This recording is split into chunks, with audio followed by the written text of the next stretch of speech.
Hello, ladies and gentlemen, and welcome to the official English co-stream for Overwatch 2 SOOP Cup. I'm here joined today with Apostle OW. Good morning, everyone. I'm super excited to be here. We have a really exciting lineup of games here to start things off.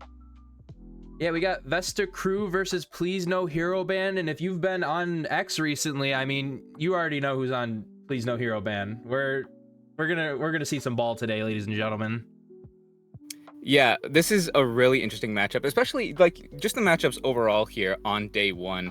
We have a mix of these like invited teams along with the teams that made it through from that open qualifier, right? VEC, of course, Vesta Crew, a very familiar name for people that have been watching OWCS Korea, but they've made several changes, as we can see just looking at the roster here, right? They've actually brought in a lot of people from OWCS Pacific. You have Zessen, who was on 99 Divine. They were, of course, the champions there. Then coming from OWCS Japan, you have Scarlet from Nam Gaming, Songun from Lazuli. And then also a change, we have Search, who is joining them coming in from OWCS New Era. Yeah, a lot of roster changes, and especially with Please No Hero Band, they dropped their entire roster and picked up a whole new one. Of course, with Yu, Sori, Soe, Yui, and Daijin. Honestly, I'm gonna be honest. I only know Yu, and he's the insane ball player. Obviously plays on really high sense. Insanely fun to watch. Crazy clips. Awesome.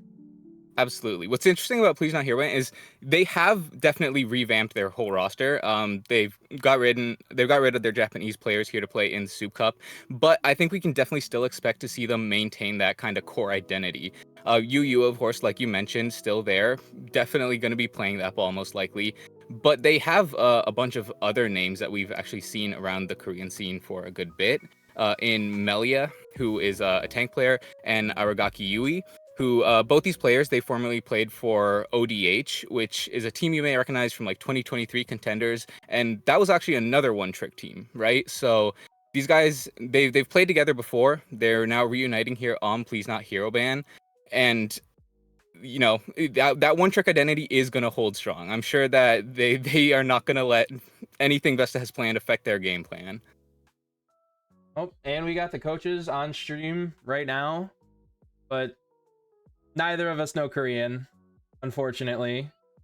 So let's let's talk about some of the other matches happening today. What are we most excited for? I mean, just seeing how VEC works with these new pieces that they've brought in from the rest of the Asia region, I think that's going to be really exciting, right? VEC, to be nice, they've struggled when it comes to OWCS, right? They've never placed Absolutely. very well. And of course, part of that is just due to the level of competition. OWCS Korea has the best teams in the world. I don't think anyone would argue that.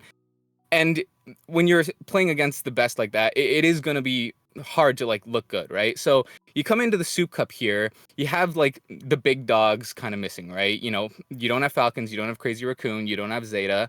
So that opens the door for VC to potentially show a lot more of what they're capable of when they're against people that are kind of more at their skill level, right?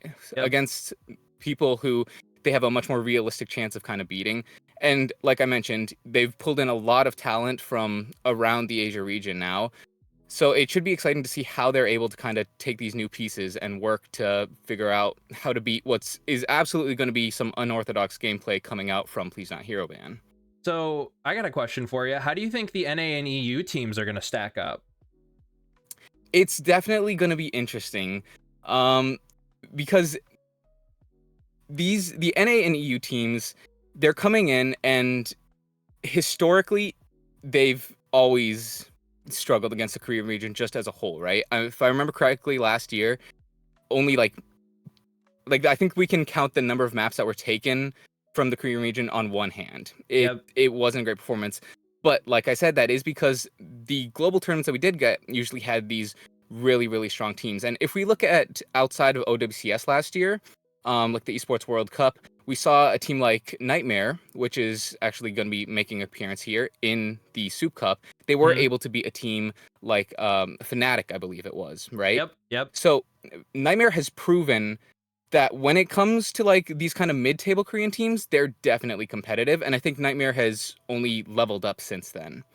So if Absolutely. they can, if they're continuing to play on that level, I think they have a very strong shot of placing well here. But of course, you know, there are still some heavy hitters here in the Soup Cup, right? You have T1 there. You have Onside Gaming coming in, who Yep. we'll be seeing later today. They picked up the roster of From the Gamer. While they didn't do amazing in the most recent OWCS, they still finished like 5th to 6th, which in the grand scheme of things, that's solid, right? Yeah, So they're Korea was an extremely competitive region this time around. I mean, you had teams taking maps off of teams or games off of teams that you wouldn't expect. Yeah, absolutely. Especially during the regular season, things were all over the place. I mean, Falcons, they didn't even make top 2 for the first time I think ever. Yeah. So it was things were all over the place there, right? And for now, these teams are coming in, and like I said, a lot of changes here from lots of different teams. Onside and formerly FTG, from what we know, they haven't made any drastic changes. So in theory, they should be the most ready to kind of come in here and just kind of keep playing the way they have been, right? They're not trying to change any pieces last minute. So when it comes to like the synergy and stuff that they've built, they should have a bit of an advantage coming in here. Yeah, I'm excited to watch Virtus Pro. I'm always excited to watch Virtus Pro. Shockwave, I'm a big fan of, especially from back on his short-lived stint on the Vancouver Titans. Um, Absolutely. Vestola, his breakout performance in the World Cup was fantastic to watch. I mean, one of the best, if not the best Sigma player in the world. Always a privilege to watch. I think that they have a good chance to take home the whole thing. I think there's definitely a possibility. Their work might be cut out for them, like I mentioned, especially with like T1 being there, Oh yeah. who, you know, that's an OWCS partner team, right? You cannot underestimate them by any means, especially given that they recently made some changes in their support line, which was arguably their biggest issue there in Korea Stage 1. So with a new support line, T1 might have eliminated their weakness and really be a force to be reckoned with. But like you mentioned, Virtus Pro, I think for Virtus Pro, a key player that we're going to need to keep an eye on is Jwoo. Oh yeah. right? Jaewoo is their import player coming in from Korea last year, where he played on Poker Face, and he looked good. But when he's come to EMEA, it's only as of this year that he's kind of really looking like top tier, right? Oh yeah, he's leveled up. So exactly. But the question is, has he leveled up because the level of his competition around him has changed? Or has he just leveled up in general? Because if it is the latter, and he's just gotten that much better since last year, then coming in to see him now back in his home region, he really has a chance to prove himself. Well, we're gonna kick it over to map 1 here, first off, and we're going to Ilios. We're going to Ilios, Yeah. picked by Vesta Crew. What do you expect to see here? Honestly, it's hard to say what we expect to see just due to the meta really being in a flux right now, right? This kind of always happens when we have like these kind of these slower periods between playoffs and like the grand finals and the lands. We had the mid-season patch come out not that long ago, which completely gutted Mauga, which I know I'm sure many people are going to be in the chat cheering hearing that news. But it means that there's still a lot of room for players to kind of find out what exactly the new meta will be. And when you take hero bans and stuff and throw them into the mix, it means that there's going to be a lot of room for personal expression. And if you're a team like Please Not Hero Ban, that's going to work in your favor very heavily. Yeah, absolutely. I'm you know, Ilios and Lijiang always feel like the comfort picks for a lot of teams because okay, we don't really know what we're playing yet, or you know, we haven't figured out a meta, so I'm not surprised we're going to Ilios here. Yeah. And I mean, hey, Ilios, not a horrible ball map, not a great one, but not horrible. No, definitely not. And just as a whole, Ilios has always been like pretty solid for both like dive comps and kind of cheese comps, right? Like I know back in the Owl days on Ilios Lighthouse especially, the Symmetra TP comps where we'd see people go straight to the point and then kind of bunker down there, they were very popular, right? But because Ilios is a very open map, dive has also been historically very strong. You can position yourselves up on those high grounds. Or on a map like Ruins, for example, hit scan is very good, right? We see Widowmakers, we see Ashes come out there all the time. If these teams want to like lean into like a poke range comp, maybe play some Widowmaker, play something like that, they will have the opportunity to. Of course, though, if you play something like the Ash or the Widowmaker, you are going to be opening yourself up to the threat of Uyu's Wrecking Ball, which we most likely will see him play. Yeah, it's gonna be a tough one. You're gonna want that high ground from the balconies to kind of watch over the point and try and, you know, poke them down as they get to the point. But again, like you said, if they're gonna be playing ball, they're gonna be playing fast and hard. I mean, you're not gonna really get a whole lot of time to poke them out. Absolutely. With you being on top of you, I mean, it's gonna be tough. I think for Vesta Crew, there's a very good chance that we do see them opt into more of the Sojourn comps, just on the basis of having Zessin there. Zessin, like I mentioned, coming in from 99 Divine, where he really had a very strong season playing that Sojourn in particular. He won several MVPs there for his team on that hero. Oh, okay. So we have the hero bans coming up here. It's coming out early. Vesta Crew not playing around at all. They want to start things strong, as Uyu has already had his Wrecking Ball banned.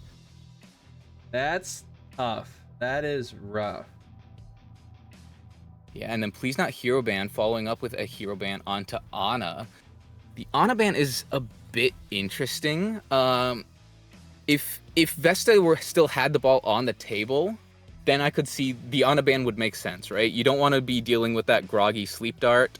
Yep. Or, you know, the Ana will enable Ana Brig comps, which can shut down dive styles very handily. So banning the Ana here, it's going to be interesting to see what exactly they plan on doing. Of course, Uyu is definitely expecting a ball ban to come out at some point in the series, right? So I'd be very surprised if they don't have some kind of contingency here for this. Yeah, I mean, I guess we'll just have to wait and see what they come out on spawn from. Yeah, like you said, the Ana ban is kind of a shock to me. It doesn't. Oh, is this what we're looking at? Reinhardt? Yeah. So very, very different looks coming out here right off the bat from both teams here. This is about as far away from a mirror match as you could get. You have the Kiriko in common on both teams, but other than that, just complete differences. The Pharah isn't a huge surprise to me. I was wondering if we'd see that come out. Pharah, you know, like I mentioned, these poke comps are strong on Ilios. Zessen probably just using the Symmetra to TP here, and then most likely swapping. Yep. Right to Widowmaker. Widow. And we're going to see some UU Winston, baby. Okay, so swapping off the Rhine, that's probably a good choice. Oh, yeah. But the Winston with a DPS line of Cast Symmetra is interesting. He's not going to have much support from his DPS unless they plan to, like, play a very non-dive Winston. They want to use him more for a brawl. Yeah, I mean, Sori looking very low here from his team. He's going to have to get some support. Oh, we got Zessen looking for a pick. Scarlet about to go down as well, with Farmer on the point sitting, but UU coming in, trying to stop the cap. We got the Pharah poking from the back of the point. I mean, what are you gonna do? You gotta give up that base. There's too much pressure going on. See, able to take an early cap, but please not Pyramid. They're rushing onto the point. They use the Immortality field there just to make sure they can take it. And both teams, neither one really having a super strong point presence here. They're just kind of going back and forth, but also neither one really finding a pick. So at the moment, this point is just kind of being, you know, tiptoed around. Search falls off the map. Oh my goodness, on Juno? That is not a very good start for Vesta There's the Crew. first pick of the map. And it's, if you can even call it a pick. Yeah, no, the kill box in the ground got a pick.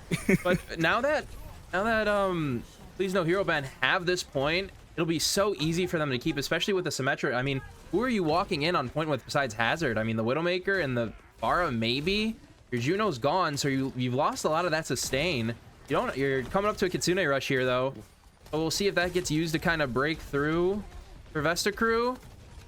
Window coming down. Yeah, Window was finally used, and finally some real picks start coming through here for Please Not Hero Ban. You can see Zessen, he was playing that off angle over on that far coast there, trying to like really just keep an eye on whoever was moving to point. But Please Not Hero Band, they were all just kind of, you know, set up everywhere outside of his LOS. So especially the Baptiste there over by the center pillar with the window, just making sure that Uyu is healed up on point. It allows them to just kind of stay alive long enough, and eventually the picks go through in their favor. And they still have 3 ults, while Vesta are only holding onto that Kitsune Rush at the moment. Yeah, you'll see a Zessen swap over to Cassie and get picked by Daijin. Double headshot? Yeah. Oh my goodness. He is cooking. Let's see if he gets the Pharah. Oh. I wanted it bad. Wall coming out for Please Not Hero Ban. Winston 1v1ing the Hazard. Yeah, Farmer's gonna need to be careful here, though. He has the Kiriko with him, but he is very much on Please Not Hero Band's side of the map, right? Yep. So if they collapse on him, they could punish pretty easily. Kitsune Rush and it's actually going to become overtime here. Yeah, Kitsune Rush coming out, Downpour coming out with Farmer, not really finding anything off of it besides Uyu. Juno's ultimate, Orbital Ray coming out. It's gonna take everything in the kitchen sink for them to cap this point, but I think they got it. Yeah, 4 ults there from Vesta needed to secure that point at 99. If you're Please Not Hero Man, you really can't be, you know, too upset about that, because Zessen, he's still just halfway to the Deadeye. Meanwhile, you're gonna have the Primal Rage coming along for Uyu, as well as the Baptiste Amplification Matrix.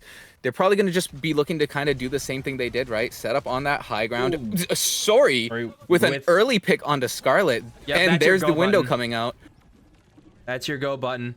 We're waiting. Oh, making good use of the window on the opposite side. They're poking out the Hazard, and they've capped. Story half health, but who's there to touch? Everyone's pressured out. Hazard couldn't touch in time. He was just gone. He was on the other side of the map. He was in. Farmer did an impressive job of staying alive there, despite being basically right in that window that entire last fight. He managed to dodge enough shots to stay alive, but unfortunately, he didn't realize the point was flipped. So while he's playing, you know, just running around this window, trying his best to play distraction, Please Not Hero Band, they take the cap and take that first point pretty dominantly, I'd say. Yeah, I'm not surprised. You playing the Winston here doesn't surprise me, I guess, because Ball's a dive tank at the end of the day.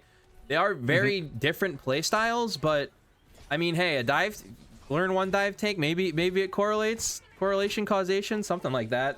But we got both teams coming to the point here. It doesn't look anything changed besides Zessen going back out on the Widowmaker. Obviously, Widowmaker very good on this map. Yeah, but one notable change here is Scarlet is going to be on that Genji now instead of the Pharah, which I think is probably a good change, all things considered, because that Pharah, despite the fact that it was playing into like a Symmetra and stuff, it wasn't doing much. Like, you were getting outdueled by like the Kiriko and stuff, and this time Zessen is going to be the one to open it up as he finds a pick there onto Daijin. So without that Kiriko, that should be a big advantage here for Vesta. We'll see if they can follow up. Yeah, they just kind of take over there. Yeah, ooh, please not Hero Band though. They're chasing. Look at this. Yeah, they want to brawl. They want to fight. They want to skirmish. And I mean, Zessen ends up going down. That's kind of big. Hopefully, we see Sori stay alive here. Probably not. Yeah, no. Unfortunate. He got his one, but definitely nothing else. And dying that late, we'll see if it's worth it. Wu-Chan going down though. This is a scrappy fight. I mean, it's like a bar brawl. And more coming out. Yeah. We got, oh my goodness, flash grenade going on. Scarlet going down. Soe putting in work against the hazard. Soe going down against the hazard. Oh, finally. Yeah, it's scrappy. It's been scrappy to say the least. Both teams, they're just they are getting very tunnel visioned onto their targets right now. They see someone they want to kill, and they're stopping at nothing to make sure it happens, going in as deep as they are able to. Yeah, Soe going down just again to Farmer though. I mean, you're just letting Vesta crew rack up free time here. Yeah, Please Not Hero Band has not really had the chance to just reset and take a proper 5v5 fight, right? Yeah, and even Zessen then again. Yeah, oh my goodness. I mean, even then, I mean, you're not even close to like a real ultimate, I guess. You're 20% away, and there's only 30% left in the map. Or you come up with a Deadeye, but what's that gonna do? Everyone can just kind of run and hide. They're all playing high mobility heroes. We see Uyu especially very low in ult charge, only at 61%. Like, that's near passive ult charge there on the Primal. And he might actually die again here. He is able to get out. Farmer is going to try and follow up, but it looks like nothing's going to come of that. Please Not Hero Band, though, finally. Whoop, yep, wall coming out. Soe charging the beam. Winston going in. We got Daijin coming out with the Kitsune Rush. Hopefully, maybe we see picks coming through, but the cap definitely is. Uyu finally getting a kill onto Zessen. Sori getting the kill on the Scarlet, and we have a cap for Please No Hero Band. Wu-Chan taking out Soe, though, at the end of the fight. So this could be a fast... Oh, never mind. Wu-Chan going down there. I was going to say, this could be a fast re-engage, but I guess not. Scarlet with that blade, though. Wu-Chan not catching that respawn is going to mean it's going to be a little bit of a stagger. But yeah, like you mentioned, Scarlet has the Blade, and Search is going to have the Orbital Ray. Blade Orbital Ray, that's basically just a Nano Blade Light, right? So if they can make good use of that, then they should be in a very strong spot. But they are going to have to watch out for the mobility that Please Not Hero Band has with that teleporter, able to kind of kite away from the Blade if they decide to, if they can hold on to it long enough. Uyu getting very low. The window coming down just to try and keep him alive. Search getting Soe. That should be your go button. I mean, if everyone's here, like, let's go. Let's play fast pace. Orbital Ray coming out. There it is. Do we see a Blade? Blade coming out. Yep, and in the blender you go. You're getting made into a protein shake, buddy. Everybody's going down to Scarlet's Blade. That should be a cap on the point and a victory for Vesta Crew for this map. Yeah, Uyu finally getting the Primal online there at the end, but not enough to stand up to that Orbital Blade combo. Just a little bit too strong. And despite some interesting shenanigans happening at the beginning of that map, Vesta Crew definitely kind of flipped the script a little there. They seemed a lot more in control. So definitely a better kind of look coming out as opposed to what we saw from that first point. Yeah, well, is the how do I say Mickey Mouse map? You know what I mean? You can see a whole lot on well. We see Sori going on the Torb. Yeah, I mean, any map that ultimately led to the creation of a game mode called 12 Hooks, 1 Hole, you know that's not a map you can take seriously, right? So yeah. I mean, I hope we see the Torb. Torb's not that bad on this map, especially if you get to the point first, cap first. Let's see it. Yeah, the Torb's coming out, baby. All right. We know how Torb does well into Hazard as well, so... Yeah, Zessen's actually going to be playing the Widow again here, though. And, well, I think it's probably the weakest Widow map, so he must be feeling pretty confident to be pulling it out here right at the beginning. Yeah, let's see some heads get clicked. Is Essen taking out the turret? Oh, they're all on. They are all on Baptiste right now. Yeah, Lamp got forced early, But so it's actually going to be Soe. Yeah, Yeah, supports here. Ooh, you looking both pretty left low. supports going down. Kinda waiting for Daijin to get him back up. And the point's gonna go over to Please No Hero Band first. Yuriko kind of caught out, but teleporting away to the Winston. And Torb just got deleted. Got right into the reflect and then gone. Dash. You see a Tracer nice Kiri job from duel? Scarlet there. Uyu taking down low, but Surge. Uyu down again. yeah, despite this though, picks are still coming out for Please Not Hero Band. They're trading out, and this entire time they're still in control of the point.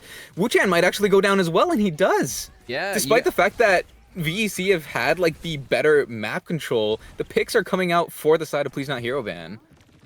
Yeah, no, it's definitely interesting. I mean, it's beautiful for Please Not Hero Band, especially the late picks, the sloppy, not the sloppy fights, but you know, the more brawly fights, let's say. Now it's gonna be horrible, honestly horrible for them to push in, because now they got this Torb turret to deal with. Absolutely. And you know, seeing now that Zessen has swapped back over to the Cassidy, I can't help but wonder if that Widowmaker, like I mentioned, was that a bit of a mistake to kind of start with. The Pulse Bomb is going to force out the Protection Suzu there, but Farmer is going to be the one who finds the pick with a kill onto the Baptiste, and now Zessen's getting traced down, so right now, deep. 4v4. Yep. Farmer taking down the turret, but that's not a player. Sorry, trying to 2v1. But however, they Kitsune rush onto the hazard. It's gonna be a cleanse coming out, blade coming out, downpour coming out. Let's see what we got cooking here. Sorry, having to use the recall. Winston jumping on back. Bab has that window. Let's see if he pops it here or if they just kind of back out and take a clean fight, which it looks like that's what they're gonna do. Yeah, smart move from Please Not Hero Band. You were able to, you know, get out that blade at least, and all you had to do was use the Kitsune Rush in response. So 1-to-1 trade, pretty decent. It's going to be a little bit difficult now as VC are going to have both support ults online, and it's just going to be the rush popped right away with Uyu responding in the primal. Yeah, Wu-Chan taking down Soe once again, and Hazard just kind of standing on point. That's what he does. Scarlet getting the Baptiste, and picks are coming through here for Vesta Crew, and it's looking pretty good. They maintain point control. They didn't have to burn too many ults there, just the beam, while Uyu burned the primal, the window off of the BAP, and yeah. I mean, what, you got Pulse Bomb and Molten Core coming out? I mean, you're looking for a big Pulse Bomb from Sori here. Definitely. That Pulse Bomb is going to be kind of key, but you can see Zessen, he has his eye on Sori there, trying to force him out. We'll see if the Molten Core is able to kind of, you know, maybe they'll use that to just lay it on the point, allow them to try and get that flip, which is seem to be kind of what they've been favoring Please Not Hero Band in this match. Ooh, Farmer is going in deep, and the Pulse Bomb sticks. It's good, gets them both low. And it looks like Farmer's going down to the turret. Absolutely. That's why you play Tor, baby. And he's gonna go in on top of the Genji Uyu is, and they're gonna try and seek refuge on top of that lighthouse, but I mean, or windmill, excuse me. But I don't think it'll be enough. Yeah, Please No Hero Band take control of the point, and it's Sim now instead of Torb. Scarlet dashing away from the Symmetra. Yeah, Zessen starting things with a pick onto Uyu now, and Please Not Hero Band, they have 0 ults, whereas Farmer and Scarlet are both very, very close. So even though the point percentage is going in favor of Please Not Hero Band, you think Vesta Crew has the advantage with how close they are to the ults. But as I say that, Daijin's actually going to find a pick onto Search. Farmer's going to do the same, though, as he kills the Baptiste there, and Uyu goes down again. So Please Not Hero Band now, they're going to need to reset quick if they want to have a chance at taking this back. I don't even think they're going to respawn in time. Yeah, Doomfist coming out, maybe. The Lucio swap is there, but yeah, no down, touch. No. Unfortunate. Vesta Crew taking this first map. Nicely done from Vesta Crew there. I will say, arguably not as clean as it could have been, especially considering that this map was the one Vesta Crew used their ball ban on, right? If they were going to win any map, the one where Uyu has his best hero banned is going to be the one you want to take. So for it to still be that close, I think that paints a bit of an interesting story for what we can expect for the rest of this series with ball being back on the table. Oh yeah, baby. I'm excited to see what we got cooking here. But yeah, we'll see how things continue to play out as the stage continues to go on. But who are you impressed by in that match? I mean, honestly, for not being on the one trick hero, you played fine for the first map, or good for the first map, and then the last two maps you kind of fizzled out. I believe Search is Yeah, the Baptiste player on or no, Search is the Juno. yeah. I I'm the Baptiste player not on exactly Please Not sure Hero Band. who I was Please Not impressed Hero with. Band's Baptiste player is, but yeah, I think they were doing pretty decently. Though I will say the interesting part to me was Zessin, because I think Zessin did a good job, at least on a roll up. Like on that hit scan, he was doing pretty solid, but his hero picks were a little questionable to me. Like I mentioned, kind of rolling with that Widow on the very first fight there on Well. I think that was a little bit confusing, and if he hadn't started with the Widowmaker, I think we could have seen that map be much more Vesta Crew sided from the very beginning. If so, if he gets his hero picks sorted out, I think that could definitely be a boon in favor of Vesta Crew. But either way, very well done from him. Yeah, look at this. Maybe Look the at this most Scarlet surprising Blade. part. I mean, Yeah, very oh nice. my gosh, he put him in a blender. That's all I can say about that. Even with the would you call it Nanoblade Light? Yeah, something like that. Yeah. I think maybe the most surprising thing though was Soe there, who we saw both on the Symmetra and the Torbjorn. Of course, on Please Not Hero Band there in Japan, you had Catlight and RLG, right? Who were the Sim one trick and the Torb one trick. And Soe kind of seems like he might be just combining those two into one. So we'll see if that continues throughout the series. Maybe it was, just kind of part of the plan here with the ball being banned. But so he put out a very solid performance, especially on that first map, right? Like playing the Symmetra into the Pharah. If you're doing that in ranked, you're gonna have a hell of a time trying to have a fun game like that. But he made it work. Yeah, and it looks like players are getting ready for their next map here in about 2 minutes. But it's definitely gonna be a fun one, we'll say. I think we got a lot. What do you think we're gonna see in terms of hero bans next? Because they got the ball out of the way. What more could you ask for? I mean, the ball's gone. What else are Yeah, they really gonna ban? I mean, Orb maybe, Sim maybe. I really don't know.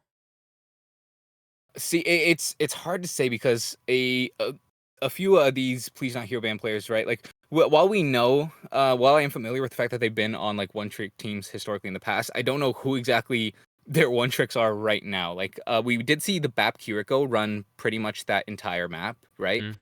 So maybe I'm assuming that those are their respective one tricks. And if that's the case, I think you definitely go for a more support targeted ban. Take one of those two out of the equation. The DPS line seems to have a little bit more flexibility. So I think that's probably where you shy away from. Maybe you decide to ban either the Symmetra or the Torb. But I think those are both a lot easier to work around. Maybe the Torb not quite as much, because we do know Torb is in a very strong state right now, right? Yeah. Just on account of all the micro buffs and stuff he's received over time, the fact that he has overload on cooldown, it's a very good ability, especially when it comes to dealing with the dives. Yeah, and I mean, if Vesta Crew wants to play Hazard, that's the perfect hero to ban. Yeah, 100%. Especially against the Hazard, right? Like we saw Hazard comp dominating OWCS until it was discovered that these Torb comps do kind of counter him, and then that kind of flipped everything on its head. And then we went back to Mauga meta, baby. We went to Mauga City, and we all had a great time in Mauga City. Oh yeah, great time is one way to put it. Next map is actually going to be Suravasa, which is a little bit of a surprise to me here. As Please Not Hero Band, I kind of assumed they would pick a more dive favored map to be able to like play their Wrecking Ball and stuff. So with Suravasa definitely being a more ground-based map, we'll have to see what exactly they're going to be cooking up for this. Yeah, I think Flashpoint lends itself well to ball though, genuinely, because you got all the health packs scattered around the map, and it's kind of a how do you say, like touch and go kind of thing. For sure, yeah, in and terms of play style. that is kind of the case for like the Flashpoint maps in general, right? Because like the Flashpoint maps, they really do become like a playground for Wrecking Ball. You have an infinite number of escape routes, health packs, like you mentioned, just scatter around everywhere. So once you do escape, you have more than enough time to like find health packs and get back up to max. Especially once you start getting into like the perk selection and stuff, right? You pick the Pack Rat perk, you find 2 health packs, you're back up to full. You can get in and out of a fight and be fully healed in like 5 seconds, no problem. Yeah, so I think this is a smart map choice for Please No Hero ban, and I guess we're gonna see the bans coming out here. Initial ban coming out from Please No Hero ban, and it's a Genji. Ooh. Maybe Yeah, a so protection please ban? It could be a protection ban, like we mentioned, kind of making sure that their DPS of Torb or Symmetra are able to stay safe. But to me, I think that's also showing a bit of respect towards Scarlet there, who he pulled out a great Genji performance there in map 1. And Please Not Hero ban, they maybe just don't want to deal with that. They would rather have Scarlet play someone, because Scarlet's best hero, I think, is his Genji.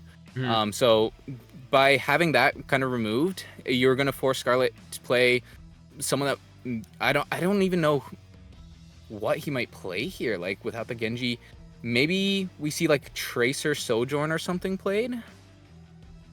Yeah, maybe. I mean, well, we're gonna see in a minute. The dubstep has started, so that means the map is coming on right about now.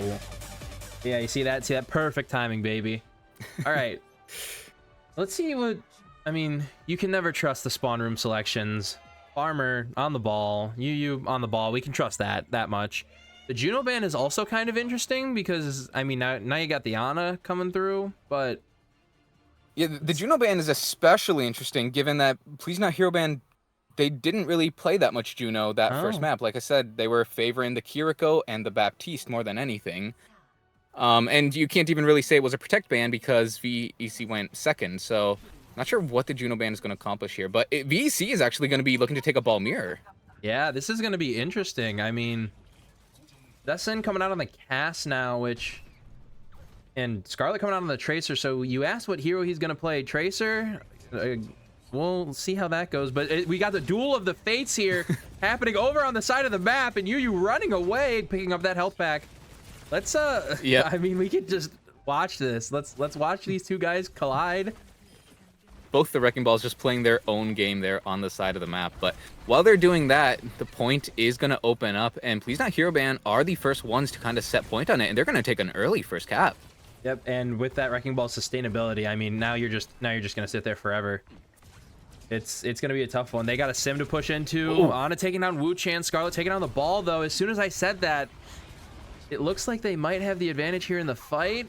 I mean, Vesta crew are down nice one sweep. Support, but let's see who gets back faster. The one with the ability to teleport or the one with a grappling hook? Yeah, Uyu getting caught out kind of uncharacteristically there. You don't tend to see him make mistakes like that and like be the first one to die, especially on the Wrecking Ball.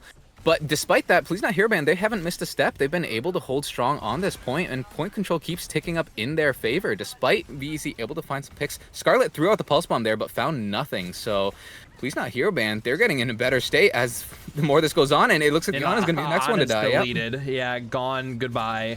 They're focusing down the Kiriko next, trying to get out of TP. Suzu's down, TPing somewhere out of the fight, but actually you TP'd right into Daijin's hands. Farmer getting the kill onto Soe. Daijin looking low. Uyu topped off, but maybe they're gonna give up this cap. No, it's gonna be 2 balls, 1 point.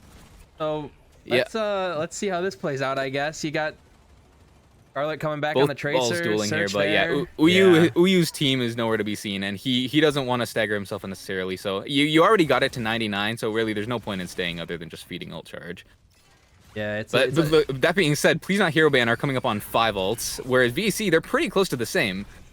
Yeah, we got mines coming out early here, but Armor low, gonna have to drop out of the fight. Wall coming out. Zessen taking down Sori, and then we got both Casses going down. Yeah, it's pretty even on DPS side. But oh no, Farmer! Point control going back because of Farmer's little misstep there. It's a ball bonanza, everybody, and Scarlet fighting the turrets, I guess, but yeah, those turrets are actually doing work there and actually just like pressuring Scarlet out, making him uncomfortable. He can't really play freely.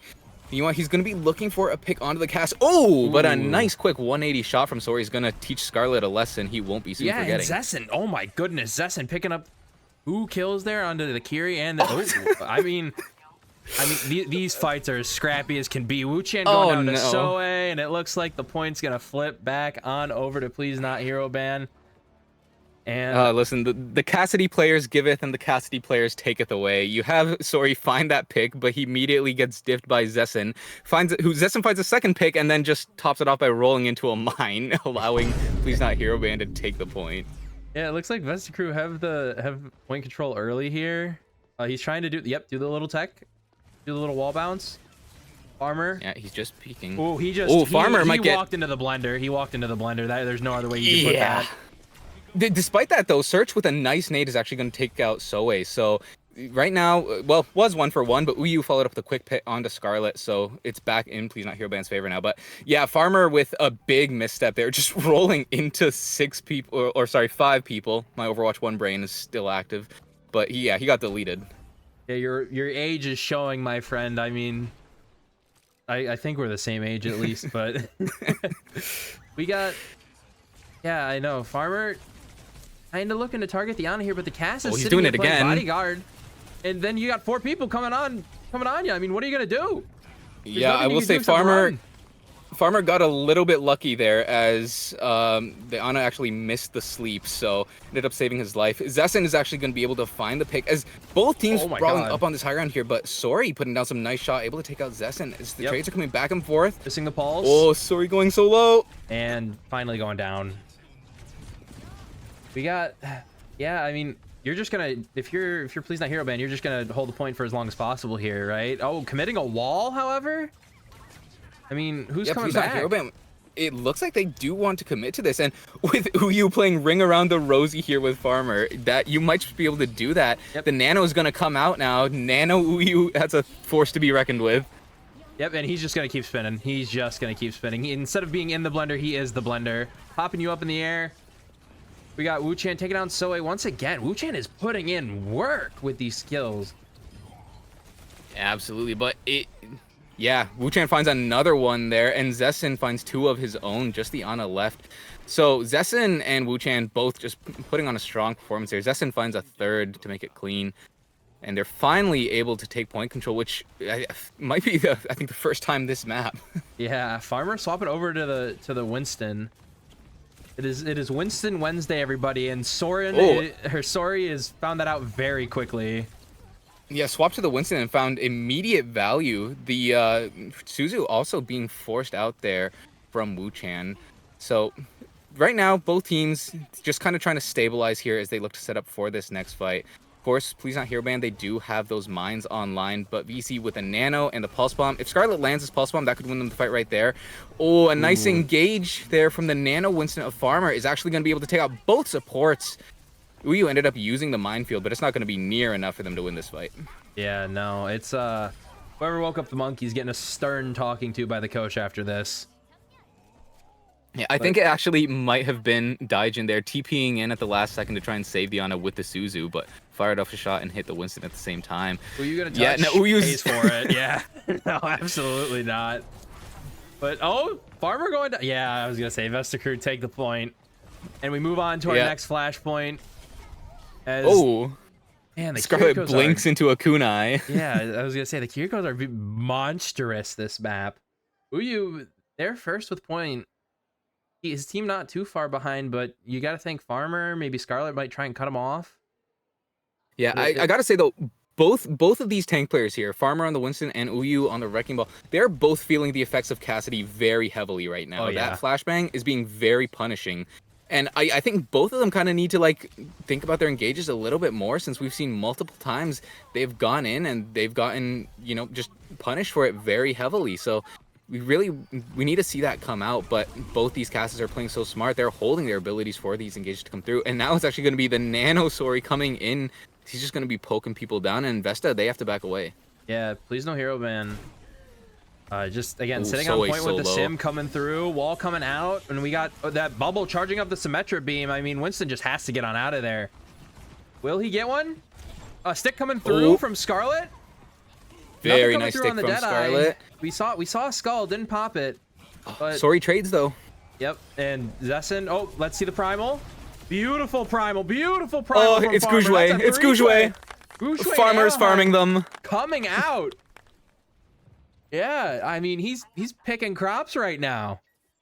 Yeah, Farmer looking so much more comfortable on the Winston. Kind of makes you wonder why he ever was trying to mirror the Wrecking Ball in the first place. As soon as he swapped to the Winston, Vesta crew, they got point control. They are now winning this fight, or no, not winning quite yet, but definitely in a better start than Please Not Hero Band, as I would say, as they only have that Kitsune Rush to work with. Meanwhile, Search is going to be coming to another Nano, which you can use either onto Farmer or maybe onto Zessen or Scarlet. If you use it onto Farmer, though, it's definitely the smart move, as you'll then be able to kind of chain that into maybe another Primal, and if Farmer can get the same value that he just did, that'll be more than enough to work with. Yeah, we got Scarlet trying to press her boat with supports here, but the cast coming in to play bodyguard, Ball coming back to peel, Kiriko TPing out to the Tracer, and again, there's really no pressure on point here. They're all kind of split.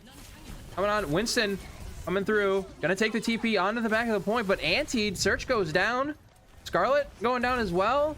Farmer picking up Daijin, but I think that it might be enough for Please Not Hero Band to take the point. You got to push this Winston here in the bubble. I guess, hey, let the beam charge up. Ooh.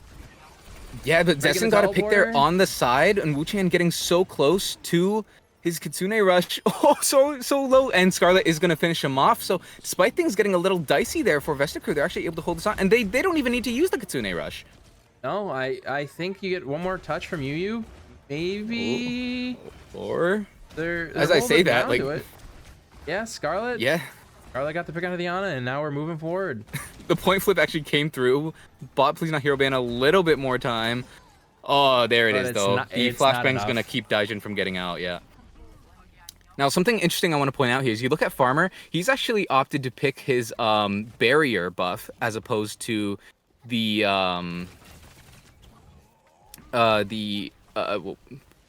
sorry, wait, is the turret the level? Winston has the perk, sorry, not buff, the perk, where he can deal more damage to destructibles. Now, typically for me, like when you're playing against Symmetra, I find that to be very useful. But Farmer has seemed to, well, I was going to say he's opted not to use it, but it's not going to matter now, as he just gets deleted by who used Nano Wrecking Ball, who's going to find one, finds another, make that a third. Uyu with a Nano just destroying the competition. Unlucky TP coming in and helping get the fourth. And point cap got to come through here for Please Not Hero Band. No, yeah, Please Not Hero Band. Winning that with just the Nano, that's a very good for them. Of course, the flip side of that, though, is that Vesta, they didn't use anything. So now Uyu is just going to be kind of playing the Chandelier here, looking to see if he can scout them as they're coming in. Hey, it seems like a split, kind of a split push is coming in through here. They're trying to dive on top of the Ana. Wu-Chan. Oh. Taking down two, Scarlet taking down the Ana, and it looks like it's a lost fight already for Please Not Hero Band. And Vesta Crew's committing Kitsune to this just to kind of make sure, but I mean, they got Nano coming online, they got Zessen all coming on, or Castle coming online. You're feeling pretty good if you're Vesta Crew. Yeah, I don't think we've really talked about it enough, but these teams are running a Kiriko Ana, which is very unconventional, right? This is not something you typically see. But despite that, this is a double flex support comp. Both teams are actually making it work surprisingly well. Yeah, especially Wu-Chan there on the Kiriko. They're not even able to get out of spawn. So like, getting the pick on the Search, but I mean, you've lost. I guess I shouldn't speak too soon. You got everything blowing up around you. Two people died in spawn, and it looks like Please Not Hero Band is going to take this fight. Soe is fully charged and playing around that TP. He has that healing coming through. It's just a mini biotic field. When you combine that with the mines from Uyu coming on the point, VEC, they just can't step foot there without just getting completely shredded. In the Uyu kind of perched up here. And Daijin gonna go down early. Got absolutely jumped. Yeah, this is what I'm saying. These teams, they need to remember to mark that flashbang. So many times they're relying on movement abilities to get them out when they just don't even have them. But despite the fact that Daijin was the first to die, Please Not Hero Band are actually still more than okay. The Molten Core on point. Sori finds two, and Soe finds two of his own, despite Scarlet actually killed him, but the turret was able to clean up. Please Not Hero Band, despite losing one early, they're able to take that point, and we're gonna actually move on to a 0.5. Yeah, big stagger there coming out as well onto Wu-Chan. We're going to map 5. Both teams looking to get here at about the same time. Sorry, a little far behind, but yeah, I think Please Not Hero Band is gonna opt to back out a little bit here to or VEC definitely with a positional advantage at the moment. Ooh, Uyu is going to be kind of getting forced out a little by Scarlet there. But we can see it's going to be a battle between the Kitsune Rush and the Nano Boost on the side of Please Not Hero Band. If Uyu gets that Nano and he's able to put down work again, he has that the Slam perk. With a Nano, that's basically a one-shot. So if they decide to go for that engage... Oh! Zessen going nice down. Let's see what they go. This should be their go button. Let's see it happen. Let's see the Nano happen. There's the Kitsune Rush coming out from Wu-Chan. We got Nano coming out onto who? It's Nano Torb. Nano Torb? Oh my gosh, he's indestructible. He's a tank himself. I mean, well, you'd think that, but a couple quick headshots from Wu-Chan are actually going to put an end to that problem. Yeah, Wu-Chan is your third DPS. Primal coming out on point, going to jump into a bunch of mines, trying to clear the path for his team. But you got a fully charged Symmetra coming at you with a wall in your face. What are you going to do? Farmer actually killing the Sim? Uyu, last one on point, I believe. And it looks like they're gonna back out here and give it up. Oh no, you coming in back in like a yo-yo, and Sori throwing the turret on point. You getting antied. I mean, this is as scrappy as Scrappy can get. It looks like Sori's getting picked out here. Yep, finally, focus fire coming down onto Sori. Next onto Yu. And now, if you're the supports in the sim, you gotta back out. Yeah, VEC finally winning that fight, but I gotta say, Daijin, Kitsune Rush?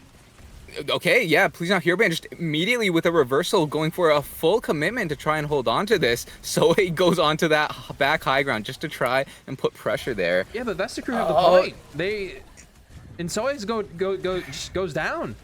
Yeah, Zessen's just sitting on an off angle, more than happy to poke him down from afar. Yeah, what are they cooking in the kitchen here? I need to know. Whatever it is, it's burnt because we got 93% incoming. Scarlet going down, so that's a huge pick from Sori. Yu half health, but yeah, Farmer goes low. He doesn't get out actually. Down. The Kitsune Rush on the point is actually going to be kind of nullified a little bit by that Torbjorn ultimate coming through, and now the Ana charging forward with the Nano Boost. As Please Not Hero Band, they're actually going to be able to take this. Yeah, Zessen kind of looking crazy, even despite dying, kind of looking insane with a couple of headshots there. And I mean, now, but you have nothing left as your Please Not Hero Band. You have Mines coming out, but you got Pulse Bomb and Deadeye and Primal coming up here for Vesta Crew. So I mean, let's see where this fight takes us. He's trying to poke out the Kiriko. Kiriko TP'd early, so that's on cooldown right now. They're all kind of bunched up. Maybe a huge Pulse Bomb coming in from Scarlet here. Recall going out Scarlet's hunting again early. Farmer though. Yeah, Farmer dying super early with the Primal actually up, and now the Deadeye's not going to find anything. Wu-Chan is super low, able to stay alive. Oh, you there on that side? That was impressive. They're actually I'm not going to gonna find lie. the picks. Yeah, against all odds. Yeah, Please Not Hero Band, they're able to find the picks. It all started with that pick onto Farmer. Farmer getting picked out while having the Primal online. He's going to be coming in now, forced to use it, but the Mine's on point, the Kitsune Rush on point. He's just diving into the absolute kill box that Please Not Hero Band have created here. He can't find a single pick. Finally get it, but doesn't touch point. Yeah. Very unfortunate for Vesta Crew. Please Not Hero Band taking their first map of the series. I mean, hey, we might see a game 5 here. We actually could. we might see a game 5 here, and honestly, more Yu, I would love to see.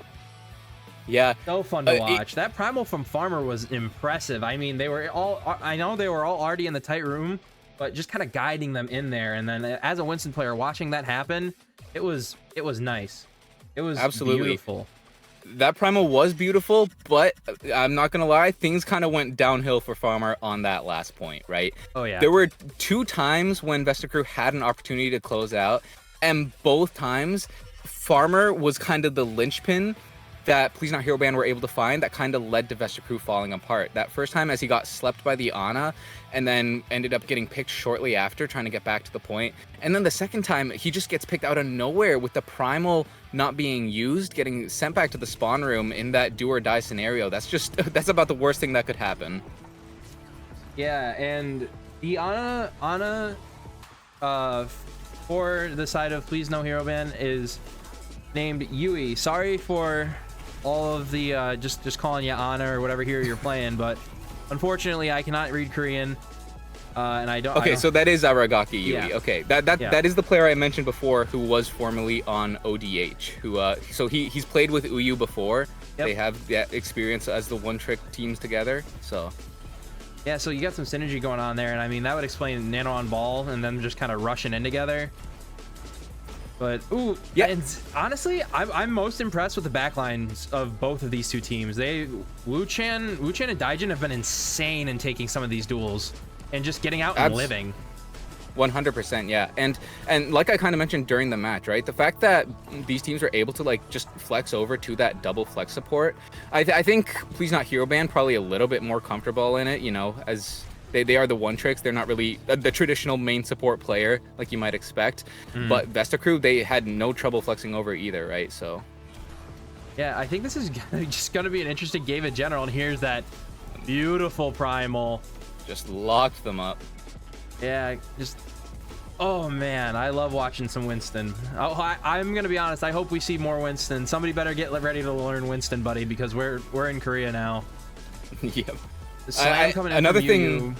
Yep. Another thing I want to point out is Sori, who looked very, very impressive there on the Cassidy when he pulled it out the first couple points, being more than competitive with Zessen, which, you know, for a guy who's been primarily playing Torbjorn, not something you expect, right? Like, you don't expect the Torbjorn player to be a cracked hit scan. Yeah.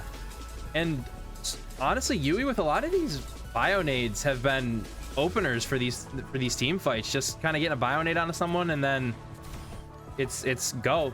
Yui's there and then Daijin TP's with him. And then you got Sori and Sojay locking down, or Soe locking down the point with Sim TP and Yui and Sori have been instrumental in kind of like locking down the backline, right? Like every time Farmer goes in, those are the threats that he's trying to keep an eye on, and they're getting the better of him a lot of times. They're finding the sleeps, they're finding the antis.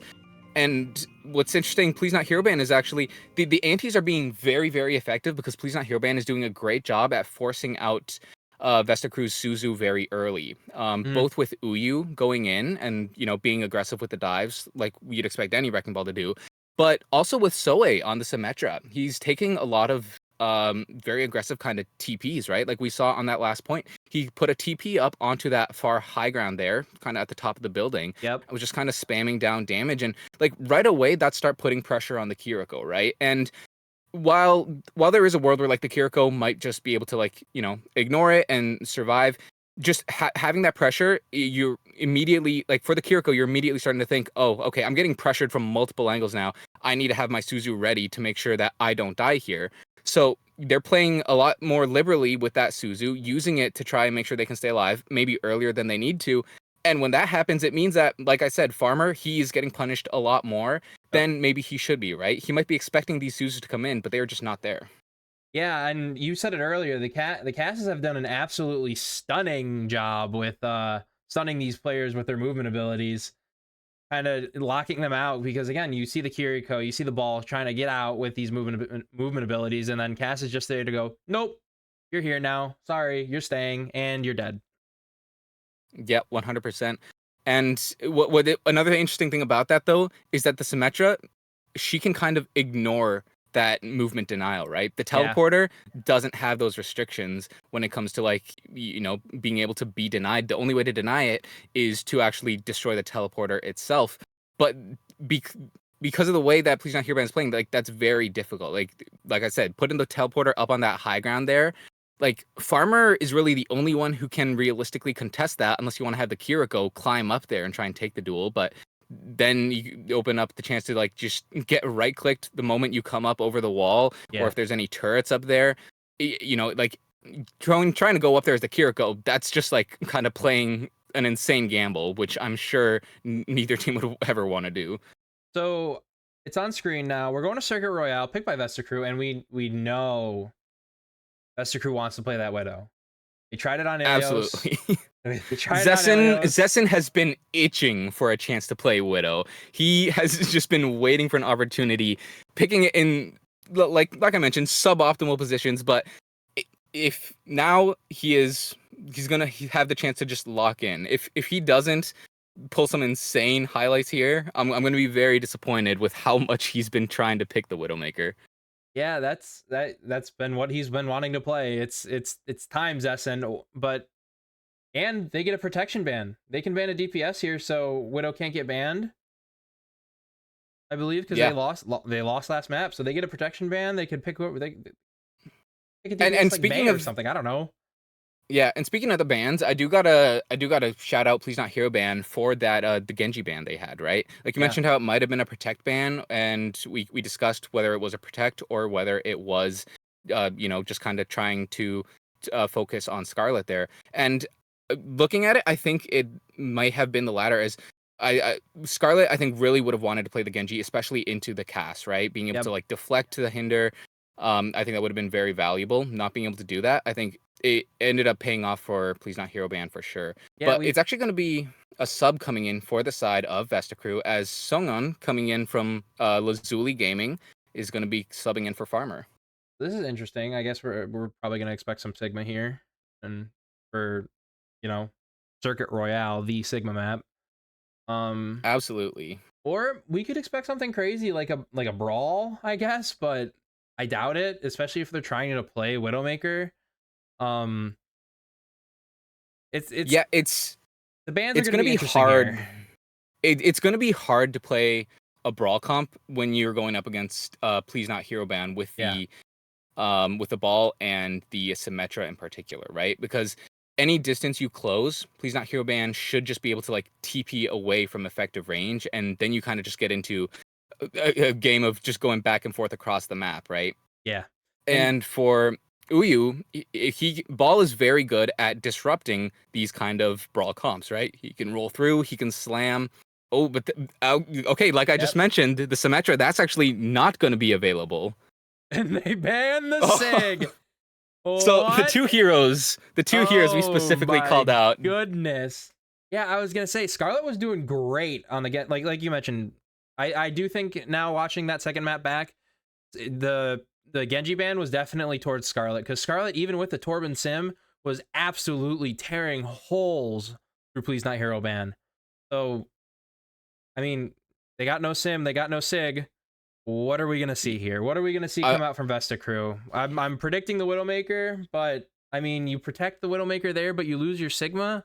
What else are you really gonna play on Circuit Royale?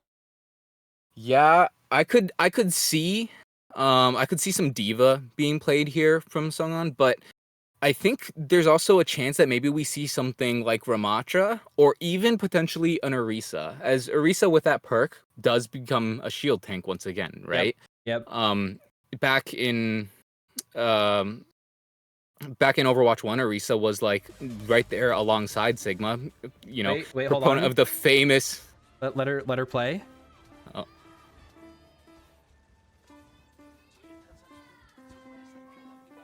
Yeah, Barry had a little lamb baby. All right, that's a little musical break we needed. That's the one trick diff right there. Yeah, that's we had so much going on, so many scrappy fights, but we see the Diva coming out from Vesta Crew defending first. We do see the right Diva, there. but more interestingly is that of the people playing Widow, Zessen is not. Oh my goodness. It's going to be sorry to start Widowmaker? things off with the Widow. I do like the Sojourn pick. Zessen has been very solid on the Sojourn all season, right? So this makes perfect sense to me, but with how much he was trying to force the Widow on the earlier maps, I'm surprised that now that he has the chance to take a duel, he's just opting out of it. Yeah, we got Wu-Chan on the Zenyatta here as well. We're gonna go absolutely ballistic with the Discord Orb, especially if you just stick it on the Diva and let it sit there for infinitum. Yeah, Sori put down a very good performance there on the Cassidy, so if he's able to do the same thing on the Widow, Vesta Crew are going to have their work cut out for them.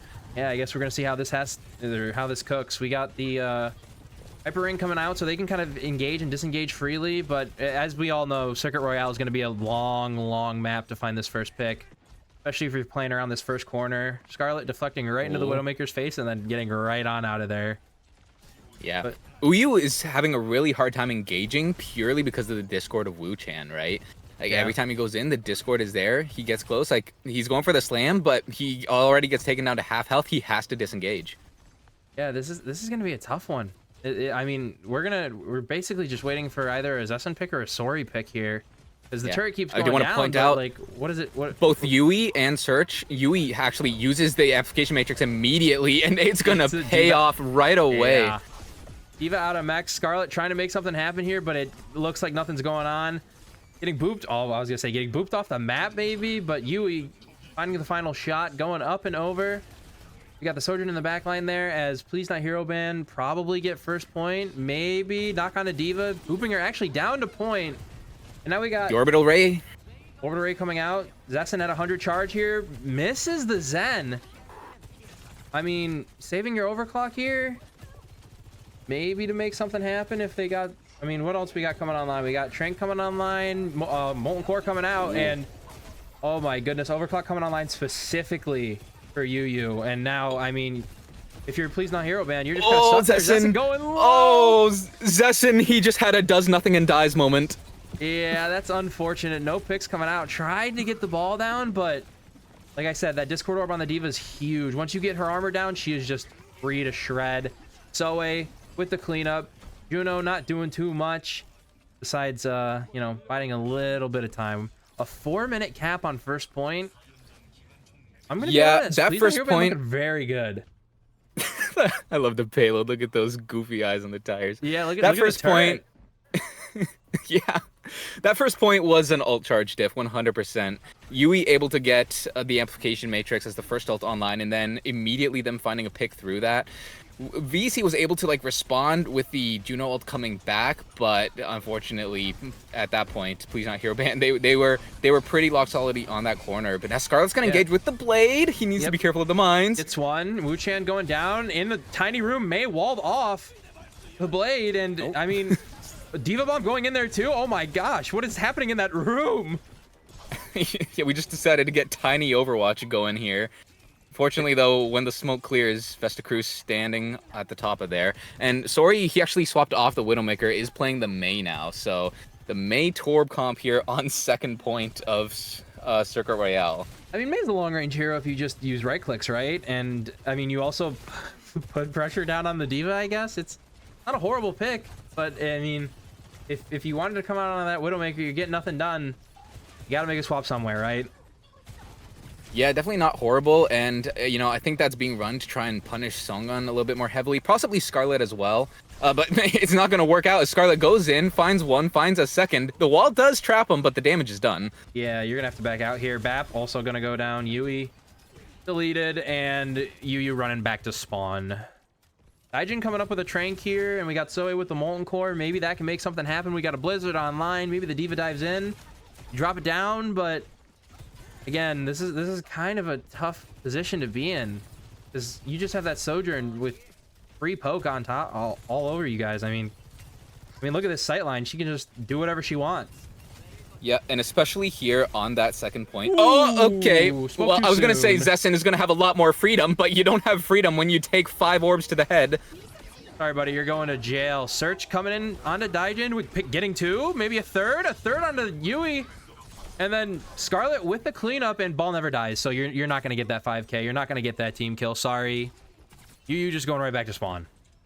Molten Core Yeah, Vestacruz had a really good response there. Like, you lose Zessen super early, but instead of backing off, Vestacruz, they immediately recognize that they have to just kind of put on counter aggression to make up for it, right? So Search uses that orbital ray, and they just immediately, I was gonna say they hard int, but now we see the opposite, as Uyu's gonna force out Wu-Chan's Transcendence super early. And that's super good for them, because what do we got here? We got Window, Trank coming out. And in response to the Blade gonna get nothing done. Actually getting picked by Soe. Now they're just gonna run on in. This is your time. This is your time, Mei. Bum rush in. Try and trap somebody, anybody, with that Blizzard, and I mean, maybe make something happen. We still got the Window online. Good combo there. As we see Daijin charging up the orbs, just poking down main. Thanks to Vestacruz running that Juno, they are always going to have the advantage when it comes to disengaging away from the Mei, right? Yeah. And so now this allows Vestacruz to kind of come back. The Mei ult is going to get nothing. Songun is able to kind of get there to safety, and now Zessen's using the overclock. He found the turret and the immortality field. He's found the destructibles. That's all that matters, and then he got his name in the kill feed one way or another. Yep, and he found Yui. Soe gonna go down next after taking out Zessen. Wu-Chan going crazy until Uyu comes in from the top ropes and absolutely deletes him. Turret going down again. This turret, I need to see the turret deaths per 10. Somebody needs to pull that stat up for me. And we got Both 7 these seconds Zens left here. are just getting super aggressive. Yeah, Sori's gonna have to swap to the Tracer in order to get back to the point here. Now Vesta Crew going for a little bit of a disengage, but they need to get back ASAP. Oh, the mine's on point. Coming out. Yep, we got mines coming out. Window out. Let's see how this goes. It looks like Soe picking up kills. Yui picking up a huge pick onto the Diva after Yu gets the DMX. Sori getting this Juno, and then Zessen going down on that Sojourn. Now we're under the third point. Things are going to get a lot more brawly here. I mean, I can't lie, Vesta Crew on the defense side? I don't think we see too many changes here. Please Not Hero Band, maybe they decide to go back to what they were running before. Maybe Sori swaps off the Tracer. Vesta Crew's comp is still fine, though, especially with that Diva able to quickly swap between low ground and high ground, which will be pretty important here with the edges of Circuit Royale third point. And now both support ults. Oh, Zessen dies already! Yep, going in strong, but now we got the Brig, especially, and that's a straight response to the Diva. Diva eats Brig, Brig eats Diva alive, but Sungwon gonna be able to kill Soe and Yui and maybe pick up a third. Sori can search. This is again another very brawly team. Wow, fight Sori here. able to get out there. Yeah, That's holy. Not sure how he managed that. But yeah, we do have an on a break backline coming in now for Please Not Hero Band. So that Diva is not going to be able to put down any work onto the backline. You're kind of going to be playing purely responsive. Yeah, we got 17 seconds left. Both DPS. Ooh, sorry, missing the pulse there. I was going to say both DPS ults online, but Soe with the Molten Core. We got Yu. Oh, Scarlet Blade. Yep. Oh, Soe's not going to be able to use the Molten Core in time. That Brig is trapped in the corner there. She's going to go down. We got Zessen taking down Daijin. And nobody's going to be able to touch. 2 alts in the bank. No one's able to touch. Not making it too far into that third point there.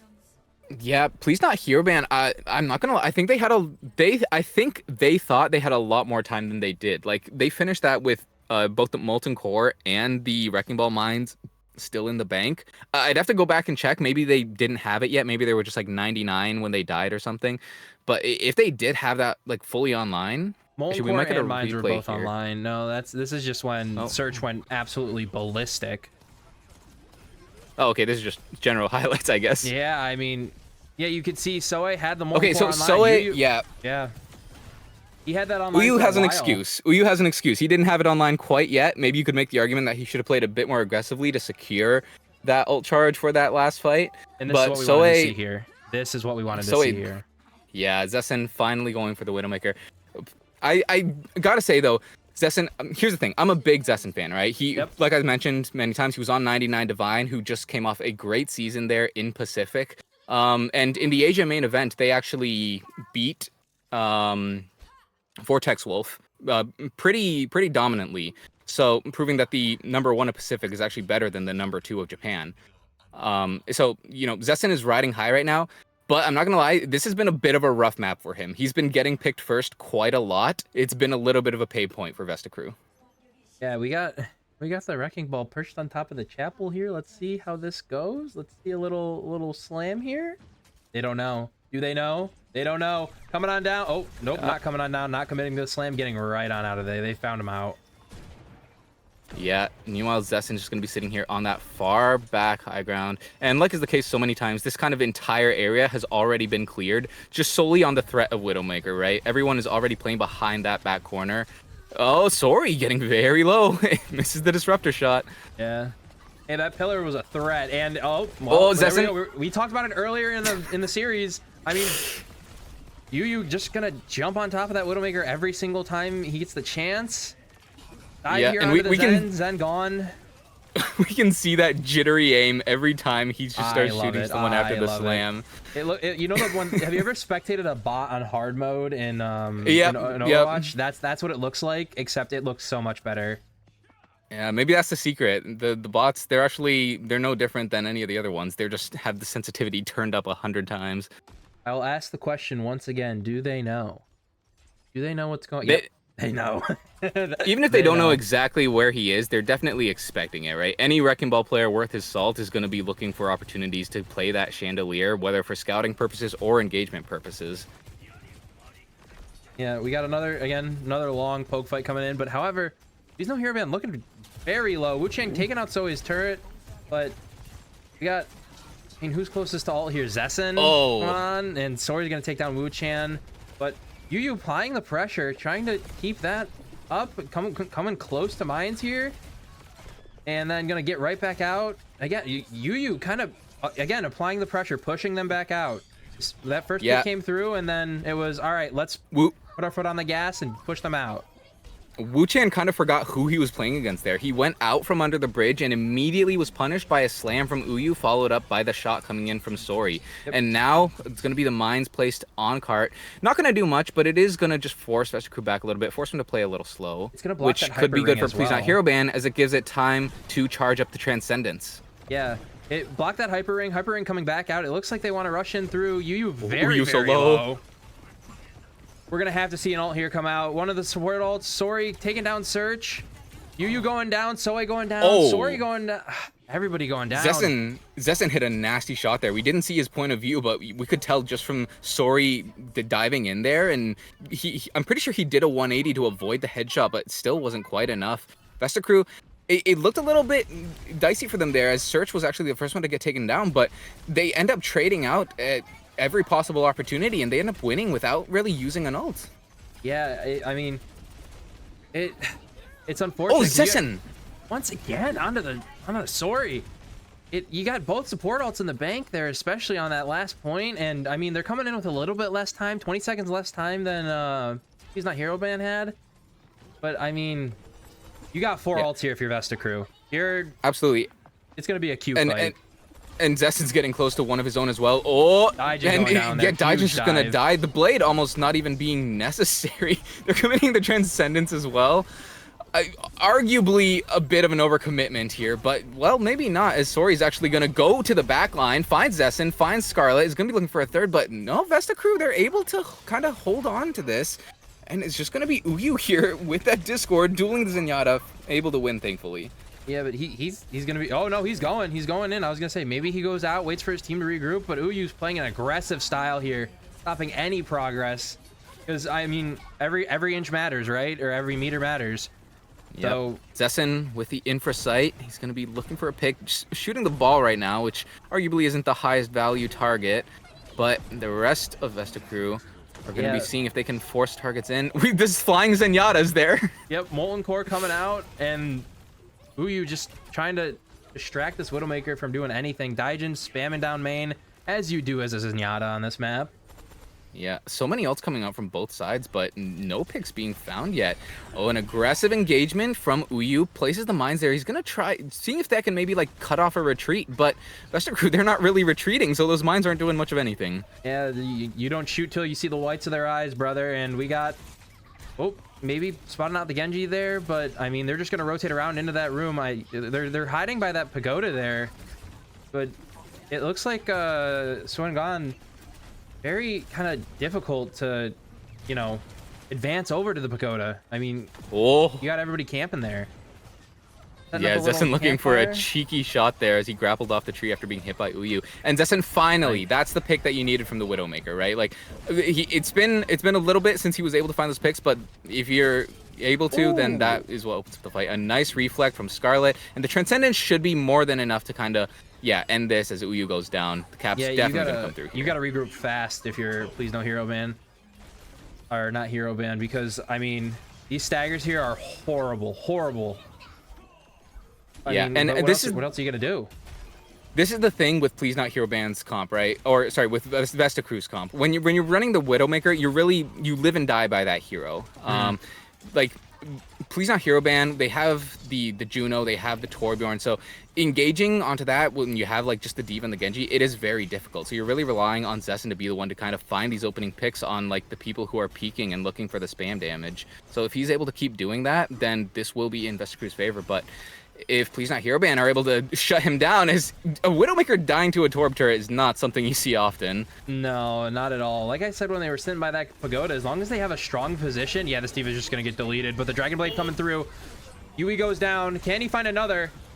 Another onto the brig. If Scarlet finds one more here, this could actually be very... Oh no, Scarlet!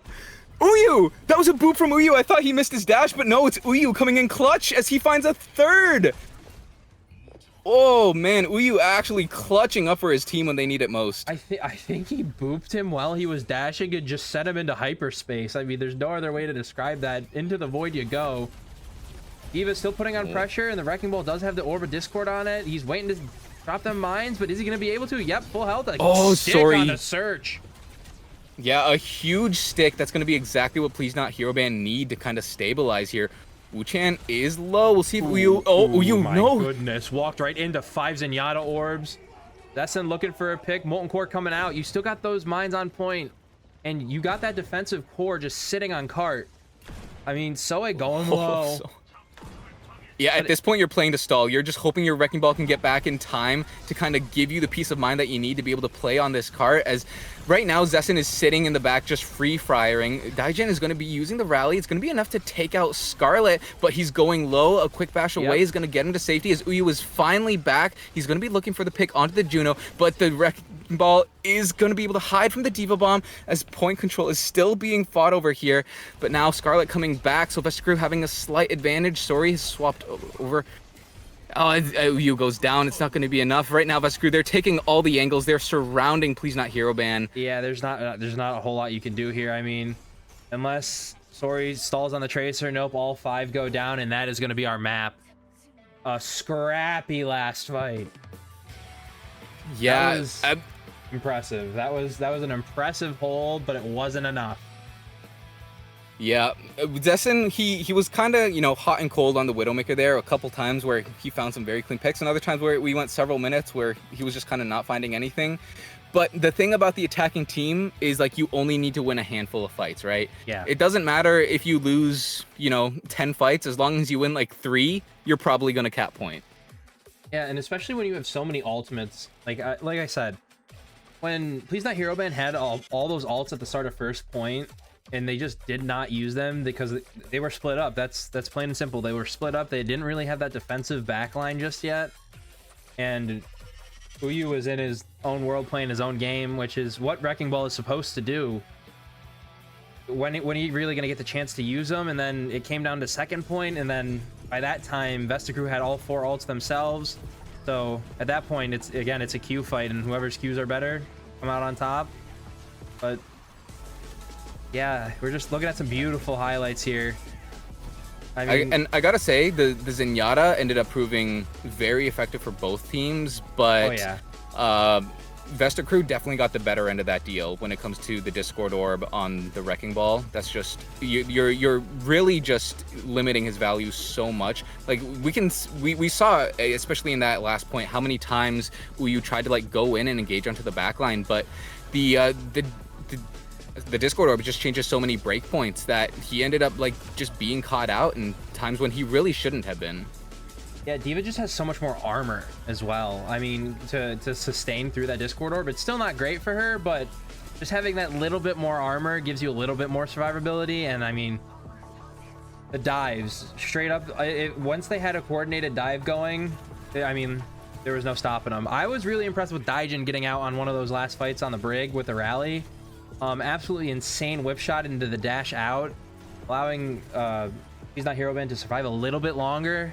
Again, it wasn't enough, but I mean, I want to see that fight where they were all in the room of death, and then nice pick from Zessen there, and Tori going down again.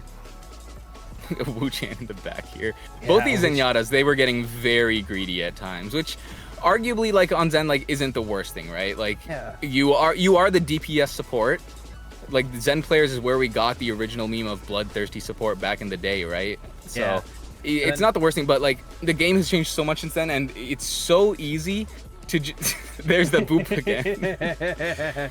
I was waiting for it. I was gonna say he dashes, he clips over that little wall there and goes right into the void. Yep. Yeah, it's so easy, especially with, like, the comps that are running here, right? Like, with the Diva Juno, like, it's a cruise missile coming towards you. Not as much as it was on release, mind you, but still very, very dangerous. And then with the Wrecking Ball, basically the same thing. The Wrecking Ball comes in from the skies on fire, ready with a slam. Like, as Zenyatta, you got to be very careful playing against those 2 tanks. Yeah, it's tough and rough, but I mean, hey, they made it work.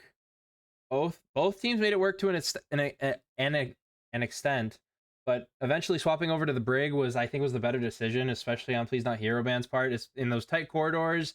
The D.Va is going to be the one trying to take control of that point, and I mean, you're just constantly getting hit by the flail there. I mean, what are you going to do? Yeah. You know what I mean? It's just kind of a I hate to use the term again, but a blender. It's like getting hit by a semi truck every time you try and dive in. No, 100%. And you're talking about the D.Va. I think it does lead to a bit of an interesting question here for Vestacrew, which is, do you keep Sung-Un in? Yeah, that is a good question. I mean, I guess it depends on the map pick, because they could choose a very anti-D.Va map here. I mean, D.Va's good on most maps, but still, you could pick something again a little more like I say, scrappy. Yeah. Because that's the style Please Not Hero Band wants to play. They want to play scrappy. They have those individual mechanics to where they can just be like, all right, yeah, you're just gonna go off on the ball, and then we got Yui kind of DPSing from the back line, and I don't know where we're gonna go here. Honestly, I don't know what they might want to pick. It's definitely going to be tough for Please Not Hero Band, right? Because they're on Circuit Royale, they had the Sigma ban, which was definitely targeted towards Sung-Un, right? Yep. D.Va on that map, historically not the greatest. In the time it takes for you to like boost from low ground to high ground, typically you're getting like just blown up with a face full of poke damage, right? But despite that, like Sung-Un was able to make it work. Vestacrew were able to make it work. And we're about to see here. Yeah, like there's definitely no reason why you'd even have to swap them out if you keep making the D.Va work. Yeah, I mean, the only argument that could be had is maybe the sim makes it a little difficult for you to kind of play into. But even then, you can just kind of go in, go out. Especially with Juno, Hyper Ring. I mean, we all know how deadly that was when it first came out, but we're about to see the map pick. New Queen Street? I mean, you can't get more brawly than this. I'm going to be honest. But the health pack scattered all around, but it's still a good D.Va map. That being said, it is also a very good ball map. Typically, any... Like, I play a lot of ball myself, and the maps where I'm most comfortable playing ball are these maps like New Queen Street, or basically any map that has a lot of tall buildings. That sounds like a very dumbed-down way of saying it, but tall buildings are very valuable for ball, right? Because it gives you so much freedom in how you want to like position yourself with your grapple. You can move around the map really quickly by grappling up high. You use the retract while you're grappling, and it sends you like straight to the skybox, right? Yeah. So for Uyu, he's going to be more than comfortable swinging around the buildings, basically playing Spider-Man here. Yeah, let's see what band comes out. I mean, Symmetra and Farmer's actually coming in here. So maybe we're going to see more of that Winston. I doubt he's going to want to take a ball ditto here. We saw how that went last time. Not too well until he swapped onto the Winston, onto the Flashpoint, and then, I mean, even then they still lost. But Farmer's Winston did look good. Yeah. I think we could also see the Hazard coming back out, similar to how we saw on that first map. I didn't even think of that. If we do see the Hazard coming back out, maybe we see a Torbjorn ban going with it to accompany that. Initially, I was saying that there's a good chance we see the supports for Please Not Hero ban get targeted. But with the last few maps, they've actually shown a lot more flexibility than I was initially anticipating. Whereas Torb has definitely been a mainstay for Please Not Hero ban. So if you take out that Torb, maybe that's going to force a big change away from their game plan. That being said, Please Not Hero Band, they do have the chance to protect it. Yeah, it's gonna be interesting to see the strategy both teams pick here. I mean, oh, look at that cute little wrecking ball art. He's got the little bat and everything. That's awesome.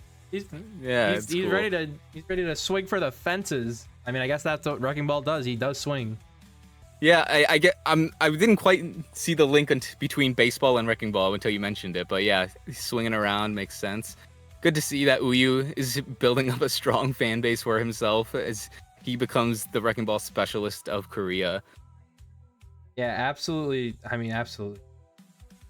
A very impressive player. I mean, the little miniature sense thing going on is, once again, kind of insane. Have you tried the Uyu challenge? Nope. Have you tried playing on his sensitivity? Nope. I tried it myself. I'm a low sense. I tried it myself, and it was truly awful. Like there were the slightest movement makes you do a 180, right? Like if you just like cough, all of a sudden you're aiming at a completely different target. And yet, there it is. Torb coming through. So we're gonna see some hazard. The Zen ban here. I gotta say, I'm surprised Please Not Hero ban didn't see this coming. They opted to not go for a protect ban. Yeah, I mean, maybe they have something else in mind, but Sim still kind of, again, destroys the hazard, but Orb is really like the linchpin that you need to keep hazard from running amok. But Zen's gonna be good for Uyu. Wanting to play that ball, but that being said, I'm really not sure Vestacrew would have even been running the Zenyatta in the first place. Because the thing about Circuit Royale is it is very linear, right? Other than point two is kind of the least linear because you have like that hairpin turn. But outside of that, the Zenyatta can still play like at the very far back past the kind of end of checkpoint 2. Whereas New Queen Street, it's kind of nothing but hairpin turns, right? You have that initial kind of U shape where the ball comes down, then that turns into another U shape before they go up the hill, which means a Wrecking Ball can engage onto like the backline no matter where they are at any point on the map. Yeah, so I really doubt a Zenyatta would have even been coming into play in the first place here, and I can't help but wonder if this is going to come back to bite Please Not Hero ban. Yeah, I mean, you got Scarlet on the Genji. I mean, that's obviously best hero. Zessen coming out on the cast to stop the ball. And we got the Ana. I mean, once again, you're going to be struggling here if you're Uyu, but not as much. But like you said, I don't see the Zen coming out here. Yeah, and like we predicted, though, the Farmer is going to be on that hazard with the Torbjorn being banned. Yeah, we're going to see... I think we're going to see a lot more of the Sim playing bodyguard for our supports here, while Uyu tries to get aggressive, or as aggressive as he can get with Zessen protecting both. Farmer falling asleep here, but not really going to have a lot to follow up on. But Zessen's going to try and play bodyguard here, protect the backline, and get to Uyu. Uyu falling low. Yeah, he's going to get very low. He's able to back out there, and it's going to be giving plenty of ult charge over to the supports. And Farmer doing a good job of kind of zoning away this backcourt here. But Soe was way off by themselves. They did have the Kiriko with them, but as soon as the going got rough, Daijin just dipped away from there. And Soe... It wasn't a bad idea kind of sending that 2-man hit squad over on an off angle, but Vestacrew able to just counter it way too effectively. Yeah, I think this is gonna be an inches kind of game. You know what I mean? Like we're gonna see a pick here, a pick there, but I don't think we're gonna see any massive like team wipes or anything like that because Kiriko getting caught out here waiting for TPing out, safe from Scarlet, but now Scarlet has his sights set on the Ana. Uyu trying to come in and play hero, but super low. Missing the anti-nade there, Yui does. And, I mean, you got the hazard coming towards you, a nice sleep, but Wu-Chan, oh my goodness, with the kunai straight to the body of Yui. And they, I mean... Yeah, Vestacrew is doing a great job with their engagement targets. They are doing, like, Farmer finds another one. In the meantime, Soe is kind of getting a little bit of cart progress here. But, like, if we go back to the very start of that fight, right? We had Daijin there on the off angle. Scarlet immediately dashes in, forces the TP and the Suzu. Then Yui comes in, looks for a nade, but while he finds it onto Wu-Chan, no one can follow up on it. So it ultimately ends up being meaningless. And then with no nade, it means that Farmer has nothing to worry about, so he engages aggressively. And, yeah, now we're just getting into the Nano Blade. Yep, there it is. TPing away. He has a dash, but nobody's around him, and I mean, Sim kind of bunkered in this room, and yeah, there goes Scarlet. So close. Farmer taking out Daijin in the process, though, and I mean, is that an even trade? They get point cap. I wouldn't say so. I'd say Vestacrew's taken this one to the bank so far, and again, it's been. It is an even trade, but you don't want an even trade, right? You want advantageous trades, and that was absolutely not that for Please Not Hero ban. Now, Vestacrew, okay, finally, they're going to be able to find a pick, as it's actually going to be Yui diffing search there on the Ana. Yeah, Yui has been a monster on the Ana, as Soe finally takes down the hazard and is going to take the bot with them. Uyu taking down Zessen, and I think this is going to be the fight where... committed the Kitsune rush back there. Not sure if that was the best idea. But that being said, there's still two people. The Kiriko and the Genji are both here. And they're not going to be able to win their matchups, though, as they both get taken out. And those are pretty significant staggers. This is going to be a really good chance for Please Not Hero Ban to get back in this. Yeah, this is gonna be, again, you kind of want to just push the bot, play it slow here a little bit maybe, but you got the wall online, you got the binds online, you got Sori with the Deadeye. I think as soon as we see Hazard push in, oh, trying to catch a sim out there. As soon as we see the Hazard push in, even putting the wall on the TP, that is so smart. Yeah, we're gonna see the Deadeye come out, try and stop Farmer from getting any progress. But wall coming out here. Sori's on a big off angle. And Farmer instantly deleted. Still saving that Deadeye. And like you said look at that earlier, assist feed. Yeah. You look at that assist feed. He had 3 people there coming in to help get the kill on Farmer. And Please Not Hero Ban, they are just more than able to clean up now. As that was a great wall coming in from Soe to kind of open that up, right? Yeah. It was just enough to really allow them to put all the pressure they wanted onto Farmer. They were able to play much more aggressively, and Farmer paid the price for it. Not even able to use his downpour, which he had been looking for a chance to use it from the start of the fight. You could kind of tell with how he was off angling. That being said, though, saving it may be the better move here, as you know, Please Not Hero Ban, they're getting close to 4 ults, so you're going to need to be very careful to counter that if you're VEC. Yeah, Sori anti-ed low here. Zessen going down early. Scarlet pulling the blade, gets one onto Soe, trying to get another onto Kiri. Wu-Chan finishing the target off as the dash. Gonna look for the cast on a Scarlet, or look for the dash on a Sori. Sori and Yui went on a huge flank, and yeah, I'm pretty sure Yui is still alive somewhere here in the back line. Yeah, but does it matter? Because I mean, look at that. Yui finds another. Yeah, I mean, and they have point control now. They have meterage. I mean, yeah, Sori did die, but you didn't get the arguably more important pick of the Ana, and it allowed Please Not Hero Ban to keep the momentum going and actually take the lead here. Yeah, Search swapping over to the Brig here to try and get a little more protection for the big slam coming out. Brig immediately going down with the Deadeye, popped up into the air. Kitsune Rush coming out, Farmer going in. This cast is just going to keep peppering shots into him. Uyu taking down Farmer. And this is going to be a fight. What looks to be a fight win. Can Zessen turn it around? No. Sori coming out with a headshot. Soe coming down on a Scarlet. And Wu-Chan. These Kirikos are going absolutely bonkers today. Will we see another pick? No. But the bot's going to keep going until it gets taken back by Wu-Chan, taking it around. Looks like Sori's going to disengage here. Hopefully he gets out. Uyu coming back quick. But it looks like we're going to have another quick 5-on-5 here. Uyu playing Distractor in the back line. And Scarlet now on the Tracer. I mean, swapping off the Genji. And look, Yui once again just targeted now that Brig. Yui is the Widowmaker. Yui is, I mean, the Destroyer. Absolutely. And Daijin's actually, like you mentioned, these Kirikos, look at the flank he is on right now. He's, from looks of it, completely by himself. Took out one, is now trying to take a duel with a Tracer. He may actually be successful, as Uyu is there to help him out, and he gets out. And I just want to say the trust you have in your tank to stay alive while you're like, yeah, I'm just gonna go 1v2 real quick. I'm gonna take these duels. I'm just gonna, my tank will be fine.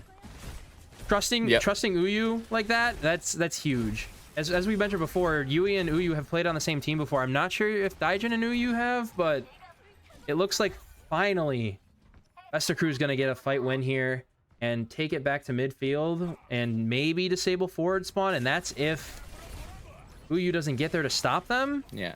What's interesting is both teams here are kind of playing in their own little squads, right? Like the teacher has said, split off into groups, and we're just seeing these little groups kind of take their engagements with each other across the map. Wu-Chan that is a huge Yui. Deadeye, yeah. So are you popping one of his own? Simwall coming up is also going to be used, but like it's not in a great spot. Half of it is just in the buildings, so definitely not the most effective that it could have been. We are going to see Uyu actually force the rally there from Search. Yeah, been Search living. I mean, once you become that raid boss, get the IMAX screen up, watch some movies, and it looks like they're going to take the bot all the way close to getting the point here. I mean, Soe Zessen with a nasty headshot. Yeah, but Soe did his job. He took out Farmer, and not having that tank, that's going to be really rough for Vesta Crew. That opens themselves up to a lot of damage. Huge Suzu coming out there, and plus the Nano. I mean, he would have lived anyway, but hey, you never know. Zessen going down, Scarlet finding a pick on the Sori, Ball going in. Almost getting the pick on the Brig. It looks like they're going to be able to kind of keep each other up there. And again, both these Kirikos just like really doing an amazing job of finding picks, like even more so than normal. Obviously, like Kiriko, if you're not doing damage as Kiriko, you're playing her wrong, right? But yeah, to like be able to find so many like final blow headshots, especially like it's not something that you expect to see nearly to this level. Yeah, Farmer's so close to getting out there. But it's a trade, right? Like Search gets a whip shot onto Daijin, who was no doubt on another flank. Yeah, but Daijin's gonna come back quicker here. I mean, you got spawn advantage here if you're Daijin. Sori just kind of trying to keep these two in a check. Oh my goodness! Sori onto Scarlet. Can he get the one onto? Oh my goodness! Yeah, he finds that sick flick onto the Tracer, but the Kiriko is just a little bit too agile. It's gonna escape his gaze for the time being. But both Deadeyes actually being popped now, and Sori is actually gonna come out on top as he finds the pick onto Wu Chan, I mean, and that's gonna be enough. Look at Daijin once again. Yeah, Daijin finds two. But look at the assist feed onto the Hazard. Oh my god, Farmer is not having a good time right now. I would bet good money that Daijin has more damage than healing right now. I want to see stats. I want to have stats available to me. I want this on my I want a magical third monitor to appear onto my screen. Scarlet going around to the flank trying to get onto the UE. Oh, Scarlet's getting caught out again though. Yeah, and look at these flanks are ridiculous. Once again, we actually see the Nano come out onto the Kiriko. What is this? What are we watching? Yui's going insane. I don't even know how to try and like break this down, because this really just does feel like we're watching like a death match. Like this is TXCXX being played in an actual tournament right now. Yeah, and it's working out for Please Not Hero Band, because again, that's where they thrive. They trust each other. They have that team that confidence and teamwork built up to be like, yeah, I can trust Uyu to survive. Yeah, I can trust Daijin to win out the duels most of the time, unless you're going up against Zessen. Yeah, Zessen got 2 picks there, and fortunately Farmer was able to stay alive long enough to stall, allowing Wu Chan to get back. Some nice discipline from Wu Chan as well, not using the Kitsune Rush the moment it came online, and instead holding it, as they're now going to try and come back and see if they're going to need to make a really good overtime push here. And it starts with a nice pick like that coming in from Farmer. Yeah, I mean, but look at the ults here. You got Kitsune Rush coming out. Uyu use mines down. Goes Zessen. Sori using the Deadeye. Losing the 1v1 to the Sim. Wu Chan does in that little tiny room. Scarlet's still alive, but not for long, as Daijin takes him out again. You can see Uyu, he's having the time of his life. He immediately whips off his headset, starts looking around. Where's that mouse pad? Is that thing like an inch by an inch? We got 10 centimeters by 10 centimeter mouse pad there. Is that what's going on? I'll be honest, I don't even see a mouse pad. Maybe it's just blending into the desk, but yeah, it is. There is one there, I promise. But we got Please Not Hero Band cooking. Their logo's on fire. They're on fire. We're headed to a map 5, ladies and gentlemen. That map was one of the most memorable ones I've seen. Just like these teams, it really didn't feel like there were any sides, right? Like, especially for the side of Please Not Hero Band, Daijin and Sori there on the Cassidy, just really going anywhere and everywhere that they were allowed to. And of course, part of that is because of Uyu, right? He's up there in the front line. He's constantly like drawing so much attention that the supports are able to kind of do whatever they want. They keep sneaking into these weird spots. Even Yui just filling up the kill feed at times. Yeah. Yui has been especially impressive for me. I mean, the sleep onto the Hazard there, I don't think anyone followed up on it, but still, you're so many doubles and even triples coming in. Unfortunate that you get taken down by the Genji Nano Blade there, but what are you gonna do? And then Soe put him in the blender. We called Sori a Torb 1 trick earlier. I mean, let's change the script. Call him a Cast 1 trick. Yeah, apparently he's just like a cracked hit scan who's playing Torbjorn for fun, right? Like that's the only explanation.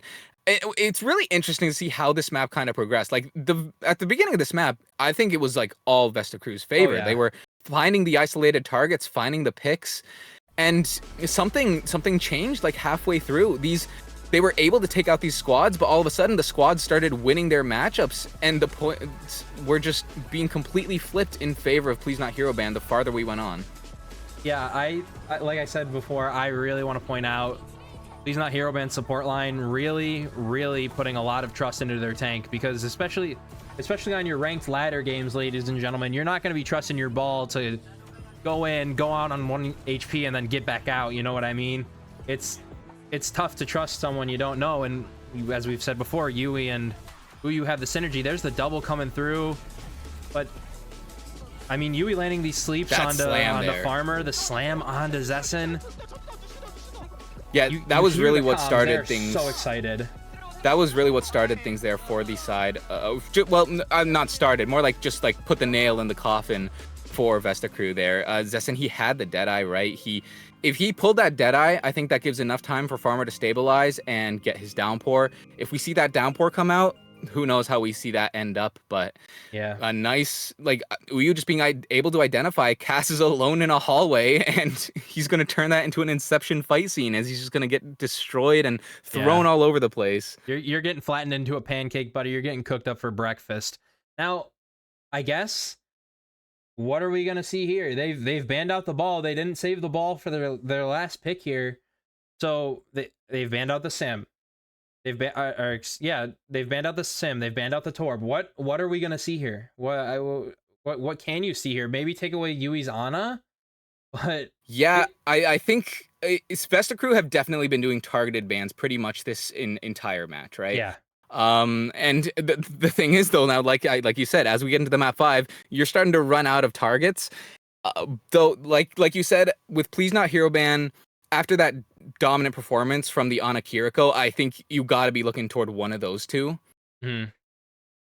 Yeah, I wonder what map we're gonna go to as well. I mean, I truly have no idea. It has to be a or it could be a control map, right? They can pick from any map that has been, or any game type that has been played. Honestly, I think it would be a bad idea for Vec to go control here. Yeah, it'll be interesting. Like, there's so many opportunities you can take this, but you're gonna really have to predict what Please Not Hero Ban wants to do to kind of close this out and come up with a good way to counter it, though.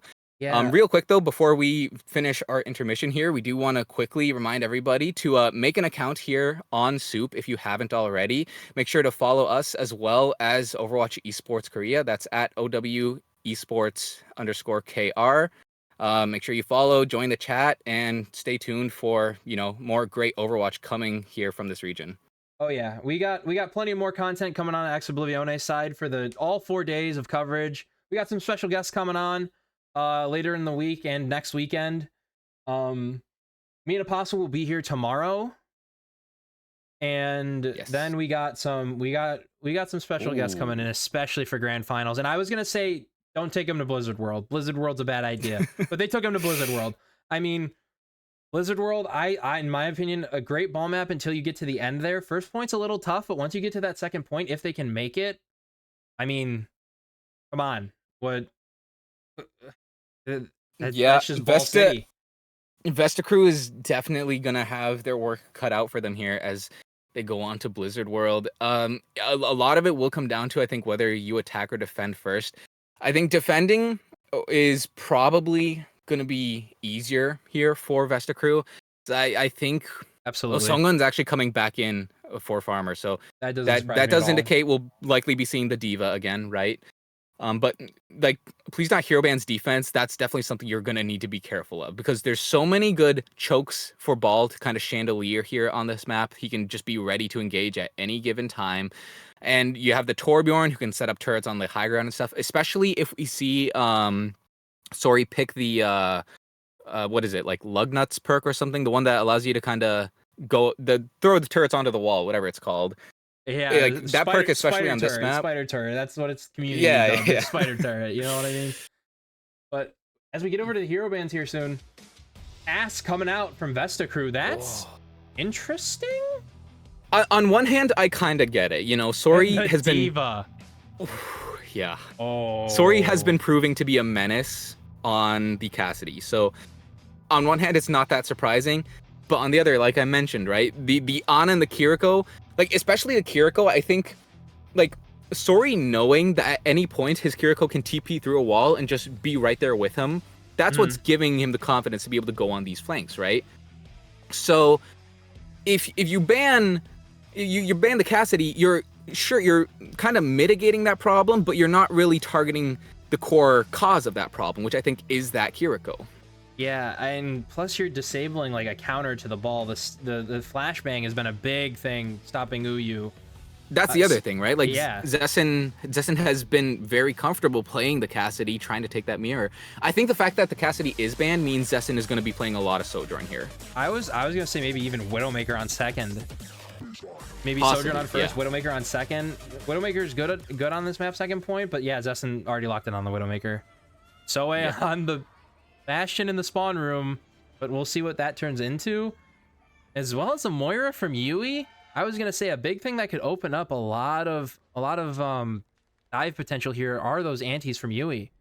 But I mean, if they're not gonna play Ana, then you're just kind of relying on a hard dive here. Everybody going in, targeting, or that focus fire going in. We'll have to see if they stick with the Moira. I can't imagine that we see the Moira leave the spawn room. There it is. But yeah, Songun with that D.Va being banned is gonna have to be playing that Sigma, which of course isn't the worst thing, right? Like the Rock is definitely very good at being able to shut down the ball, so if he can do that effectively, he shouldn't be too stressed.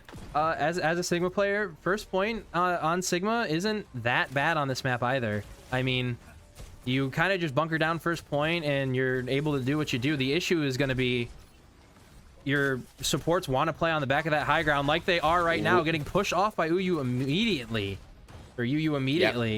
And now he just has the high ground. He says, "This is mine. I'm staying here." And then Songun's getting low. Yeah. Oh, but actually gets a pick onto Soe. The Discord the nade and Discord. Yeah, a very nice response there coming out from the EC support line. I think Soe thought they were able to just go in a lot more freely due to Uyu forcing them out early. But Vestaker, they were just knocked back, right? Like, they really weren't hindered all that much, aside from just needing to change their rotation. So as soon as they got back, they were able to quickly respond and make sure that Songun stayed alive there. And Sori's gonna be opting to the Widow duel. Let's see what happens here. Going down again, Soe with a rock from 9 miles away. Yeah, I'm not sure why Soe was playing that far up when the rest of his team is still nowhere to be seen. Hey, I mean, that sim poke damage is valuable. You want to build that, especially with Zessen on the Widow, you want to build that wall as fast as possible, maybe, so your slower teammates can push in. But Yu coming in, once again, kind of just... You see Songun's at 92 to his ult. He's the highest ult in the game. Sunghoon is going to get Flux here before the supports even get any of their ults. I mean... Yeah, he's charging it insanely fast. But what is he going to use it on here? Ooh, sleep coming out onto Yu. And the nade, is there any follow-up? Oh, they're off to not even use the nade. He misses the flux! Oh, no. That's so tragic, but I think Yui's going to go down anyway, unless the peel coming through.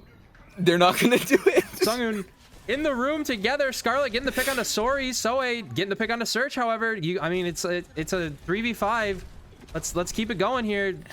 Please not Hero Band. Gonna have to push forward here and try and take some space. But the Pharah's just Scarlet's gonna need to be careful. The Widowmaker and the Ana both kind of hunting for him right now, and Uyu is actually gonna be the one to force out Zessen. Wu-Chan does have the Transcendence online if they want to decide to kind of hold on to this. They've already given up one tick. They might make that a second. Ooh, Yui! Scarlet not able to escape. They might have to give this up. Oh, okay, the Nano does come through onto Songun, who's going to be putting pressure on that point, and we can see Wu-Chan's actually just going around, able to actually find Sori and the Transcendence. Yep, Trank coming out, Nano coming out from Please Not Hero Ban, Wall coming out, everything in the kitchen sink coming out from Please Not Hero Ban, but it's not enough to it might be enough to cap this first point because Soe cooking on the sim, getting 2. That sim wall was actually just perfectly placed. It did just enough to be able to keep Please Not Hero Band from confirming the kills. It was able, like, Please Not Hero Band, they did kind of lose a few, right? Like, especially Scarlet came with the Widowmaker and stuff, and Wu-Chan, he should have gotten out like 10 minutes ago. Not sure what he was still doing there. But Soe just came up clutch. Ooh, that Widowmaker shot not quite going to find its target. Yeah, it's definitely an interesting... Sori. I mean, we've been saying Zessen's the hit scan here, but I mean, Sori's been kind of on fire. Even, I mean, he has walls, but yeah, I gotta say, Zessen Zessen has a pair of brass ones to be able to go up against the Widow with walls and just take that duel happily. Yeah. The fact that he didn't die is a bit of a miracle. Yeah, I mean, art progress, you're already around, coming close to around this first corner here. Flux coming out. I think that's going to be it for... Oh, Soe saved by the Suzu. EP coming out, and they're just playing Ring Around the Rosie. This is just your chasing. You're chasing your own In the tail meantime, here, though, Scarlet and Zessen are putting in work as Zessen opened it up with a kill onto Yana, and Scarlet followed up there in the back line. So they're able to stabilize. Yep, let's see what they want to do here. Sori's actually going to swap to Sojourn. Interesting. But I mean, you're gonna be getting a lot more consistent damage. Daijin goes down. Yeah, Daijin dead. I think Please Not Hero Ban, they're still kind of playing that same style they did on New Queen Street, where they're being aggressive on weird flanks and looking for picks, but this time Vesta Crew is able to punish it a lot more effectively, especially with like the rock and stuff. You hit the stun, they can't escape, so you're able to confirm the kill. And Uyun isn't able to get out either. Yeah, Scarlet just chasing him down with the Widow assist. Soe going down as well. I mean, they're just getting picked from spawn, and another headshot might come. Nope. Oh, another headshot, but not by the Widow from Wu Chan. Going on to Yui. They're just gonna hold spawn here. I mean, you have that top platform to hold spawn. You can do whatever you want. They have so many anti-ball tools here in terms of the Zen, the Zessen, where are you playing? Oh! I thought he was throwing. I was not familiar with your game. He's got it. I will never doubt you again, Zessen. He knows ball. Yu knows ball, but Zessen knows ball. We got the Sig flight coming up here. That's honestly a great perk for this map, to just kind of transfer from high ground to high ground. Yeah, absolutely. That high ground is just low enough that the Sigma can actually just like traverse them super easily. It's at just the right height. And now you can see just how much of a menace he's being out there on the back line. And so he's probably going to die here, actually. Yeah. Another one. We got another Flux online. They're all in this little room. I would be very surprised here. If we don't see a Flux come out. Yep, Suzu coming out. They're uses the Flux, but you don't even need it, really. They're already all dead. They got 20 seconds left. You need to stay alive, and you need to touch this point. You got 4 ults online. Wu Chen only has Trank. They use the Nano. They use the Flux. Pulse Bomb coming online for Scarlet. Let's see how they want to play this. Slept. Oh, will you be able to touch? He has his grapple is off cooldown, so he's able to get the fireball. He's okay. He's gonna get the touch for sure, but we'll see if they can actually do anything with it. So going low, gonna get the wall up before they probably perish. Perish going down. You need to drop the mines there. No, Yui not using the Nano there. Crank coming out from Wu Chen, and that's the only ult they got. They gotta play until they get another one. The closest one coming up is Zessen. That's not very useful. Sorry, getting deleted by the Zenyatta. Scarlet trying to make something happen. Gets Daijin. Yu again wrapping around this point. Scarlet sitting here, but the Zenyatta with the Discord Orb onto the ball. Yui with the nade coming in late. No chance to use that Nano, unfortunately. I think you got to use that Nano sooner onto the ball if you got any chance in that fight. Definitely, but I'm not gonna lie. Please Not Hero Band. They kind of felt like they were on the back foot really the entire time. Like it was basically a complete reversal of what we saw happen on New Queen Street. But instead of like these hit squads running around, Please Not Hero Band was just able to like keep winning 1v1s. Like we saw Songun up on the high ground on the Sigma. He was able to just sit up there, and for some reason, Please Not Hero Band, they just kept playing on that choke. Goodness. That was so nice, yeah. That was dirty. They kept coming through that choke, and he was just free firing down onto them. And like even at times where they could have escaped, like Soe set up a TP, the TP just ends up being broken, and then he's completely isolated there, and he just ends up being taken out. Like, Please Not Hero Band, they didn't really have that same coordination that we saw from them last map. Yeah, no, it's I think it's going to be an interesting defense here, because now you got Sori on the Torb, you got Soe on the Sim. That's going to make it hard to push through. Sigma does not like fighting. Yeah, they're going back to their bread and butter. Yeah, and then you got Yu, even if he dies, comes back fast on the ball. The only players you really got to worry about protecting are Yui, and Daijin can just TP all around over the place. Suzu, dip it in Mumala's chili oil, and you're there. I mean, you got. I think a big thing. So much. I think a big thing for Please Not Hero Band is you're going to need to start limiting Wu Chan a bit more. Like, I talked about Songun getting free value, but Wu Chan is kind of doing the same thing on the Zenyatta, which really he shouldn't be able to do. with that wrecking ball, right? So I'm sure Search is just doing a great job of protecting him, allowing him to like kind of play aggressively without worrying. But something needs to be done to make sure that Search can't like like I said, Wu-Chan is there finding the first pick. They gotta get out. They gotta get out, and they gotta get out fast. It looks like Tori's gonna die on point, unfortunately. They gotta get out fast, get a quick regroup. But it looks like Wu-Chan actually going down. If they get the pick onto Yui here, that's bad. Bad news. Yu might be able to get the retouch if he's topped off enough, but it looks like he could retouch here, but yeah, it doesn't matter. Yeah, it's not gonna matter. I think this is gonna be an extremely difficult 5-minute, 35-second hold. It would be a hold for the history books, that's for sure. Yeah, especially as Soe gosh, going down so early. The coordination is just falling apart here for the side of Please Not Hero Ban. Yeah, Scarlet on this Genji and they might lose another one. Yeah. Whoa. Yui taking the fight against a Sigma with a half. But in the meantime, Sori goes down. Daijin is able to win that, but Sori still goes down nonetheless. So there's still absolutely zero pressure being put here on the cart. You say that now, Uyu. Have you met Yu? Oh well, he slept. He's forced out. Oh no, he's going back in. Okay, nope, he's getting that health back. He's cooking. Let him cook. Vestakroo just so comfortable. Wu-Chan, he might be looking for a flank here, or he might just be choosing to join Zessen on the high ground. Yeah, he kind of is. He's looking along that hallway. The flux for Sungon isn't going to get anything. I don't think he's caught a single target this game. I think we've seen some Kalush fluxes from the World Cup here. Okay, Wu-Chan finally gets punished for his aggression. Sori able to find the pick he needs, and now Uyu and Sungon kind of going to be dueling on cart. Meanwhile, Scarlet pulls the blade. He goes into the back. 25, 24, he lives. Onto Yui, gets back up on the high ground, fighting the Sojourn. Is he going to be able to get the pick? It looks... Oh, Sori getting the... But they're all solo. They're all solo. Wu-Chan is back. Blastering it down main. Are we... Yeah, Sori breaking his back right now, trying to keep the team alive. But Uyu goes down. Is there anyone who can keep point presence? Sori again, trying to be the hero. And Yui's there, trying to join him as they finally pick onto Wu-Chan. But it's not going to happen. It's not going to happen, unfortunately. Not enough. Map 5 over and done with. Vestakroo picking up the win, but it was a lot closer than I think either of us expected it to be.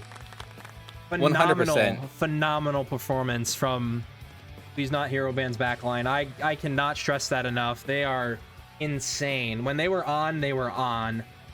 I mean, holy cow. Yui going crazy. Daijin as well.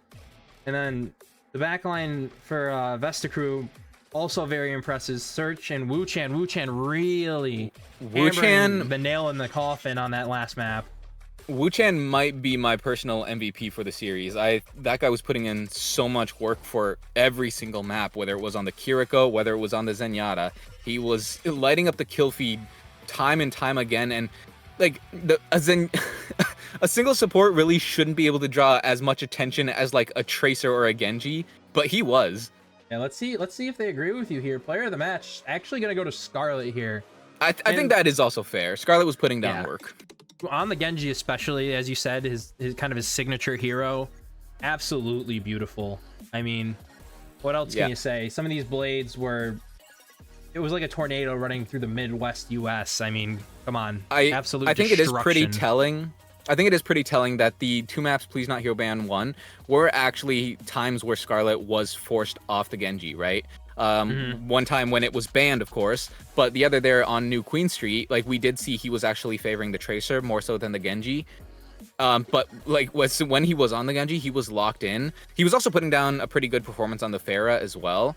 But that Genji really was where he was being the difference maker. Yeah, when he was on that Tracer, he was losing the duels to Daijin often. I mean, you can just tell when someone's not comfortable on a hero, and that's okay. You got to play to your strengths, you know what I mean? But this was a long series. This was a long map. Must have been tiring for both teams. I mean, coming up on 2 hours of playtime here. Whoa, man. Yeah. And well, for Vestakroo, their day's not over yet, since they've now confirmed that they'll be playing in our third match of the day. Yep, and that'll be Onside Gaming versus Crayon. Yeah, they'll be facing the winner of Onside versus Crayon. So, let's, I mean, that's definitely going to be an interesting one. as well. I mean, like you said, onside picked up some people, I believe. Yeah, so Onside did pick up the FTG roster from the Yep. gamer. So if you had to ask me to pick a favorite out of like day one, it's probably them, right? Yeah. I think anyone going up against them is going to have a tough time. And we have seen VEC versus from the gamer happen before. But that being said, this is kind of a new version of Vesta Crew, right? Like we can't call these guys the same Vesta Crew that we saw there in Korea Stage 1 because they did have performance. Wu Chan especially, like when mentioned, like he definitely leveled up. Scarlet, I don't know if he's like an upgrade for Vesta Crew. Maybe on the Genji. I think the Genji, he could definitely be argued to be an upgrade there on the flex DPS role for them. Yeah. So overall, I think there's a good chance that they have increased their power level. Will it be enough to take down Onside though? That's what I don't know. Yeah, that's tough. I mean, we're like you said. Of course, we're that's gonna, assuming Onside doesn't get upset. I'm speaking too early here. I'm yeah, just assuming Onside wins the next match. That's not guaranteed. yeah. No, I mean, hey, we didn't expect Please Not Hero Band to go as crazy as they did, but I think they played out of their minds. No, yeah, absolutely. And you know what? More than anything, Please Not Hero Band, they definitely proved that at the core, they are still the team that we love to see there in Japan, right? Uyu was doing great work on the Wrecking Ball. We saw the tour, we saw the sim. And of course, like the Kiriko Ana that we kept seeing come out from them, that was a thing of beauty. Yeah, double flex is not something you see a whole lot of these days, unless it's on the maps like Circuit Royale.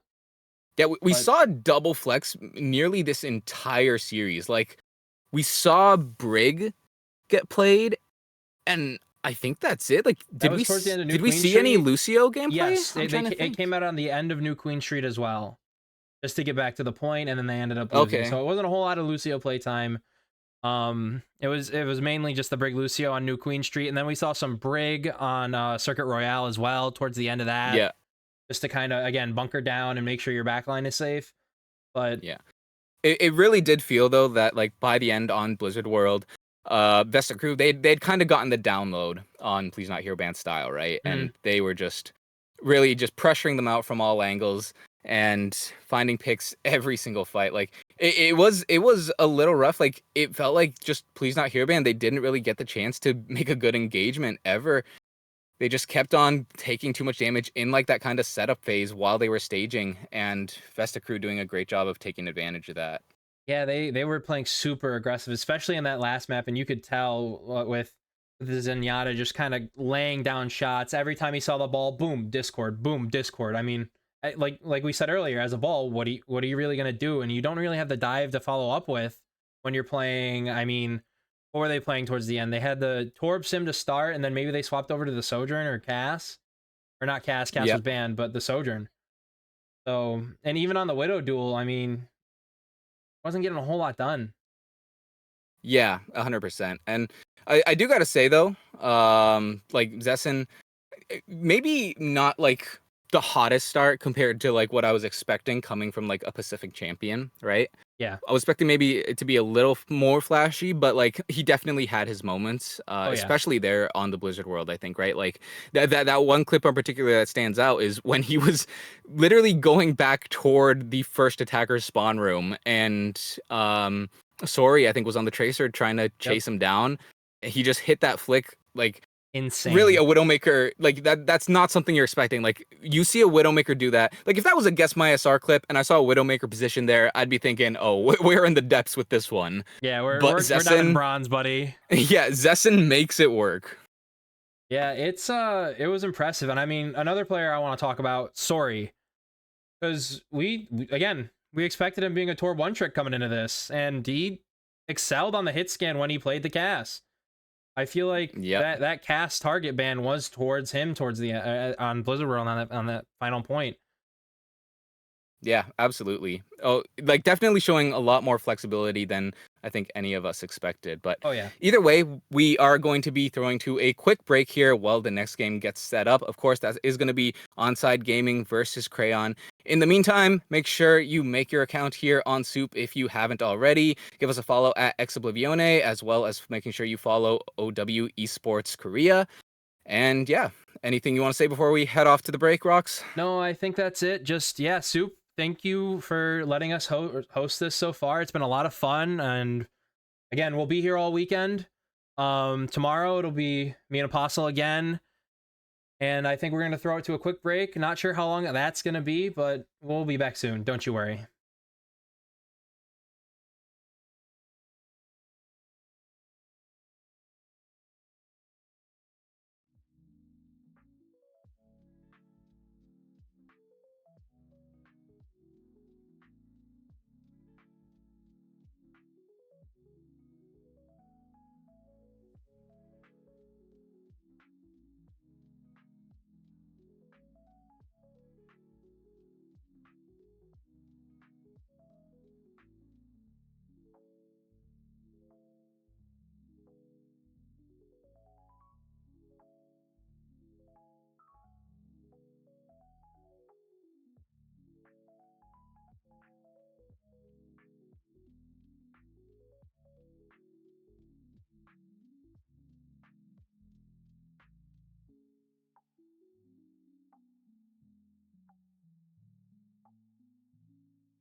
All right, ladies and gentlemen, we are back for SOOP Overwatch 2 Cup 2025 Season 1.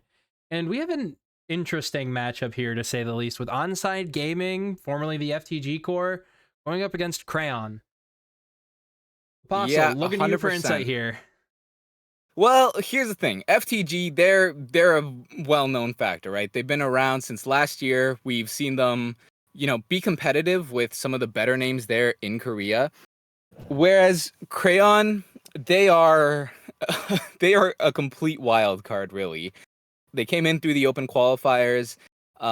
Their players, maybe some like diehard Korean expert would be able to recognize them, but for me, the only player I recognize on Crayon is Hoper, who is actually from the Monster Gear roster over in Pacific. And Monster Gear in Pacific, they had not the greatest season. They finished in the 5th to 6th place, so not quite in the top half of teams. And there could be a lot of factors that go into that. I'm not gonna like make any judgments about a player based on one tournament's performance, right? That being said, though, I think Crayon is definitely the underdogs. Oh, yeah. I mean, Jasmine, Jasmine's amazing. You got Vindime on the squad as well. I mean, you got two very, very, very talented players that can take over a lobby themselves right there. And then, so I guess we're going to Yeah. see how this goes, but we'll switch it over to, Yeah, for Crayon, really, their biggest strength, I think, is the fact that they are kind of unknown, right? Like, when you have no expectations, you really, you can punch up really as much as you possibly can. Like, yeah. there's really no pressure on you to perform well. Of course, the flip side of that is, sometimes teams can maybe suffer a morale hit from not having any expectations. But for Onside, you are going to have a lot of pressure coming in. Like, if you, especially being newly signed, right? Like, when these guys were from the gamer, they're just kind of playing for fun. But now they're Onside Gaming, they're on a team. So if they kind of mess up here, that wouldn't be a great look for them, to say the least. So I'm sure they're going to want to make a decisive win as this is their first game there under that name. Yeah, I mean, you got talent. Like, I totally forgot Prophet was on the team. I mean, yep, Little P is amazing. Jasmine on the tank role, we've seen to be somewhat flexible. And then again, like I said, Vindime, former, San Francisco Shock player. Yeah, Vindame is one of those players that has very mixed opinions. Some people will tell you that he's the best, like one of the best main supports to come out of the region, who has just been cursed to be on weaker teams. And other people will tell you that he's the reason those teams are weak in the first place. With FTG, it's kind of hard to say, because FTG, they kind of suffer from a similar thing that I mentioned in our last match, right? You're playing against the absolute superstars of the world, so it's kind of hard to tell how good you are on an average level. Yeah, if you're facing Crazy Raccoon and the Team Falcons every day and scrimming them every single day, I mean, scrimming them, obviously great practice. You're going to level up eventually from that. But playing them in, brackets, a whole other story. I mean, that Yeah. pressure on you. And especially because OWCS Korea stage 1 was so competitive to get to the event in China. It Y- I mean, Absolutely. what, we had like 4 teams fighting for like second and third place. Yeah. And the interesting thing about like Onside Gaming, like when they were FTG there in stage 1, is like they were actually playing at a level very comparable to T1. Hmm. Um, they did ultimately lose to them in the last chance qualifiers. T1 ended up 3-0ing them. But during the regular season from the Gamer, they finished with the exact same record, finished 4-4. They actually had the better map differential, right? Yeah. So in theory, those two teams should be playing very, very close. If we remove the Lance Chast, if we remove the LCQ, then From the Gamer could be considered to be the better team, right? Yeah. And I think at least looking at the potential of the players on that roster, like they have it in spades, right? Like Sonjun, Prophet, these are players that I don't think we've seen hit their peaks quite yet. Like I think there's still a lot of room for them to really grow and advance. And like someone like Vindame, like you mentioned, yes, he's had issues. Yes, he's had his struggles, but it could just be that he's still just searching for a system that he fits into in like a perfect world where he can really show exactly why it is that he was hyped up back in the day. Yeah. I mean, like you said, T1 also a very good team. I mean, you got players like Viper Yeah. on there, Zest, Donghack.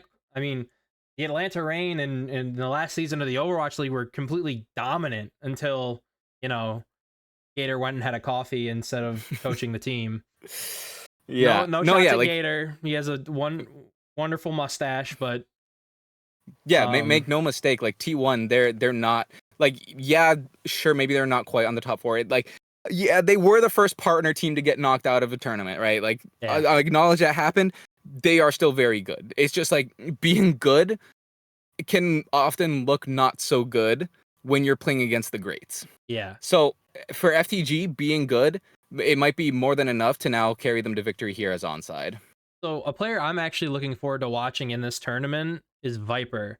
I don't know if you watched a lot of Viper when he was on the Shanghai Dragons, but he was again in the last season of the Overwatch League when Fleta was on was what was Fleta on?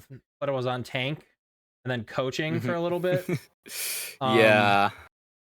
Viper was the pillar of light on that team. He had like a 50%, or I think higher than that, pulse bomb stick rate. But we're not talking about T1 right now. What we're talking about is that we're going to Lijiang Tower, baby. The comfort pick for every team ever, I guess. Onside Gaming picking that. I guess we'll have to see what bands come out. It's going to be interesting because, like you said, I mean, Crayon not really known to, Yeah, know like what they play. for onside, you really can't like be target banning here. At least not yet, right? Maybe like as the game goes, you'll be able to get like a good read. And maybe there's like we got to acknowledge these teams are always like scrimming and stuff, right? And I'm sure a lot of these players will know each other from meetings on teams in the past, maybe, or ranked, whatever it is. Like they're gonna have a level of insight that we don't have. So maybe they will be able to like actually know exactly what to expect. But like I think that if Crayon do want to have a chance, they need to lean into their factor of the unknown as much as possible. Yeah, I think like I said, I think it'll be an uphill battle, but I think we're in for an interesting series to say the least. But For an sure. interesting series is better than a boring series, you know what I mean? So Yeah, and let's see what, that's usually the case with these teams, right? Like yeah. this is where the undiscovered talent kind of starts. Like these players right now, sure, we may not recognize their names for the side of Crayon, but give it 2-3 years, we could be talking about like the potential superstars of the future.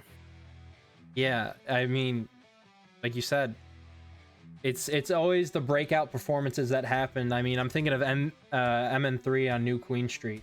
Like Yep. when, oh my gosh, that's a legendary game. That's when you're talking about peak. That's when peak hit. Yeah. Also, whoever that is actually dripped out with the fleece jacket in Oh the my arena. goodness.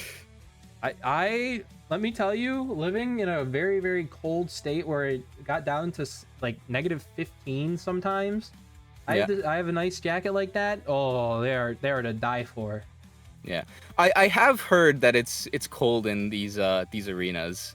I feel like every time I hear stories about people who go to these lands, they always say that the arenas are very cold.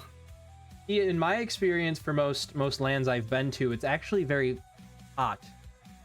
Oh yeah, sweaty. But of course, we got the fan signs coming out. I mean, they're all just pretty warm too, so. Yeah, maybe it's freezing. Well, let's check. Siri, what's the weather in Korea? Yeah, what's... Okay, Jarvis.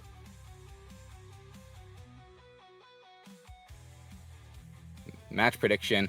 Crayon actually, we look at this match prediction, onside 70% to Crayon at 30%. That's higher than I would have been expecting for Crayon. So maybe this Korean audience knows something that we don't. Yeah, we're both American. Yeah. I usually am awake. We're in A. The world doesn't exist outside of the Americas. Yeah, and sadly we're a Mickey Mouse region. I'll I'll say it to the cows come home, but yeah. So we got maybe there's something coming out here. Let's see what the initial ban's gonna be from onside. Torbjorn. Let's see some Hazard, baby. It's a Torbjorn ban right off the bat is interesting. I wonder if Crayon might be a Please Not Hero ban style team. Like, yeah, maybe. For them to pull a Tor ban right off the bat, that's immediately what comes to mind, right? You don't really expect that to be coming, at least not right now, since Hazard is kind of falling out of the meta. If Hazard was hard meta, then maybe, but that being said, like I mentioned, we are kind of in a state of meta flux, right? We're not seeing the Malga really played much anymore, so there is a good chance Hazard is just making a full comeback, and they're wanting to roll with that. So that's what the Tor ban is there to enable. Here's the other thing: they banned Jasmine's Diva. I'd argue that's Jasmine's most known hero.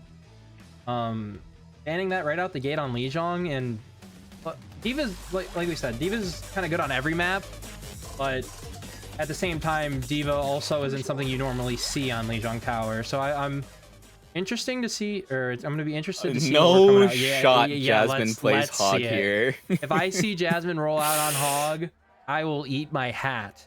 I don't wear hats, but like, I'll eat a hat. I'll do it. I'll find an edible hat and I'll eat it. I'll make a hat out of cake and I'll eat it. Yeah. Otherwise, yes, pretty standard. We got the Winston coming out for Crayon. Oh, let's see some actually, Winston. We might see mirror comps coming out though, but Crayon are actually running that double support, like we've seen the double flex support with the Ana and the Kiriko. Whereas onside, they're going more traditional. They have the Ana Lucio. Yep. So, Yeonjun. Well, Vindame. Yeah, Vindame immediately taking out Do You Love Me. Jasmine taking out Hoper. I mean, this is looking great for the onside gaming so far. Vindame apparently Vindame heard the cast. He heard us saying that, he's a question mark for a lot of people, and he decides to just turn up the volume right from the start. He's 33% to ult already just off that first fight. Found the opening pick and everything. Yeah, but that's Prophet shot on the Kiriko, which is basically impossible. Does that character even have a head hitbox? A double on the Hoper, and then we're going into spawn, ladies and gentlemen. A punch. Vindame going down to Slim. Yeonjun. Yeah. Okay. Vindame giveth and Vindame taketh away, but it doesn't matter because Prophet will be there to click heads nonetheless. Like all Lucio players, though, isn't it a little bit of venting? Don't we all love a little bit of venting? I mean, yeah. Any Lucio player post the invention of Reddit Lucio is going to be doing that, but it's actually going to be Exlim here who start things off with Prophet going down. That's a big piece removed for the side of onside. Yeah, I mean, Ran taking point control here, and Jasmine's going low against the cast, but I mean, hey, got the cast, follow up. Nope, Jasmine got the health pack. Yeonjun with the pulse, maybe looking for something big here. But Cran have no ults, Jasmine, and onside have 4. Yeah, Cran do have no ults at the moment, but they are so close to both support ults there. Oh, a big stick is going to take Exlim low. And he's going to go down. Yeah. They're playing, onside is playing such an aggressive comp here, especially with the Lucio. You got that speed in, you can just go. And they burned the nano. They committed the nano. Hoper, hopefully looking to get a pick here, but the Winston's going to get out. I can't help but wonder if that was a bit of a mistake. Like, it seems like you should have been able to like kind of escape that and live through that. But now the Kitsune Rush is going to be committed on the front line, and a pick on the Kivas is going to be good to open it up. Suzu coming out, Pulse Bomb coming out, everything coming out. That Suzu only saved Oper for a little bit, but the Primal's going to go crazy. Jasmine killing maybe two, maybe even the own Winston. Off the map he goes. Bye-bye. See you later. Get off my map. Yeah, you mentioned that Jasmine, with that Diva being banned, you know, he's going to be off his iconic hero, but right now he's looking more than comfortable on the Winston. Oh, yeah. Just, you know, able to pull the Primal and really lock down that point. Prophet here, yeah, he's going to be going for a bit of a sneaky flank. He finds a headshot. Suzu forced already. That's actually significant. Yeah, and Hopper's going to go down. Yeah, once again, early pick. We got Prophet popping the high noon onto the Winston, but, I mean... Point flips, point flip. For how long? Oh my god, that was a disgusting shot. Yeah, and they're just gonna so push the reliable aggression here. So reliable, always able to land these headshots. A Hail Mary pulse. Yep, he even waved, said goodbye. Vindame. I would argue that Vindame. It's a battle between Vindame and Prophet for kill leader in the lobby here. Yeah, Vindame looking pretty solid so far. Of course, we'll have to see if that can continue throughout the series.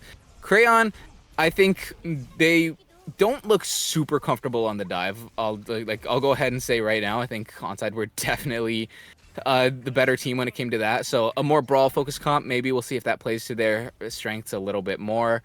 The double flex support that they were trying to run, it didn't really pan out. I'm not really sure what the goal to accomplish with that was, because if you were going to try and deny the dive, a Brigitte would have been like way better, you would think. But we'll see. Yeah, I mean, yeah, like you said, swapping over to Brawl here. Jasmine on that hazard. It looks like Onside is going to be taking point control here first. Yeah, Prophet's actually taking a bit of an off angle here, and you can see, oh, a nice sleep. Is the follow-up there? No way. No way. Okay, yeah, thank I was goodness. gonna say, if he gets out of there, that's insanity. That's absolute insanity, but I don't even think it matters. Jasmine and Vindame coming through with the cleanup crew, and they get first point cap.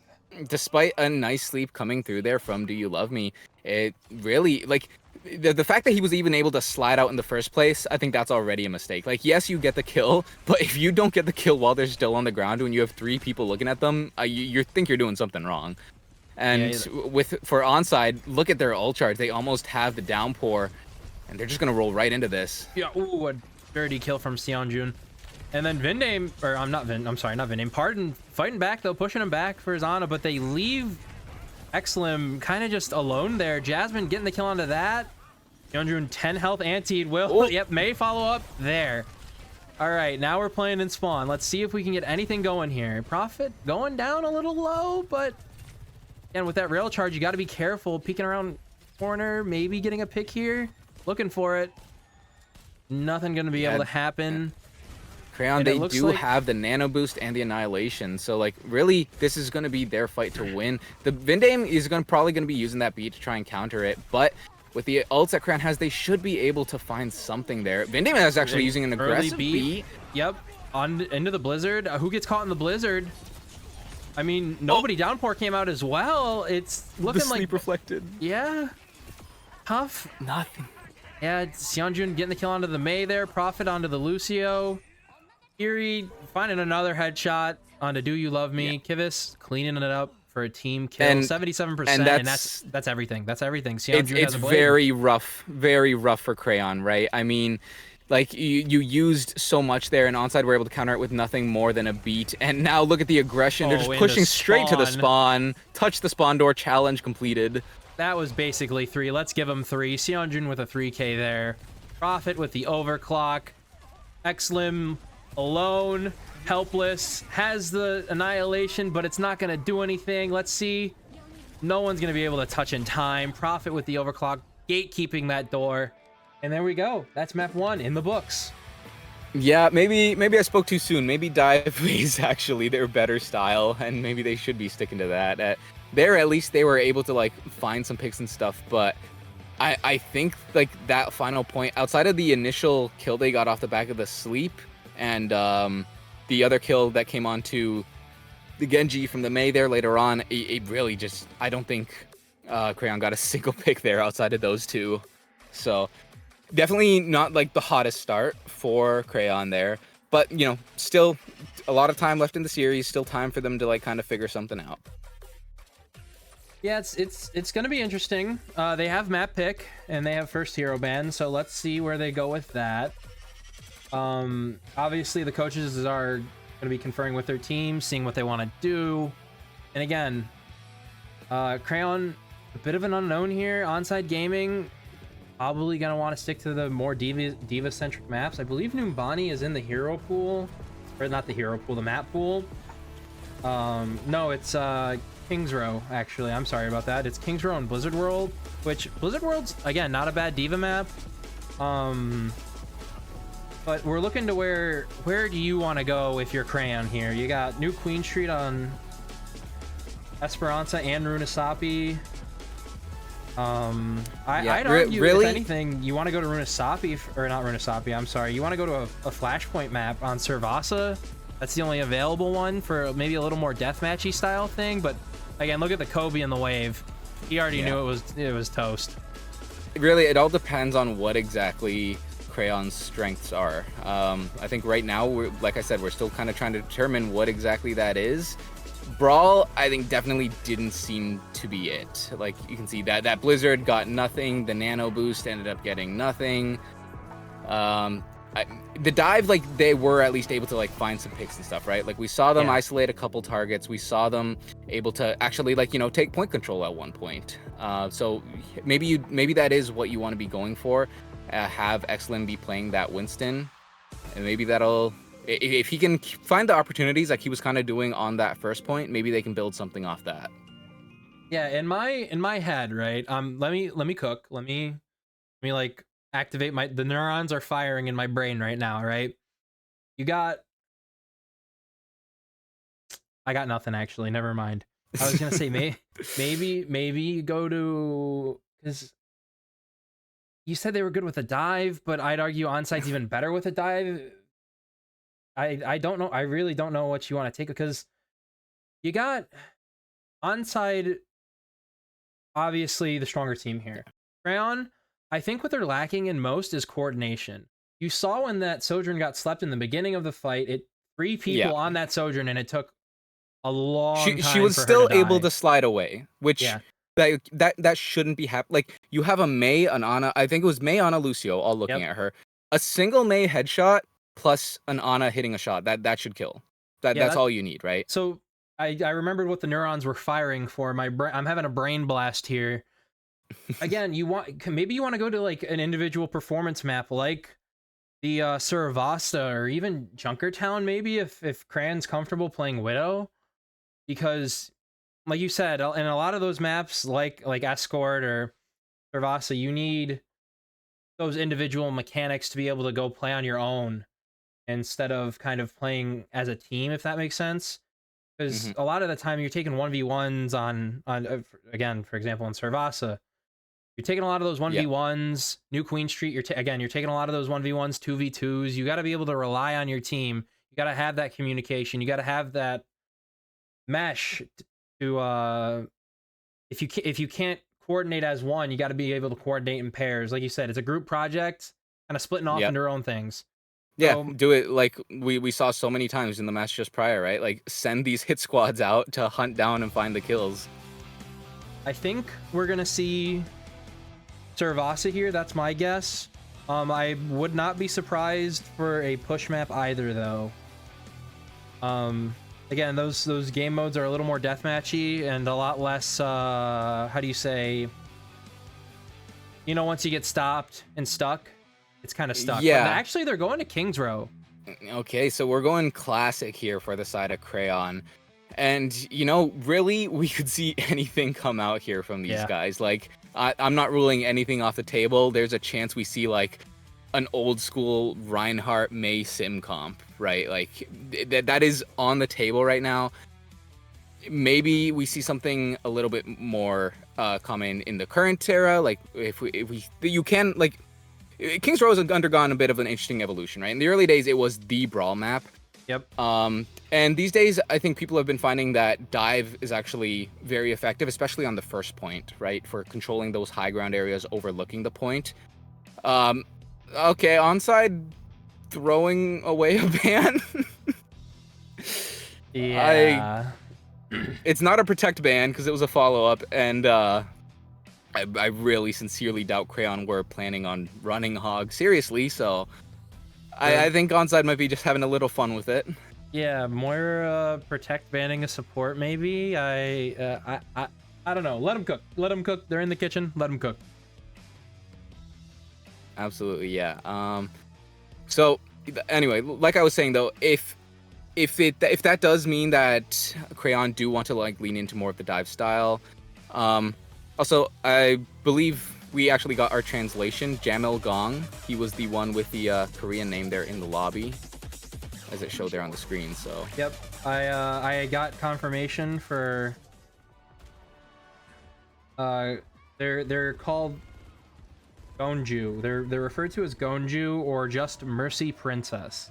So Mercy Princess. Yes. So Mercy Princess on Tracer, my goat.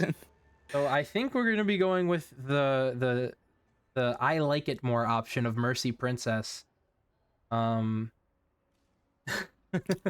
am 100% down to refer to them as Mercy Princess.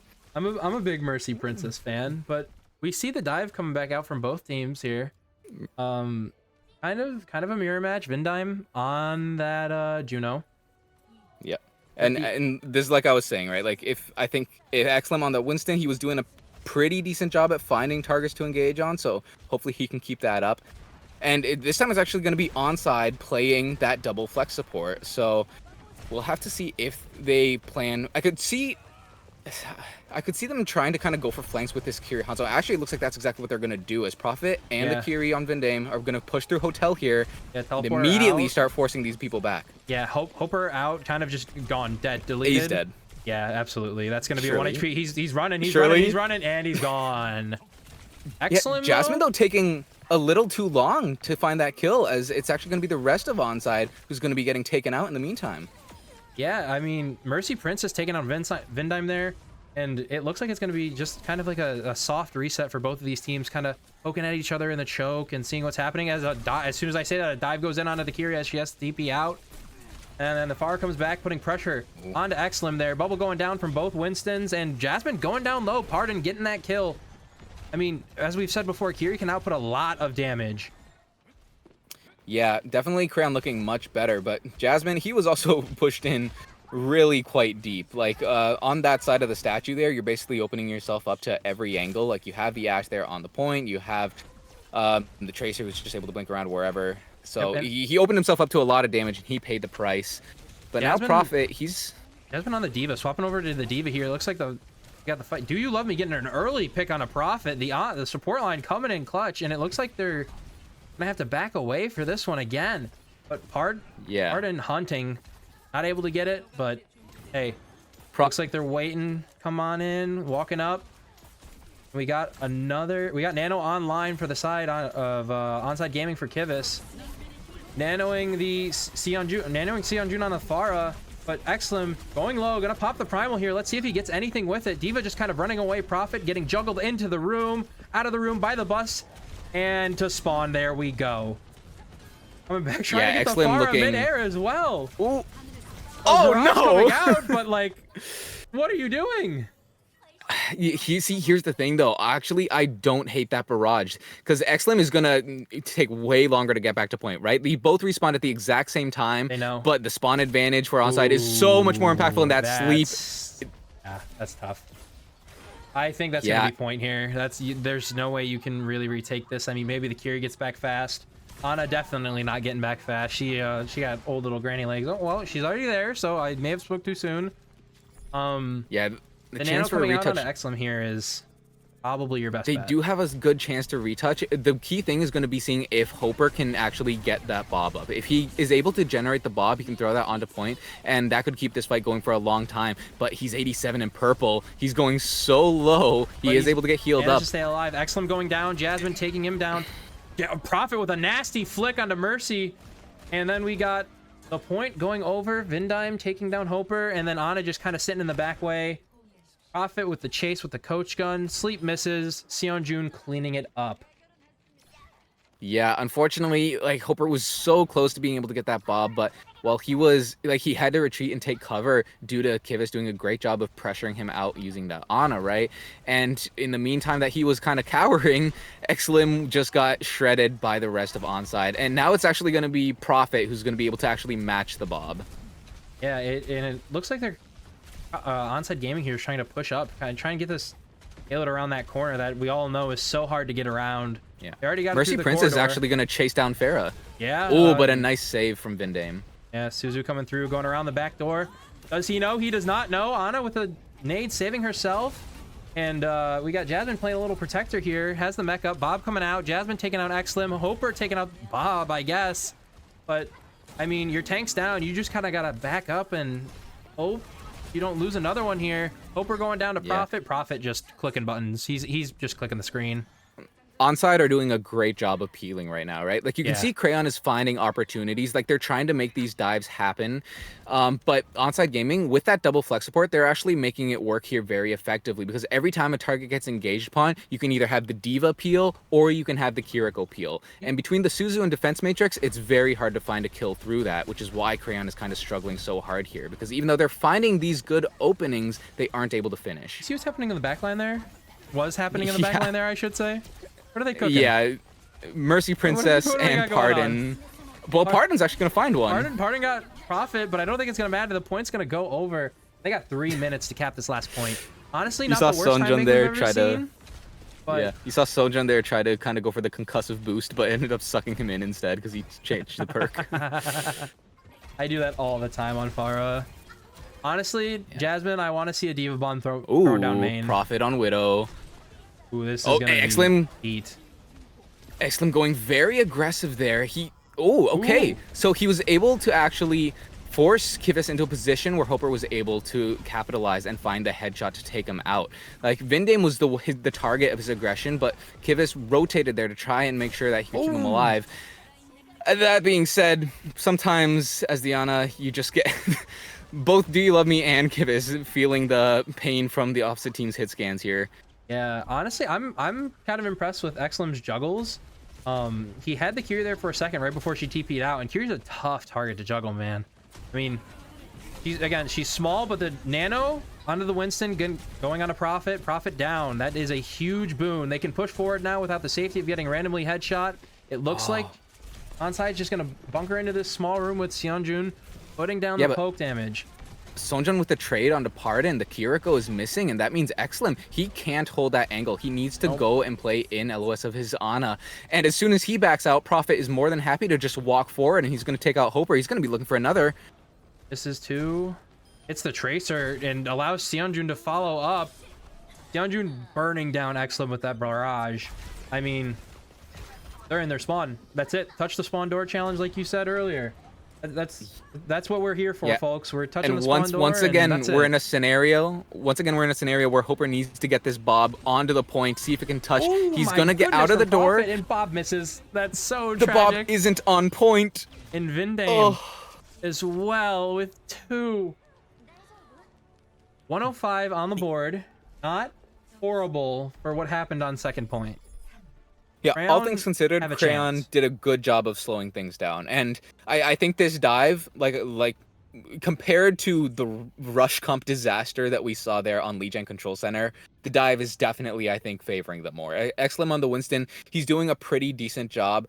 I think the only thing to watch out for, right, is like being aware of their ability to peel, because so many times Vindame or Jasmine is able to go and peel onto the target that Xlim or Mercy Princess are looking for, and at that point it ends up leaving Xlim kind of left alone.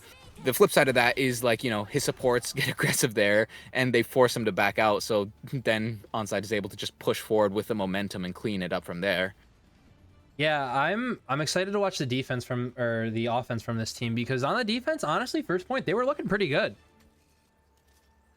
It's yeah, their first point started off really solidly, right? It kind of started with like Xlim again dying to that barrage that came through from Sunjun. It ended up being a 1-to-1 trade, but the spawn advantage is just way too good. And we're actually seeing something interesting here, as Sunjun is just gonna opt to play plat style Symmetra and line the choke with turrets. Your car dirty by chance? You what are you driving? You driving a Ford Focus? might take it to the car wash. I mean, at least we're not on Volskaya. That's all I'll say about that. Yeah, well, focusing is definitely what Crayon is going to need to do here, as Xlim already nearly died. He was able to get out, thankfully, but they're kind of struggling to push through this choke here. As you can see, the D.Va playing on this far side statue, just kind of creating a pincer with the Symmetra who's playing there on the other side. But it looks like Mercy, Princess, and Pardon have made it onto the other side of map, and we'll see if they can find anyone to capitalize this. Looking like that hit squad's coming out onto the Ana. Ana missing the sleep dart. Now it's 2v1. Are we going to see Kivas kind of just dominate? Kivas lasting so long here, but I mean, two on the side of Crayon go down, and now everybody's falling. No, yeah, the fact that he was even able to live as long as he did, like, that's already... Ooh, okay. Like, that was a bit worrying, but Mercy Princess able to take out Jasmine here. That's going to be exactly what Crayon need. Their advantage right now is huge. Jasmine only just respawned, but you throw that advantage away when you get Ash diffed like that. Yeah, you can't be peeking those, man. You know he's on the high ground, and you know he has the advantage. You got to wait for your Winston to push in and give you a little bit of space instead of just kind of peeking raw. And now Jasmine's back, and this is going to be harder to push into. Xlim going down again. I mean, come on, they got all the peel in the world here. Like you said earlier, this is a very peel-oriented comp.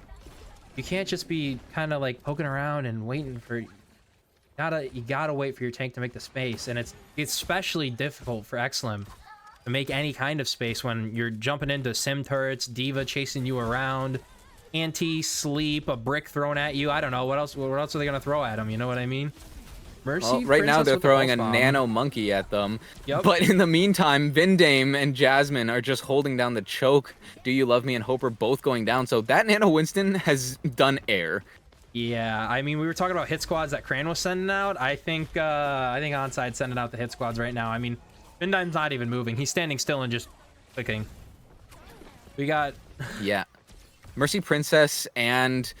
Pardon are still actually over here in the back line, and Hoper is going to be able to find a pick onto Prophet. So Prophet going down, that's an opportunity they need to capitalize off of, but Hoper goes from down. Mercy Princess going on to Kivas though, as we see he's trying to clear up the Primal. There we go, into the room you go, into the blender. Can we get the D.Va? Nope, opting not to go for the D.Va. D.Va getting out up top on top of the hotel room. Oh nope, never mind, come back, you're mine. Let's see what they decide to do here. Prophet going low. Prophet cannot get the kill. Yeah. Bob. That means no Bob for this fight. Racer. Yeah, that was some really good recognition there coming through from Xlim, right? He engaged onto the people there in hotel, and as soon as Vindame TP'd in, he just popped the primal and then was able to just start shutting them all down. And then to follow up, he notices Prophet trying to hide there. He's by himself, though, so there's no reason why he can't drop down and just take that. So he puts the pressure onto Prophet and really just solidifies them winning that for first point A pretty handily. Yeah, it looks like Onside's going to try and take this first choke, but I mean, oh my god, instantly deleted onto Vindime. And now, with the Kitsune Rush, you're just going to focus down whoever you can. They're all trying to retreat. The Sim's going to go down. D.Va is next. Keep her on cart with no remake to be seen. And now you're in a good position if you are Crayon. I mean, you're just going to push aggressively here and take down whoever you can. I mean, Prophet's going to go down again. Not even able to use the Bob. The remake's available for Jasmine. But again, he elected to save it. What are we going to see here? Hoper has the Bob. Mercy Princess with the Pulse Bomb. They know. However, getting out. Oh, with the Suzu assist. I mean, I'm liking a lot more of what I'm seeing from Cran here. Yeah, Crayon looking really good, pulling off really a flawlessly executed dive there in that first fight where Sunjun pulled the Symmetra wall. They found the target who was low and just immediately deleted Vindame from the lobby. And they continued up, keeping that momentum, finding the picks, but Prophet's going to respond with a Bob to take out Mercy Princess. Pardon winning the 1v1 against Sunjun, but Vindame, he's going to make sure he knows that he's the better Sojourn. Oh, it's a support duel. There's so much happening. We got Hopper waiting, maybe Slim gets back to his teammates, but the nano comes out. I mean, and you're facing down Prophet, my man. Do you love me? Yeah, Hopper and Prophet actually both ended up getting the nano there, which is pretty interesting. Both end up kind of coming equal in terms of the ult charge for that. I think Crayon, that might have been a bit of a misstep though. Like if you had been able to kind of nano the Winston after the primal ended, you might have been able to chain that into building some ult charge for your next fight. As right now your stocks are kind of they're running low, as your only thing you're gonna have in this next fight is the Kitsune rush. Though, looking at the side of onside, it's basically the same thing. Both teams here relying on the Kitsune rush. That being said, Vindame is just all the way on the opposite side. Yep, Vindame said, look behind you, buddy. Omaewomo And it works! Shinderu. And yeah, it works. They got Hopper down. Mercy Princess going low. Pardon, going low and dying. Vindame. It's not looking good. They still Vindame cannot be serious. He's just standing still in the middle of the team fight and just like trying to hit the kunais. There's no way this guy's serious. He's playing aim labs right now. He's playing Kovacs. But they're not out yet. They still have their Kitsune. They elected not to burn it. They lost one early. They said, hey, let's save these ults. We got a disgusting anti-nade. It's okay. Jasmine with 2. Finding Pardon, that Pardon Prophet. Cart it looks like Crayon Kitsune rush used here, and I mean no pulse bomb value, but Winston gonna have to get out. Xlim very, very low. Hopefully getting some sort of heals here. Getting chased. Xlim going down by Jasmine's rockets. The Tracer in a small room versus a Pharah. That's not where you want to be. Kiri going down. Pardon eliminated, and it looks like they're just gonna push spawn here. Not even giving a chance for Mercy Princess to touch. Into the void you go, and that's it. Yeah, sucked in and into oblivion, baby. Ball coming out, no touch, no chance, not a chance in hell, I guess. All right, Crayon, I definitely see where they were coming from. You know, you lose 2 really early on, and when you're in like that final minute, the tensions are high, right? You feel like it's either do something or you lose now. So they end up going deep. They pop the Kitsune there on cart. But the fact is, a 3v5 is a 3v5. Even if you do turn that into a 3v4, the power of having one up is very, very strong. Yeah, honestly, the only way I could see that changing is if Mercy Princess landed the stick there and went insano mode. I mean, Pulse Bomb, as we know, changes the game entirely.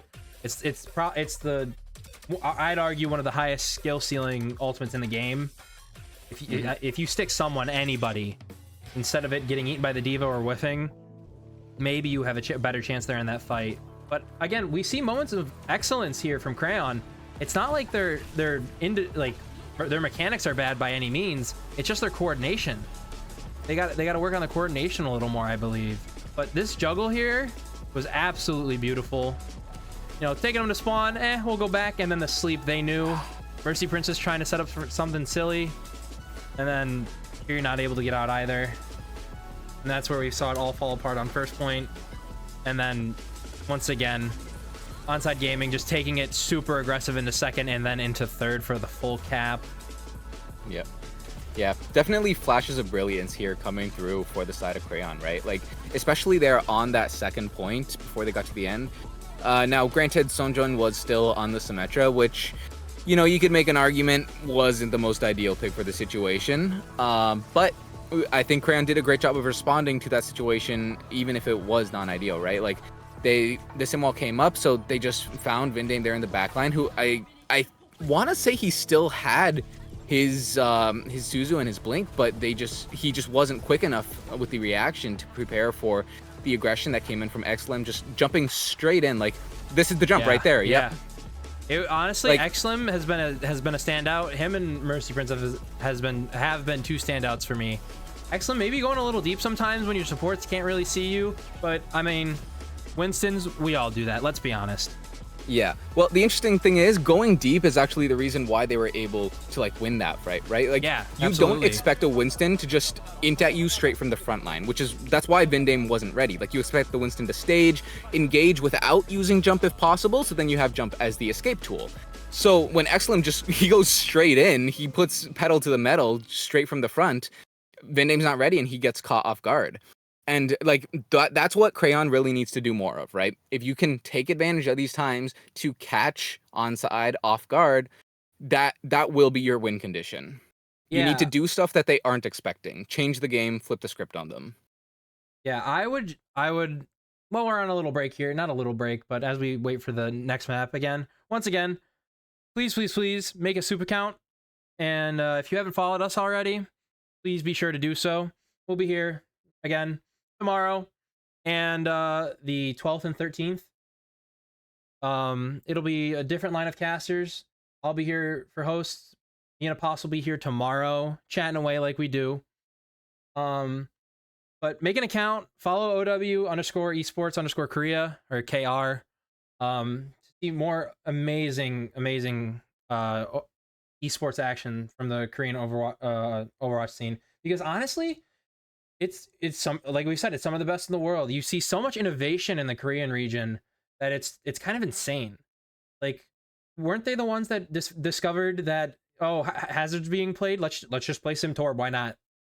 Yeah, it's like there's still a lot of discussion over where the Torb came from, but like I think it's inarguable that it's definitely from the Asia region, right? Whether it was the Korean ladder or whether it was Please Not Hero Band kind of discovering how strong it was over there in Japan. They definitely like kind of set the trend as they do so often, right?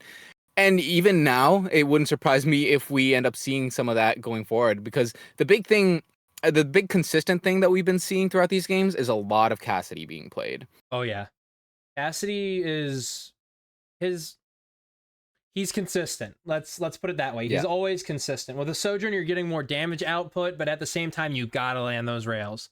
With the Widow, you gotta hit those headshots. With the Cassidy, you can just kind of click, click, click, flashbang, click, click, fan the hammer, blow up whatever dive tanks in your face, and it's especially good against the Ball, the Winston. Let's see what we got cooking here for our map pick again from Crayon. They get the first ban, first pick. Will we see a reverse sweep here? It'll be tough, but they pick New Queen Street. This is kind of what I'm looking for from them. Kind of, again, more brawly to where you can kind of, again, send out hit squads, go in your own pairs, and just kind of play your own game. Play the game at your own pace. Definitely a lot of opportunity here for Mercy Princess to like kind of go on like big angles and try and force Kivus and Vindame into maybe some awkward positions where Exlim can then come in and follow up. It's actually going to be the Ashe ban coming through this time, which is surprising considering we did see Ashe played pretty much the entirety of King's Row. And then the Wrecking Ball ban coming up from onside here. This is interesting. Ashe, I mean, you see, MN3 on New Queen Street. That's it right there. But, however, Ashe is really strong on the second half of the map where you got that high ground, where you got that high ground to poke from. And on the first like initial point, you have that high ground where you're all coming and fighting for the bot, but it's not as strong as, again, that high ground on second point or second half of the map. So I don't see Ashe being a huge difference maker here, but maybe they just want Prophet off the Ashe. And then Ball, we haven't seen any Ball come out, so yeah, I think the Ball pick is very much just in the vein of the Roadhog ban. Onside, not overly concerned with what Cran will be playing either way. Oh boy. Are we gonna see a Mauga medley happen? Are we gonna see a Mega Mauga medley happen? Is this a Mauga monstrosity about to appear on our screens? Oh, for the love of everything, please tell me that we don't see any Mauga. I'm tired, boss. And no, we're gonna get the Winston duel. We're getting the honest monkey mirror And this time, onside are going to be going back to the Lucio Ana, right? So, of course, with that Lucio, you're expecting a lot of aggression coming in from onside. You're not so much focused on the peel anymore. You're just focused on like getting in there and being the first to get kills. An aggressive nade is actually going to be blocked by Xlim's bubbles. So that was kind of onside's first attempt there, but they're just going to keep up the pressure. Yeah, I was going to say, Hopper going down there, slept, Pardon, trying to get away, woken up in the room. Yeah, I mean, kind of just leave the Ana alone, I guess. Go back to your team. Jasmine down. Mercy Princess going crazy. Seonjun taking down Mercy Princess, however. Vindame taking down Xlim. And I think that's bot control after Pardon goes down, cleaning up the final act here of Do You Love Me? And the bot starts to move. Yeah, onside, like I said, they're sacrificing their peel, but if you're just taking an insane aggression like that, you really don't even need to peel, right? Like, Jasmine used 2 jumps in a row purely to close distance and get into the enemy team. Like, that's typically not something you see. You see, like, an engage and then a jump out. But to just engage and then engage even farther, that shows a lot of confidence from the side of onside. But everyone on onside is going low right now. Look at onside gaming's health bars; they're all low. Seonjun able to get it back up, but Mercy Princess choosing to take the duel here. I wonder if we'll see an Eagle Pulse come out. Pulse comes out, misses. This is Mercy Princess. This is your chance to shine. This is where you gotta land this Pulse. I mean, yeah, onside kind of taking it back here, kind of trying to regroup, backing up a little bit. Seonjun low, but as we know, Tracer just kind of gets to get out for free, especially with some of those perks. None of them have come online yet, but will be soon. I will say Vindame is charging. Yeah, Xlim is actually doing a great job so far on this map. He did go down in that last fight, but not before getting huge value for his team. Though you look at Vindame over on the side of onside, he's actually charging his beat faster than Kivas is charging the nano. Pardon is actually going to be beating him to that nano. And overall, actually, the support line of Crayon in a better spot as they have both support ults about to come online here. Yeah, this is definitely going to be an interesting fight here. We got nano coming in from Pardon going down in the process, though. They beat in response. Xlim 9 HP! Getting anything, 9 HP, 6 HP. Xlim with the primal. He had the primal coming out. Gonna try go for that Lucio, maybe. Not gonna be able to get it. Lucio just too quick. Gonna go back to his team to peel. Port onto Jasmine. Jasmine also has the primal here, however. Xlim gonna stop the bot. Jasmine burning primal onto the Kiri. Getting out. Tracer, maybe. Runs under the tree. Still gets some. No matter what, Jasmine slept, but I think the damage is done here. You got both of your supports. Coming back to you, the Tracer and in Seonjun here. Mercy Having Princess. to burn the primal there for Xlim just to end up securing the kill on the Prophet was really not ideal. Like at 9 HP, you're hoping just a tickle of damage from the Tracer or right click from Winston. Something should be able to finish that off. But he ended up needing to use the primal in an unideal spot. Vindame just kites it. Yeah, we got now we have a full brawl going here. And there we go. Seonjun with the pulse bomb. Seonjun with 2. Jasmine picking up the Kiri. That Kitsune Rush was nothing. It was nothing. They were thrown out into the void. Mercy Princess getting 1 kill onto Prophet, but that's it. Mercy Princess with another pulse bomb. He's building these up fast. Yeah, he is doing a great job, but the thing is, these pulse bombs, they're not really opening the fights in the way that onside or that Crayon needs. And like, sure, he's taking a Tracer duel right now, but in the meantime, Jasmine's able to take out Xlim. Like, I'm assuming Crayon are just going to try and disengage from this, and that means that onside are going to, well, I was going to say they're going to get a huge car push here, but Prophet going down to Mercy Princess, that's going to be pretty valuable. Yeah, Mercy Princess kind of putting in the work here. I mean, oh, he's looking for it. They know. Not the stick, but pressuring the Ana enough to where the Winston follow-up is help, or the Winston helps with the follow-up, and then you get 2. Honestly, I'd say that's a pretty fair trade. Bot control is in the favor of Crayon. And now we're just hoping for some more picks here. We need cleaner team fights from Crayon here. Lucio kind of trapped, but Xlim choosing not to chase because obviously Lucio gonna outrun you. He's got those skates. But stick onto the Winston from Seonjun. Seonjun immediately has to back out, and the pressure is back on. That is going to allow Pardon to actually build up the nano here. So, yep, the nano engage is going to come right back out, and Prophet might actually be trapped here, and the beat in Vindame is going to be a response. Yeah, they're peeling so well. Every time he tries to jump on to Prophet, it's just, oh my god. But I mean, is Mercy Princess Prophet father? Mercy Is that Princess what we're is looking at? turning up the heat here on this map. Like, despite some struggles early on, right now they are pulling through exactly what Crayon need. That being said, every time they find a pick, it seems like Onside are just able to find 2 more. Jasmine got 2, and now he's going to follow that up as he goes in deeper with the with the Nano Boost. And yeah, Hopper just getting stuck there. Despite some good picks coming up from the side of Crayon, they're just not seeing the car progress to reflect it. Yeah, like I said, I think we're gonna need to see more here. Just in maybe again, if going off on your own isn't working, we're gonna need to see more in coordination. You gotta coordinate the dives. And honestly, Exlim and going out with the primal.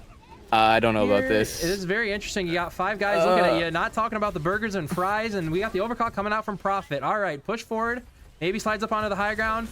Almost finds Do You Love Me. Prophet actually gonna go down to Mercy Princess once again. Givus about to go down. Vindime though with the double. And yep, there goes Exlim once again. Vindime's providing the support there, speeding that Winston in. And I mean, with the jump and just down. That was a really messy opening. Like Exlim forced Prophet off that high ground, right? And then he tried to chase him down. Then he ended up using the primal to try and secure the kill, but it got nothing because everyone on onside was still alive and they had nothing to be distracted by. We can see Prophet is actually going to be on the Sombra now, so maybe Exlim did enough to make him uncomfortable on the Sojourn. Yeah, I mean, hey, that's huge. We got and a stick. Goodbye. This should be a clean fight. Yeah, I was gonna say you got Mercy Princess trying to touch bot. This could be a full cap in the making here. We got 2 ults on the side of Crayon. Vindime with the beat. Honestly, again, once again, I think Pardon needs to nano the overclock here. If we get those one-shotting body shots, that might be okay. There it is. But the beat Vindime has the beat, so. No matter how good the overclock is, it's not finding any picks. It might be enough to get Jasmine. We'll see if that can start the ball rolling on the opposite side here. Vindime's in your walls. What are you gonna do? Oh, actually, Do You Love Me coming up with a huge pick onto Vindime, even though it was towards the end of the fight. And once again, Mercy Princess just chasing down Prophet. It's not in a do or die scenario. Yeah, it's not Crayon the biggest able of the climb, to stay alive, but. Yeah, they do still have a lot of work ahead of them. And with only 2 minutes left on the clock, it is going to be a little bit rough. We can see both the supports here now are going to be chasing Mercy Princess. That Pulse Bomb doesn't find anything, which means it's going to be tough for them. But now the supports, they're kind of not in the greatest position as Prophet's actually going to go down to Hopper. The Prime, or the Nano Boost. No, sorry, Jasmine wasn't Nano Boosted, he was slept. Now he's Nano Boosted, he goes straight back in. And let's see if he gets, he's going to, I was going to say, I think they need to switch up their target priority here, especially when they're in these engages. I mean, you're just kind of letting the supports reign free. Givus and Vindime are putting in work, and that's not to say that Prophet, Jasmine, and Seonjun aren't, but I mean, you're seeing most of the kills come through out from Vindime, just kind of doing whatever he wants in the backline. He is in your walls. He's putting you in the boot blender. This next fight is going to come down to Primal versus Primal. Now, Exlim should have the advantage because his team will have the better peel. If Jasmine goes in, they will have that Suzu to be able to protect them from that. But if Prophet can find a hack or something to stop the peel, then Exlim not able to engage with the Primal as he has to use it in response to the peel. However, but Kivus 2 go down. Yeah, 2 going down, and it looks like it is going to be enough. Now Jasmine finally pulls out the primal. Yeah. They slept him in. He woke him up. Yeah, Hopper breaking ankles there, but it wasn't enough. And now we're going to see the triple primal come through. Oh, Pardon going down. But they the bot woke is taken him away. up. I cannot believe that. Pardon had a great response. I think you really had a strong start to that fight. You forced Jasmine to use it after a lot of his team has already died, and you sleep it almost immediately. So you could have had the perfect chance to kite it away and make sure Jasmine gets no value, but unfortunately the shots have been fired. Jasmine gets woken up and he finds 3 off the back of that. Now Pardon is going to nano Exlim here to see if they can stabilize, but now he gets slept and also woken up though, so... Yeah, I want to point out, I mean, look at Prophet's ult charge. He's been on the Sombra for a good minute now, and it's a pretty fast charging He has used 1 EMP already. He has? Okay, I did not see it. It was a me not seeing the EMP. Okay. Yeah. But Overtime scenario here, though. Mercy Princess. You're gonna have to play perfect. Stick to Winston here if you can. Oh no. Not He able. misses it. Beat coming out again. Vindime just with these fast beats, man. Every time they use an ult, Vindime has a response for it. But however, Jasmine going low, Vindime down, Mercy Princess with 2. And we make it a 3rd. Nope, they're gonna retreat, but Mercy Princess chasing. Oh, you do not want to go in there, Exlim. Come on, do you love me taking out Kivas?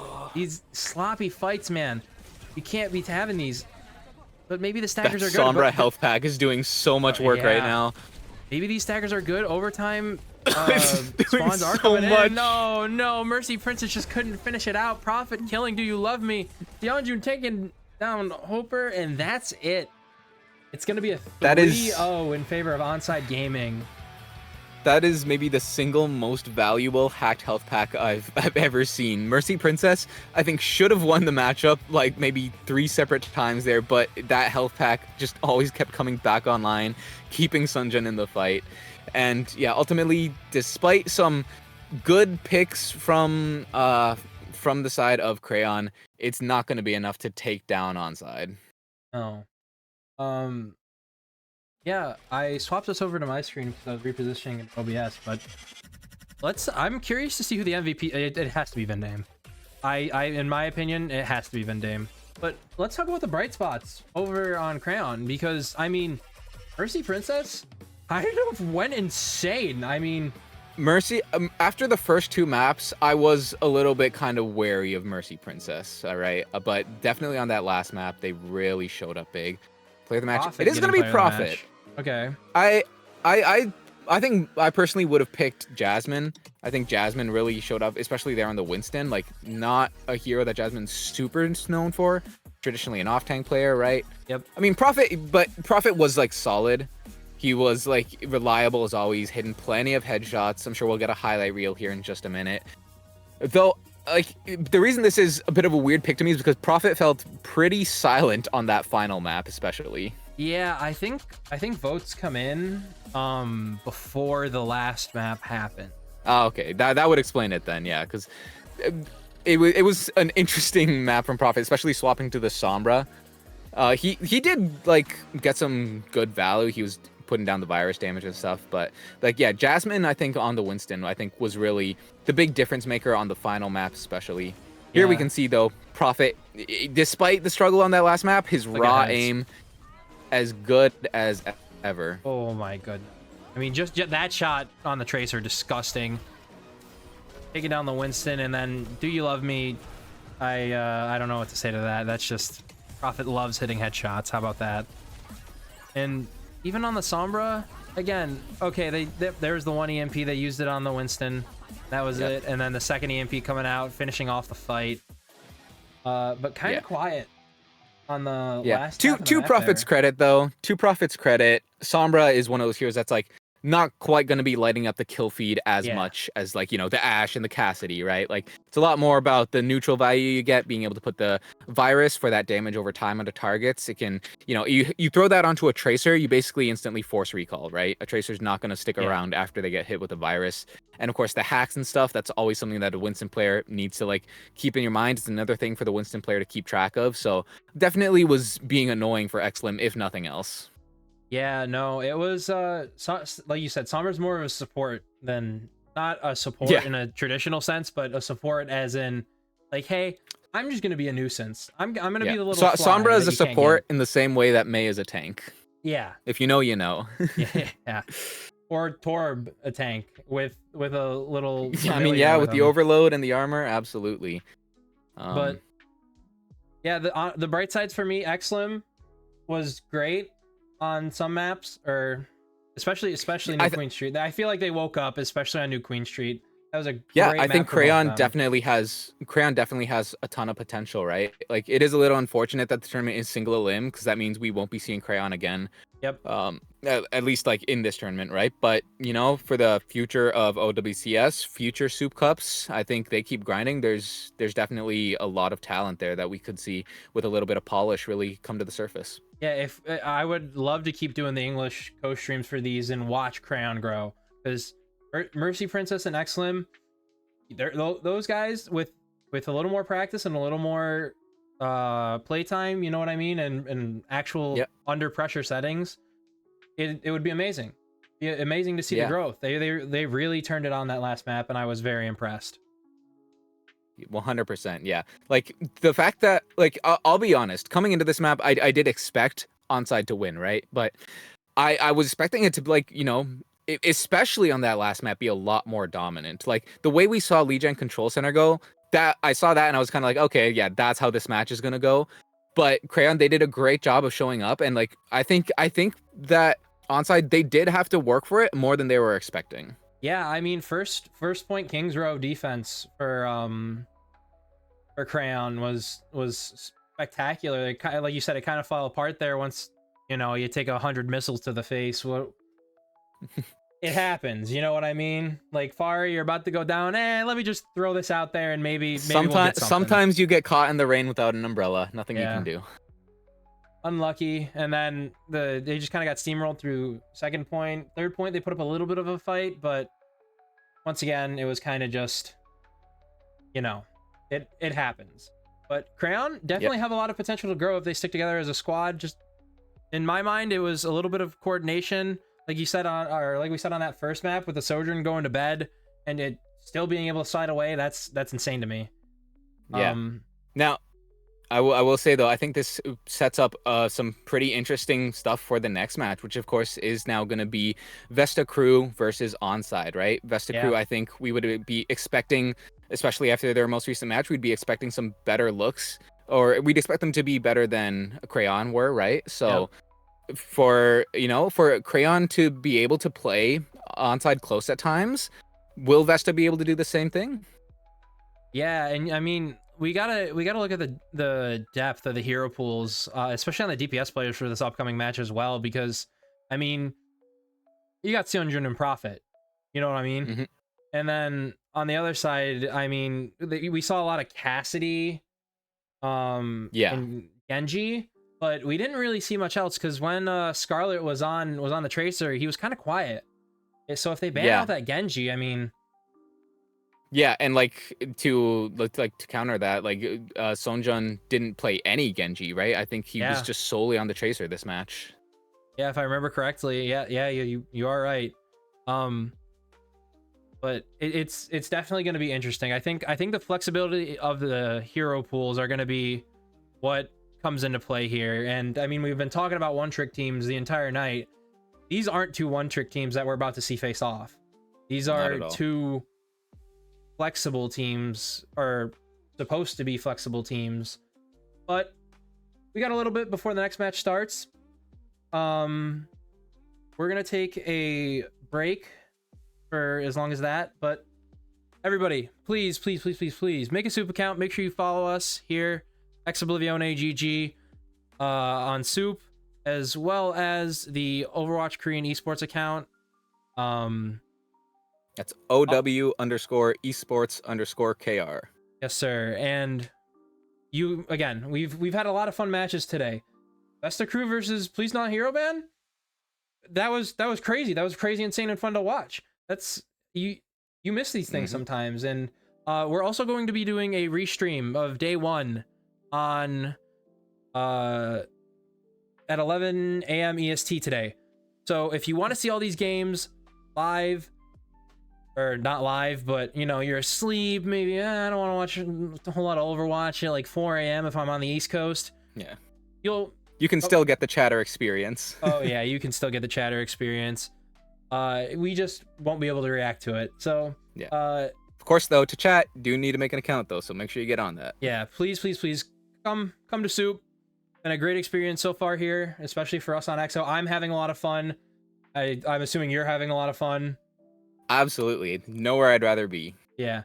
So we're going to throw it to a quick break, a long break here, and we'll see you guys in a little bit. If I can find my mouse.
Welcome back, ladies.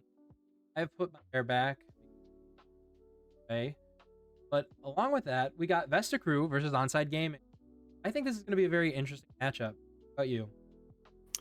I'm definitely expecting something close here, right? Vesta Crew, a team that has faced off against the roster formerly known as FTG many times, but coming in now with an arguably stronger roster, like I mentioned.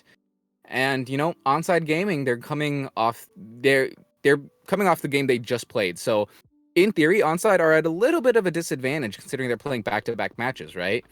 Whereas Vesta, they've had the chance to just watch that match, kind of spend a solid hour thinking up strategies and counter comps. So Vesta, they do have a little bit of a chance to really make some big moves here. Yeah, but you could also or argue that Onside is warmed up.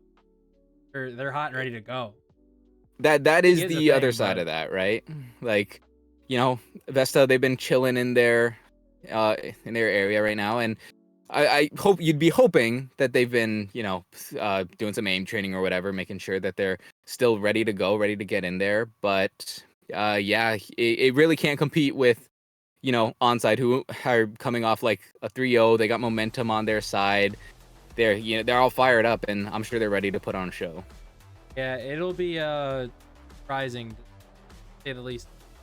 I think we're gonna have a very strong match.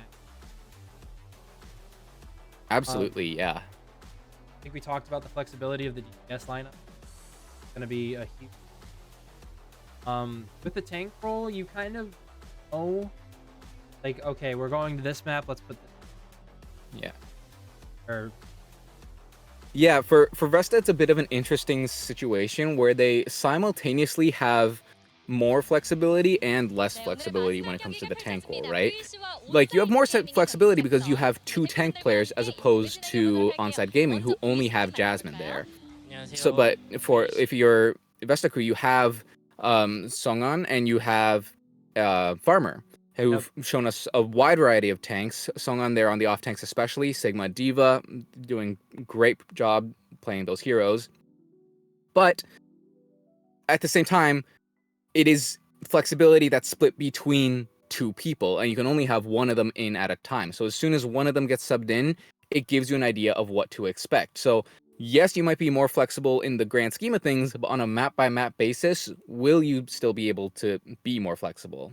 yeah, I mean, look at what we saw when they played Please Hero Band. As soon as they went to Circuit Royale, the Sigma ban instantly Yeah, gone. Wasn't able to play the Sigma, and that made it a lot closer than it should have been if the Sigma was online. I mean, we saw how when um they got to play the Sigma, it was a pretty dominant performance, being able to stop the ball from doing whatever he wants. absolutely. Everything like Especially on Blizzard World, that yeah, Sigma was instrumental in really making that map as much of a shutout as it was.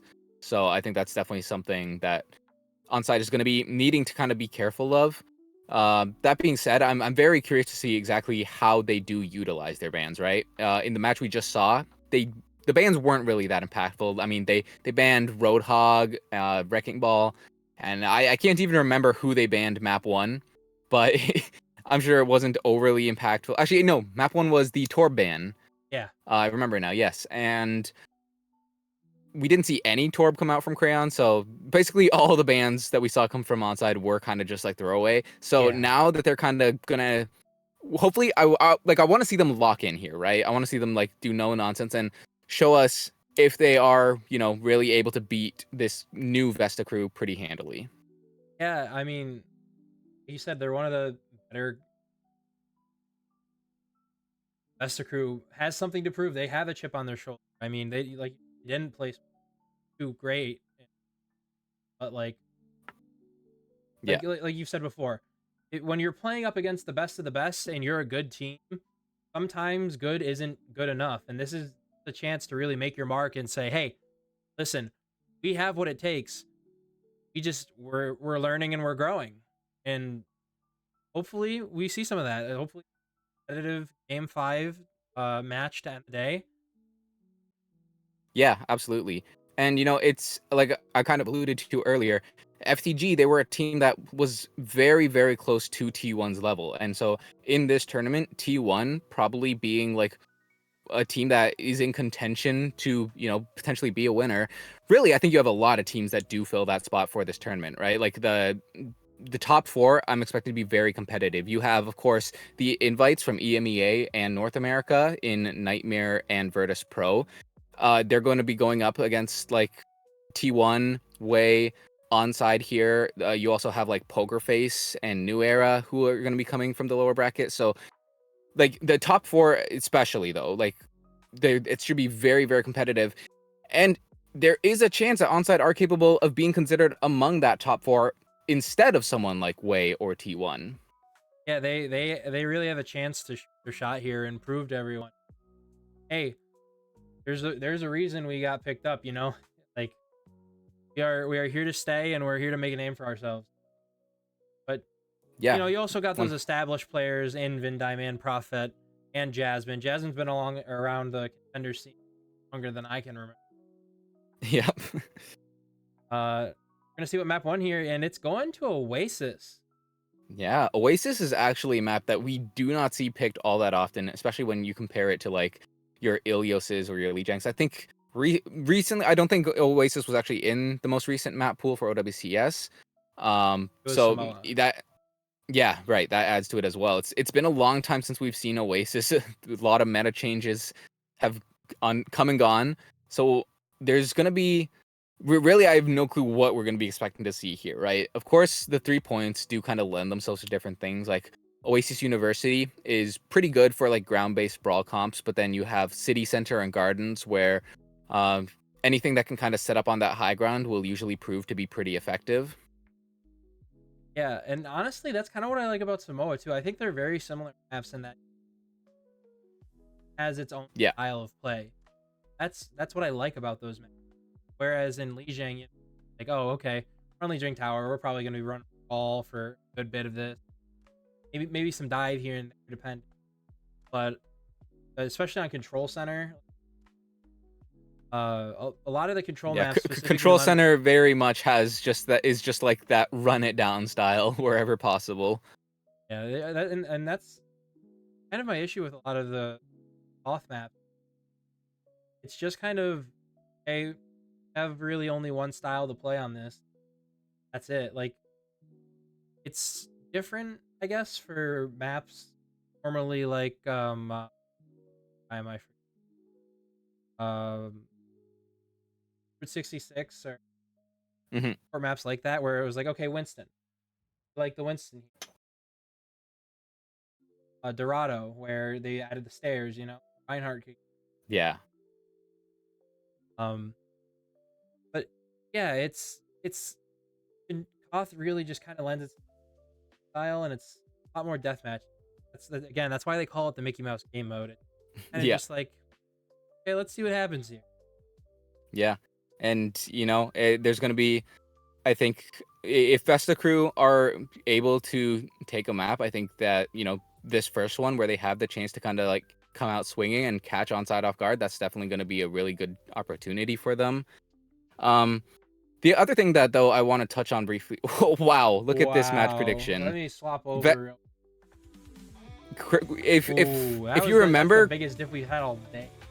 Yeah, Crayon was 70-30. Crayon's match against Onside. So people are predicting that Vesta Crew will actually perform worse than Crayon did. I don't know if I personally agree with that. While I agree Crayon has a lot of potential, I think I would trust the players on Vesta Crew a little bit more, solely for having known them. But yeah, we'll have to see. Starting things off is actually going to be Onside banning Kiriko. Yeah, I think we're going to see hero bans taken a little more seriously here. And then the back ban the Diva. Again, taking away Jasmine's hero. But we saw Jasmine on the Winston do just fine. Yeah, that's what I was going to say, right? Like, it might be a target ban, but at the same time, Jasmine is actually looking more than comfortable on the Winston. He's not really having any trouble, kind of flexing between the two roles. Like, the only thing the Diva prevents is like that more peel-based playstyle, but you would think that you've already kind of prevented that when you ban the Kiriko, right? Like banning the Kiriko and banning the Diva, to me that seems like you're just doubling up on banning the same playstyle. So it's gonna be interesting. The dubstep has hit. We're gonna be jumping into a map here right now, and we start off in the kitchen. See what these teams hook up. What a beautiful transition there. Onside actually kind of teasing us with the Wrecking Ball comp. I doubt we'll be seeing that, but if we are going to see it, okay, there. Yeah, he is going to swap over to the Winston. And both teams potentially running the Ana Lucio. So like we discussed prior, it's kind of an indication that you're going to see a lot of aggression here, right? Both teams going to be looking for opening picks. Sonjun surely doesn't run the Mei, though. Okay, yeah, here we go. So Scarlet and Sonjun both swap to this. Yeah, both swap to the Tracer. So we do actually have mirrors coming through here. Yeah, and like you said, this aggressive playstyle coming through mirrors, and with the Lucio and Ana really enable that, and especially with the Winston diving in, you got Tracers kind of following up. The cast is just kind of poked from a distance. I mean, you see those two Winstons dancing on top of the little pillar there in the middle, but we see Jasmine going in for a pick. Stunbang coming out. Yeah. Not going to get it.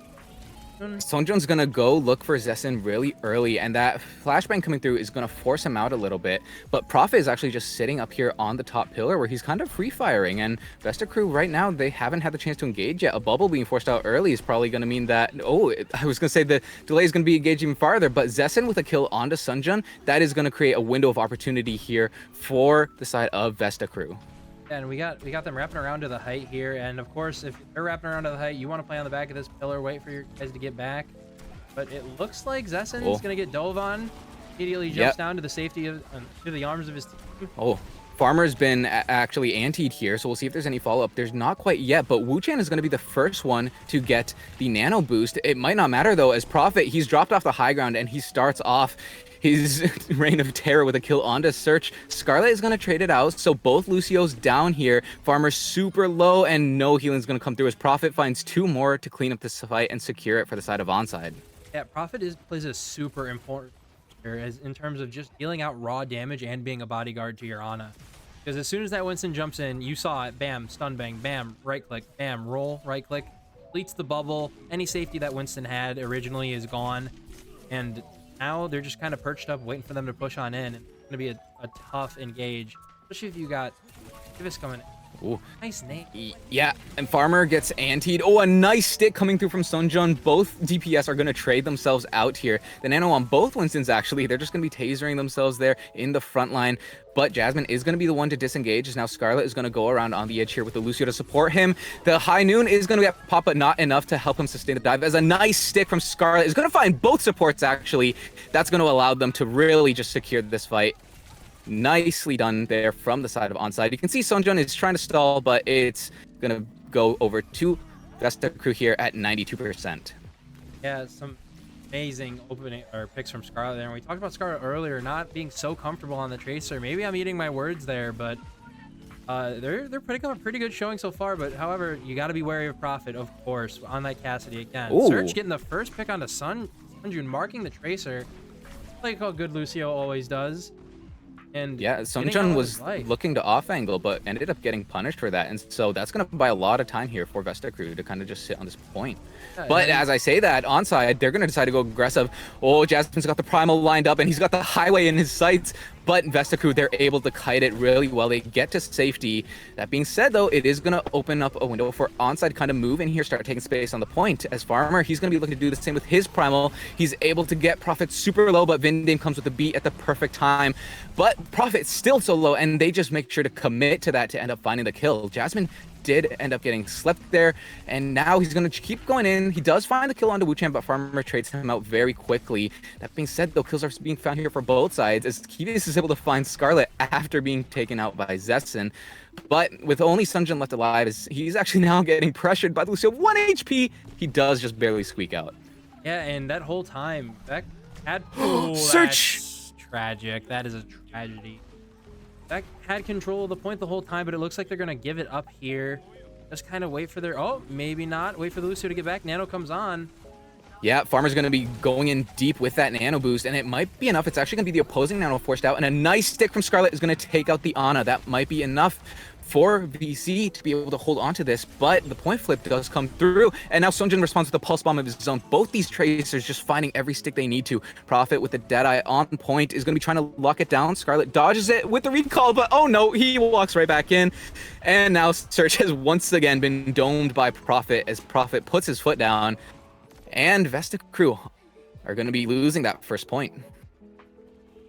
Yeah, I mean, honestly, already closer than the audience expected. I think again there were some bright spots for Vesta crew when Scarlet was kind of going off there with the pulse bomb. Search getting some early picks there as well. Armor just managing to stay alive and make the space for his team. This is a lot more of a how do you say, dive oriented map. Not that the last one wasn't, but no, it's a less both of these maps, both of these are maps where high ground is really pivotal, right? Setting up there on that high ground, either overlooking point or in this case on the center of point, it allows you to stage your dives super effectively, and both teams are going to be looking to do that. Yeah, and got Zessen on the cast, and it looks like Vindime kind of goodbye. Coming back up. Oh, doesn't matter. Farmer, he's alone. He has no jump. That's going to be down. Farmer gets his jump force super early by Vindame, actually pushing him off the edge of the map. Has to jump back up, but he jumps back into the waiting arms of Onside, who are more than happy to just end him right then and there. Scarlet, with a trade, is going to take out Prophet. So with all of VEC now actually having respawn, they do have a little bit of an advantage here. Search gets low. That's a headshot from... Actually, I'm not sure because Prophet was still coming back from spawn, but it is going to be enough for Vesta crew to kind of start moving in here. We can see the teams start fighting over the high ground. Both Winstons have their bubble swapped. Prophet, though, he's kind of waiting on that off angle, looking for someone to walk into his LOS. Kivas is actually going to take out Search, still kind of sitting there in that back line. And Farmer so low. Scarlet as well gets finished off. Prophet at 26 HP, he is going to go down, but Vindame is more than happy to give him a helping hand. As Onside, despite a little bit of a messy situation, trades coming in here and there, they're still holding on to this point pretty strongly. Yeah, they got caught off early on the engage there, and I mean, once you're down a player, they kind of got to just back up and regroup. Not much you can really do. Now they're just going to poke at each other for a distance, waiting for an opportunity to happen. Wu-Chan is ahead on the nano, so that's a good engagement tool that you have to try and take this point back. Sonjon's hunting on the edge here. Looks like Search is way behind on the beat charge. I mean, look at him. A very deep, or sorry, not even a deep dive from Jasmine, as it's actually Zessin who's playing on Jasmine's side of the map. In the meantime, Prophet is just going to quickly take out Scarlet. Zessin's staying alive despite that dive that came through. He's actually going to be looking to take out Jasmine, but the nano boost is going to make sure that there's not a chance of that happening. As Vesta, they are really struggling here. We're coming up to 80% in just a bit, with only the nano boost having come online. Zessin is going to have to die here. Oh, Scarlet going down! That's bad. This is going from bad to worse for Vesta. You really got to back up here, Vesta crew. You really got to back up, prepare for ultimate. Search nowhere close to his... Burn the nano. And there goes Wu-Chan, already dead. Xianjun with the pulse bomb. Jasmine with the primal. I mean, what else can you do? Are they going to be able to touch? Yes, the Scarlet touches, but is it going to be enough for anyone to come back in time? They're going to chase him down, get killed. Pulse bomb comes out. Nothing happens. Vindime with a headshot, using the beat, beating onto point. Primal comes out from Farmer. Farmer going low from the Deadeye. Farmer dead from the Deadeye. Zessin also dead. Xianjun cleaning up these kills here, mopping the floor with them that second point. I am a little bit of shock from... Yeah, that was not a good look from Vesta at all. Scarlet, I think, didn't even use a pulse bomb in that round. I could be wrong. Maybe he actually farmed them and just used them so quick I didn't even see. But that final round, like, the ults across the board were just very, very bare. Like Farmer, he used his primal at the very end. I don't think Search got his beat either. It was like Onside just dominated. There's not much more to say. Yeah, it's it hopefully maybe with the hero ban coming in and their map pick, we see more fight out of them.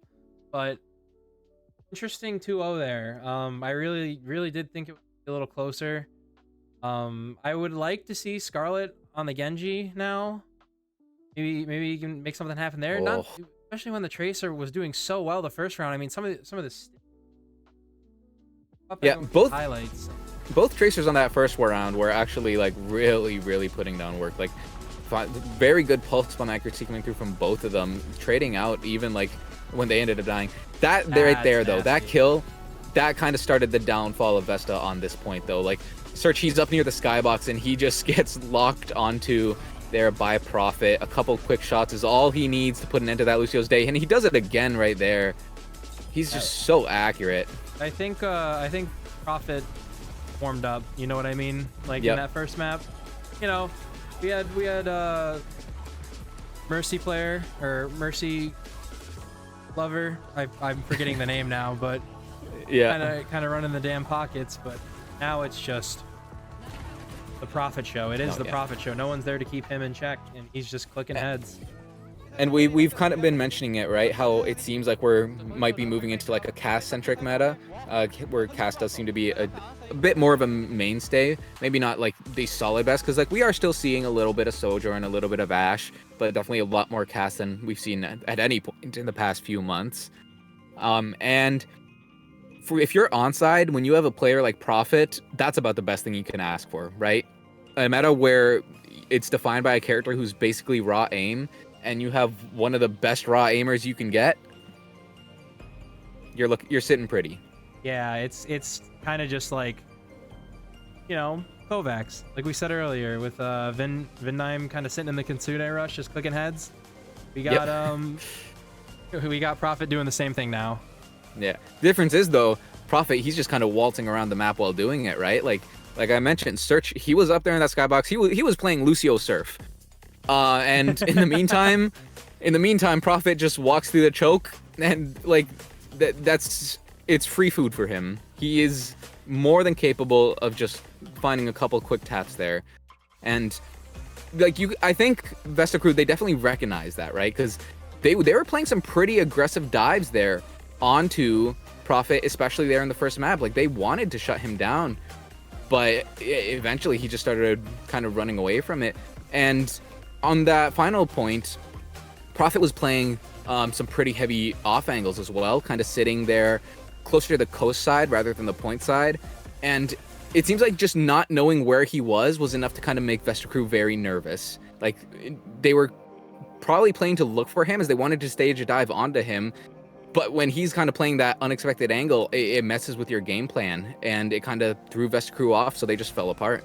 Yeah, especially when you're you know they're coming for you, right? And you're the defending team. It's like, okay, they're gonna dive onto Prophet. Let's just all dive on top of them and then, you know, finish it up from there, clean them up. But let's see what map 2 is gonna look like here. Maybe we'll see something a little bit different in terms of style of map here, or maybe something. Maybe Vesta Crew's cooking something up, surely. Hopefully, yeah. I don't think we're gonna see them go down without a fight. Definitely not. Hopefully that point we saw was kind of just a fluke, you know, because that point one was a lot more competitive. That point one was what we were expecting to see throughout the series. Oh, going to Circuit though is certainly a choice, considering the things we've seen Prophet do on Widowmaker on this map. Ooh, this is gonna be a rough. Well, you know, we saw Vesta Crew want to play that Widowmaker earlier in the earlier today, but I mean, Zessen's gonna have his work cut out for him. I'm not gonna. When I think of Prophet, I think of him as a Widow player, right? Yeah. Like, obviously he's like any hard hit scan, the Ashe, the Cassidy. He's great on the Sojourn too. But when I think of him, like the highlights that come to mind are his Widow highlights. So, if for you to opt into that match, you hopefully are feeling really confident. We do see Songun is going to be coming in, subbing in for Farmer. So we did see success with them playing Songun on Circuit Royale against Please Not Hero Ban, but will they be able to recreate that here? Yeah, I mean, Sungun obviously very comfortable on the Sigma from what we can tell. Jasmine less so comfortable on the Sigma, but still not uncomfortable. You know what I mean? It's gonna be a weird one to watch here in terms of, okay, let's see what happens, and it's basically gonna be a Widow 1v1 at the end of the day. That's all it's gonna be. Who's gonna get that first pick so the Sigmas can push up and kind of make that space for their team and not have to worry about getting dinked. Yeah, to be perfectly honest, it would not surprise me if we actually end up seeing Vesta Crew try to opt out of the Widow 1v1 as much as possible. Like if they try to run like a Tracer Genji or something, or maybe a Sojourn, something with more aggression to try and run down the Widow before it can get value. Because Zessen would need to, I think, really have the game of his life to be able to consistently put down Prophet here. Yeah, but to counter that, even when they were diving Prophet or trying to dive Prophet, I guess it depends on if they're attacking or defending. The whole team just peeled for Prophet. Yeah. So you gotta kind of outweigh. You gotta plan these fights very meticulously if you're Vesta Crew. But we'll see what the hero bans are first. We got the initial ban coming from Vesta Crew is the Bat. Interesting. Yeah, interesting to say the least. Like. And okay, neither team banning a tank here. What I had assumed would happen with Vesta would have done a tank protect ban to make sure that they could keep playing the Sigma, and they end up banning the BAP instead. So I thought Onside would then ban the Sigma to force a Diva mirror, which I think Jasmine would probably be able to be pretty comfortable with that. But with neither team deciding to ban a tank, we'll have to see what exactly. There's a chance we see Jasmine play the Diva regardless, and they just try and play that into the Sigma that Songun will most likely be running. But the Baptiste is definitely interesting to me here, considering that despite, Baptiste has historically been very strong on Circuit Royale, but lately we've been seeing, at least today, we've been seeing a lot of Zenyatta get played. Yeah, that's what I was going to bring up. We've been seeing Zenyatta a lot of Zenyatta. Zenyatta. Yep. So Juno doesn't surprise me as the replacement for Bap here. Yeah. In terms of this composition, obviously you lose a little bit of that immortality that Baptiste is known for, but I guess we'll just have to see how this goes, because we got Vindime on flex support, which we've seen Vindime play on in the past. Again, this is just kind of a how do you say, a mystery map. We'll see how it goes. I mean, Vindame had a pretty decent showing on the Kiriko there in the last match, so hopefully he should be still pretty comfortable on the Ana. Ooh, Zessen got a shot off there on the Prophet. Yeah, the Widow duel is starting right off the bat. This will be interesting. And here's Seonjun coming around the flank. I mean, just to get on top of their Widow with Prophet coming up and over.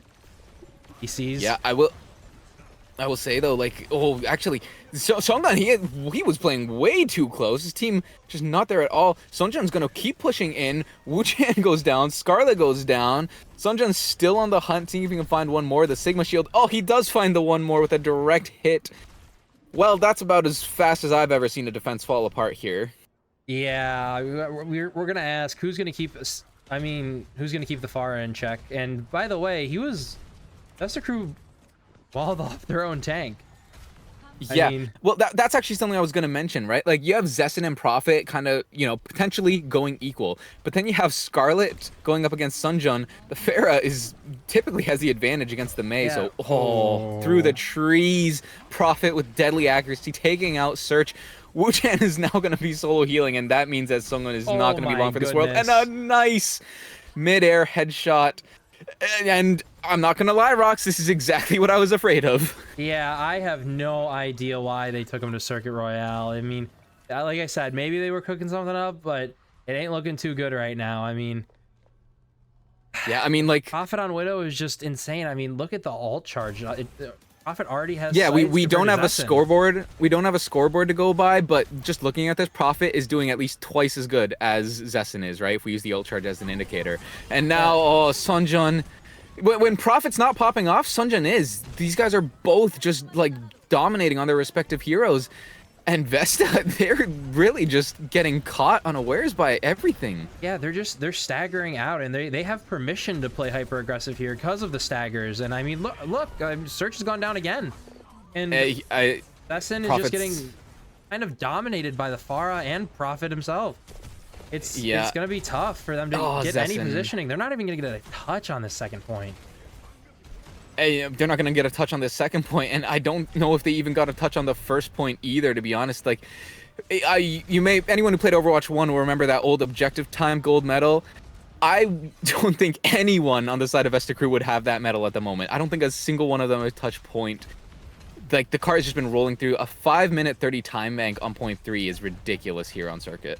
Yeah, we have seen full holds on a 5-minute 30 time bank before. I'm thinking back to the Vancouver Titans and the London Spitfire for qualifying for the playoffs there. But Jasmine's actually going to engage with a nano flux. Yeah, it is going to catch a couple people, but the Transcendence is going to come through, keeps him alive, and now Zessen goes down, but Search manages to trade. With Jasmine being taken out of the equation here, this is a good chance for Vesta Crew to start doing some serious damage. Sungun is going to use the Flux, picked up someone, but didn't deal any damage, and now the responding Transcendence over from Kivist as, he's going behind the Juno, trying to cut off, and okay, he does make it back out, but Sunjun, okay, he does die, thankfully, and well, I was going to say for maybe the first time Vesta Crew is stabilized, but there's still someone moving the cart, so I can't even really say that. Yeah, I mean, you got a minute off the time bank, but Sunjun is, and it just, has Barrage in his back pocket and kind of waiting to use it. Prophet getting caught out here, though. Lives with 7 HP. Unbelievable. He keeps getting out of these situations and then is allowed to line back up. Zessen taking down Kivist, that's kind of a big pick. I mean, this is the best chance to go, if anything. Zessen finally finding one of his own. That's what this team was hoping for. And for what seems like the first time this cart has actually been solidly controlled by Vesta Crew. But Sunjun is quick to respond as Wu-Chan. This is what I mentioned. He likes to go up for these aggressive. Zessen is going to take out Prophet, though. Finally finding a win in his column of that matchup. So hopefully that should be enough to kind of counteract the damage that Sunjun did. Yeah, but I think we're going to see Barrage said, here. Yep. Everyone's just engaging onto the point. The orbital ray from Search is going to try and be used to counteract this. But the picks are coming through for onside. Yeah, I was going to say, I saw that far go into the room, and I'm like, oh, he's gonna click Q. It's over. They're kind of staggering out the Juno here into a style. Yeah, Search did get Vindame, though, so, ooh. Prophet just barely missing that shot. It's so scary every time he has someone in his sights, and Sunjun's gonna Pharah diff Scarlet. And now Zessen, he's gonna get zoned out by this Pharah potentially. We can see Sungun is there on the cart, kind of by himself, though, and Jasmine is getting closer and closer to that Flux. He's gonna have it online in just a second. Sunjun, he's going to take out Search, but Zessen trades him out. But Jasmine with the nano flux. Prophet still just sitting here on the far side of this lane, free firing away. Into 3, and that's a triple for Prophet. I mean, hey, they got 3 minutes off the time bank. Let's look at the bright side of things. They got 3 minutes off the time bank. That's something. However, a 2-minute 48-second full cap is tough to beat here. I mean, and the way the game's been going, I don't think Vesta Crew have it in them. I'm sad to say. Yeah, I'm really just questioning what exactly was Vesta Crew's game plan going into this, right? Like, Prophet's going to be playing the Widowmaker, and so you're ready for. Look at that, just disgusting. He's way too good to be able to just do anything about that. And Scarlet on the Pharah is just not like, he started on the Mei, which is obviously a disadvantage into the Pharah. But then he tries to mirror the Pharah, and I'm sorry to say, but Sunjun is just consistently getting the better of him. And now you got to think, Prophet has the advantage on defense here for the Widowmaker lineups. You know what I mean? Because you are pushing into them. You're trapped in there with them. Prophet is about to be clicking heads like no other. I think. I mean, you got Kivist spamming down with Discord. Vindame going to be launching nades down main. This is going to be tough. And they're holding close. They know they have the advantage. And onside this time we'll be running a Sojourn Widowmaker. So basically a double hit scan comp here. Oh, look at the prediction. God. He just knows. You can't get one over on him. You can't do that. Let's see if he can get another here. Nope. Choosing to back up here instead. Kind of give up a little space here, but oh, going up and over. Surely not. Up from the top rope. No. But he knows. Uh-oh. Oh, yeah, see if Scarlet. It's going to be can pressure Scarlet him who's going to take the initiative to try and like force him away. And for the time being, it is going to work. It's going to force him around the corner, but he goes for the jump shot again. He misses the shot though. Thankfully, Vesta Crew stay alive a little longer here. But now Sunjun has the 100 charge rail. Yeah, you got to hold your breath every time Prophet jumps up and tries to go for a kill. Scarlet really has to be on him, or Zessen at the very least. Because I mean, already look at the ult charge difference for the tank and the DPS. It's absolutely insane. Sunjun got taken super low, and in that instant where he was just like trying to back out from the fight, Prophet takes a headshot onto Wu Chan and it hits Pater. He follows up with another kill onto Scarlet, and onside they get a team kill as they clean up the rest of Vesta Crew here. Zessen, the ult charge diff is even more insane this time. Yeah, we're not exactly... Prophet, he's lining it up again. Yeah, we're not exactly seeing a 007 performance here from Zessen, but I mean, it's close to as one can be with having kills, you know what I mean? Yeah. It ain't looking pretty with some of these shots, and Prophet's just kind of... Zessen went for a jump shot of his own there, but isn't able to find anything. And it's actually Wu Chan who's going to be the first person to really start things off here for the side of Vesta Crew. Kivus going down. It's not the most impactful pick, and it's actually just becomes worse. As Sungun gets taken out, and the Nano Pharaoh gets slapped. Oh no. However, he trades take out somehow. Prophet. That's not horrible, but they're gonna stagger the Ana here, and she can't really do anything about it. And that's huge because Prophet being gone. Look at Vindame just ignoring. Yeah. He's laughing. He's laughing in the webcam. Yeah. But Prophet going down there and then them staggering the Ana there is pretty big because, I mean, now you have a chance for Prophet to get back, and Ana obviously getting delayed spawns there, not coming back with the rest of her team, and she has to walk all the way back. But once again, Prophet's lined up looking for a shot here. He knows. Either the Pharaoh or the Widowmaker. And one of those two. Oh, actually. The glide boots aren't enough to save you from Prophet's sight, and he's looking for another one. Wu Chan is able to trade out as Sunjun goes down, so we are in a 4v4, but Search being down means there's so much healing missing. The Transcendence is going to be used to try and make up for it, and it is going to allow Vesta Crew to stay in the fight here a little bit longer. Now Sungun is going to have the flux of his own, but Scarlet goes into the backline and finds Prophet and cleans up with a barrage, using that to take out Vindame. Now the Transcendence being used for the side of onside to keep them in the fight. Scarlet is going to be dueling Sunjun here, but he's not going to be able to do it. Sunjun finds the pick, but it might be enough. Vesta Crew might have found just enough footing, especially with Sunjun so low, and he goes down. That should be a point cap for Vesta. Yeah, you see Sungun pushing up here and waving, knowing that, yeah, onside isn't going to take this fight. 3 minutes, 10 seconds. You got a lot of work to do. You're working up on an uphill battle. You're climbing a mountain here if you're Vesta Crew, but you've seen them do it before. Finally, Zessen is able to put another tally up in his favor as he's able to take out Prophet, which means Vesta Crew there are going to be able to take a lot of space here, and they're making great use of the space as Wu Chan finds a pick onto his counterpart of Kivus. And now the Sigma might actually be trapped here. We can see Scarlet's actually swapped over to the Mei, trying to like trap these people here. A nice dodge from Sungun. Yeah, that was beautiful stuff. And now the Sigma getting stuck here, walled off and rocked. Okay, Vesta Crew, they have woken up and they are starting to really get some momentum going here. Something I want to call to is the supports of Vesta Crew, especially Wu Chan. Wu Chan's been opening up a lot of these fights with picks, just again spamming orbs down main, and despite him playing up against a Widowmaker, which Zenyatta easy target, you know, he's kind of floating around. Scarlet. He's still getting value, and Search with these hyper rings allowing Sigma to kind of rush in and brawl faster. That's what what Onside's kind of missing, is that they're not able to able to rush in. An orbital raise actually being committed here by Search, as despite the fact that they've lost 2, they still want to try and win this. Scarlet, I'm not sure what exactly he's doing, but actually it might work out. He's dueling Prophet in the backline. He's able to find the win, and Sunjun takes out Jasmine, which means that actually, yeah, despite a very, very messy push here, Vesta Crew are able to take the second point as well. Yep, and with 3 minutes on the board, they're not going to have as much time as Onside Gaming, but hey, that's okay. Definitely a cap not. is a cap. Oh yeah, unless the payload, you know, it's the future. You might be able to go into hyperspace with this one. But Yeah, maybe if they found a bug to glitch it immediately, found a speedrun strat to just go to final level right off the bat.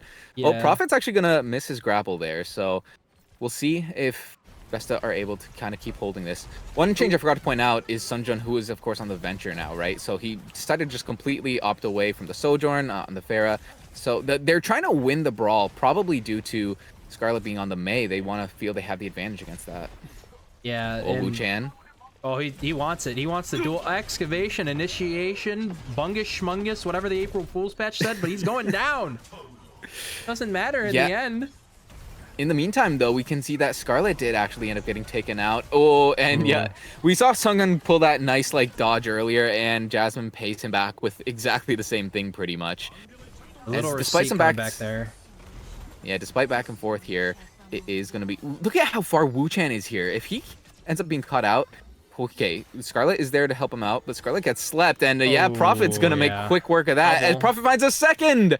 Oh no, Prophet's about to get another highlight. Do not peek him when he has sights, man. You know better than this. When Prophet's in the arena... Oh, it's not pretty. It's a slaughterhouse.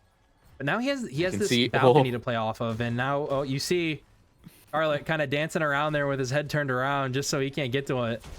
Yeah, missing a couple shots, but each shot with the potential to just end the fight then and there. A headshot onto Songun is actually going to force him out and, you know, just kind of keep delaying this engagement a little longer. And you can see Vesta Crew, they can't push up onto this high ground too easily because of Sunjun there with the Venture. Oh, but now the Transcendence being forced out. We'll see if the Blizzard is able to be... no, nothing. They got the freeze there onto Jasmine, but no kill comes through. Kivis takes out Wu Chan. Kivis takes out another, actually. It looks like onside there's still... Kivis takes out a third. Okay. Get this guy up on the highlight reel. He's had enough of people talking about Prophet. He's showing up in the kill feed himself. Yeah, I want to point out the speed ring there, especially after, because he used Flux to kind of bait out the Trank because he knew they were going to use it, either there or for the Mei ult, and... I don't know what you would rather get more value out of, but as soon as the Flux ended, speed ring, boom, we're going in. It didn't end up paying off, but... Okay, Wu Chan and Songun both got taken super low, but Zessen finally shows up as he finds two of its own. Kivis and Prophet both going down. Now Scarlet and Wu Chan are both going to push up here. Wu Chan missing a couple shots, but that's okay. He finds it in the end. Yeah, and Jasmine, he's more than happy to play DP as Zen. Now you gotta rely on Zessen with the nice shot. Zessen, he does it. Oh, in the final moments, overtime push, Zessen is finally able to take down the monster that is Prophet. But there's still time for Onside to get another recontest here. The fight is not over yet. He's gonna need to do more than that.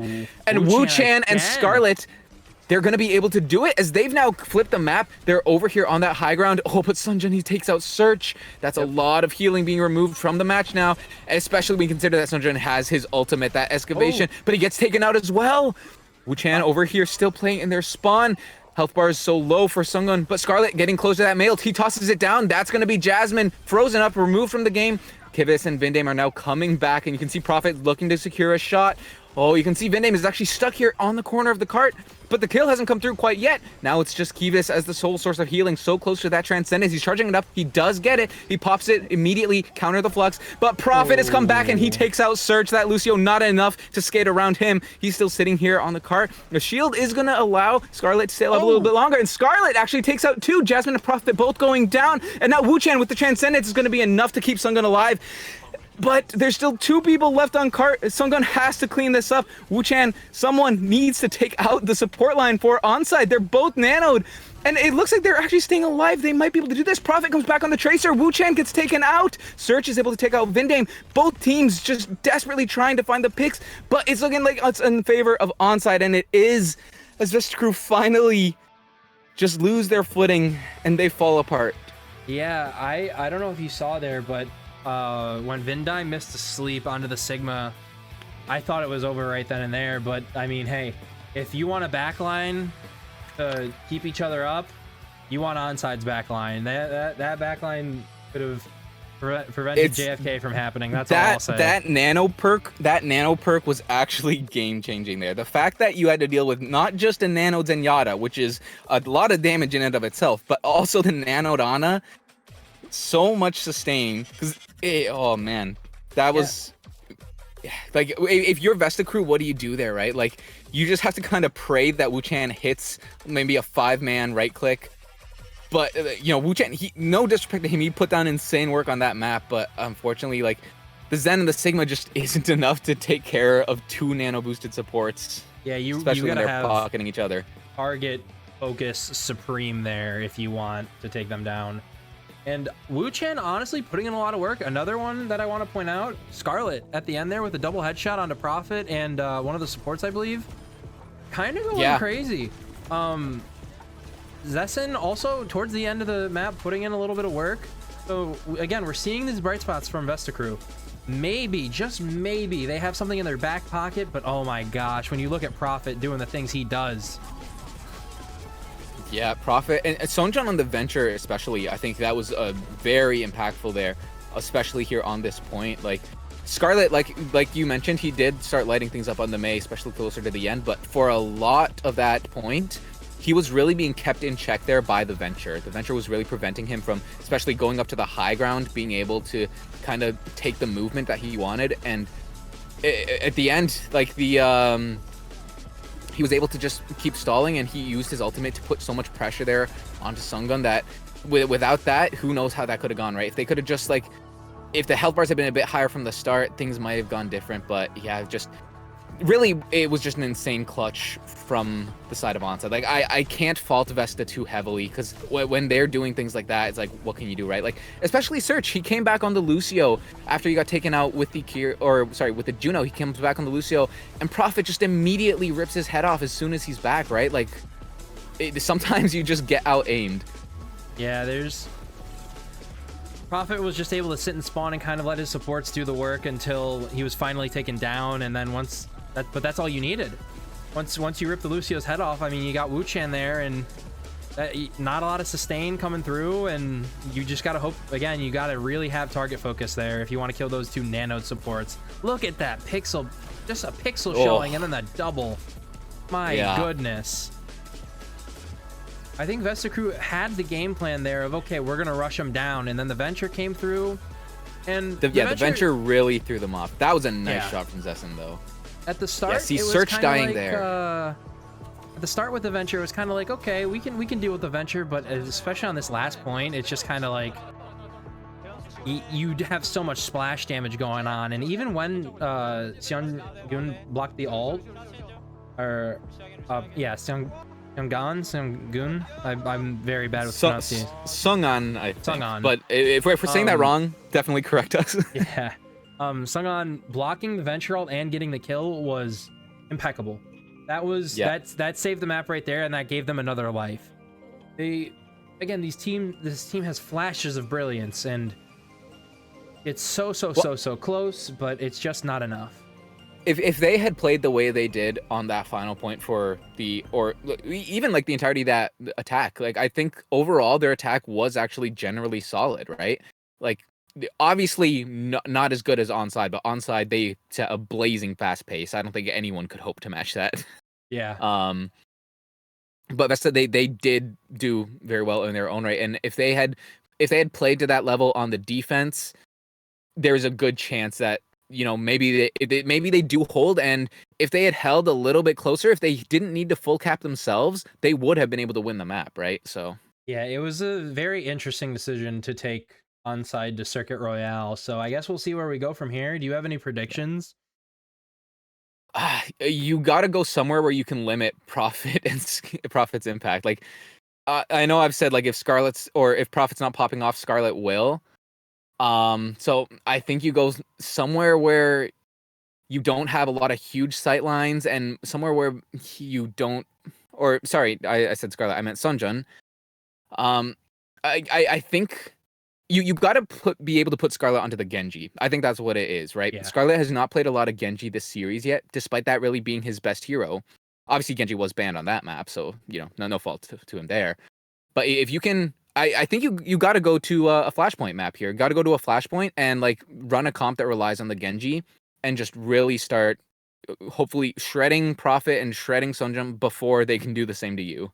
You Yeah, got to play that's faster. that's kind of what I was thinking. But at the same time, earlier we saw them on Flashpoint against Please Not Hero Ban, and it didn't look pretty. I mean, they started off on ball That's on a the first fair point, point. but it didn't look pretty. So that's why I'm thinking, like, man, you gotta go somewhere where, like, Widow and Pharah just don't exist, and Flashpoint would be the game mode to kind of choose there. And even then, Pharah's kind of strong. You'd maybe force Prophet onto the Tracer, but that's not his strongest hero. But I think your other option is you go Blizzard World. Because Vesta Crew looked very good on Blizzard World, but it is going to be Saravasa, the Flashpoint.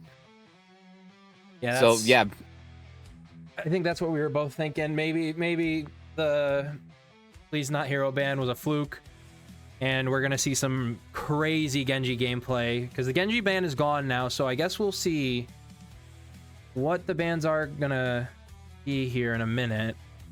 Yeah. Because I mean, you're not gonna see a Widow on Flashpoint, that's for sure. Pharah, what you are gonna have to look but- out for, you are gonna have to look out for the Cass, right? Yeah. The Cass is gonna be more than effective on the Flashpoint in that medium range, but that is why you're gonna have to, I think, rely on Skarlet. Skarlet is gonna have to really put on a good game here when it comes to shutting down that Cass. If Prophet is allowed to roam free, then things are gonna be very, very difficult. I think Sunjun is going to be less of a factor here. Like he'll probably be playing either Tracer or Genji as well. But really all Zessen has to do is just kind of like mark him, make sure to limit him as long as he's not like able to, pull too many resources. As long as you can still allocate resources to shutting down Prophet and making sure that, because I'm assuming Jasmine's probably going to play either Winston or Diva here as well. Two heroes that he's been very effective on. We're about to find out. So, Argon, which is interesting. I'm not sure and we would have seen Malgon. that much. Okay, I think neither of these hero bans really feel too impactful. Yeah. Farmer did go for the ball mirror against Uyu, like we saw on this map, but Farmer's not a ball player by trade, from what I know. He definitely prefers the Winston or like the Hazard. So that would have been what I would have predicted. But again, same with the Pharah. Like, you don't really see a lot of Pharah played here on the Flashpoint maps, except for like that. Is it Servasa Gardens? Is that the one by the coast side? Yeah, I believe so. There's. I mean, during Maugamania, it was kind of always Pharah Mauga, but again, that was during Maugamania when Pharah was enabled by Mauga constantly. Yeah. So I think there's. I don't know. You could kind of see both here. But Pharah played, not played. It really depends. Prophet on the hovering over the Echo is interesting. If he runs with that, that could have some. That could completely change things. Definitely not what Vestkrew are expecting. There's no swap coming through quite yet. Is he? He's going out. He's actually going to play the Echo. All Okay. right, Well, interesting. that's not expected at all. Well, we know that Prophet isn't very. He can play the Tracer, but he isn't very comfortable on the Tracer. And Xianjun probably a better Tracer for my money. So we'll see how this goes. Scarlet is gonna have to be the one marking Prophet though, keeping Prophet in check. And Yeah, for sure. Jasmine already going super low, though. Does have to run out. Does get topped up now, so he's safe. Hinder, though, Zessen quickly taking out Sunjun. That's exactly what I said, right? As long as Zessen can mark Sunjun on the Tracer, he will have no problem. Now, Prophet, you can see he's low up there in the sky, does get healed. But thanks to that early pick there from Zessen, first point control is going to go for VEC. yeah, I think this is gonna be where Scarlet and Zessen need to level up or play, obviously play super well, because you got to be constantly marking that Echo. Just like that. He baby. finds it.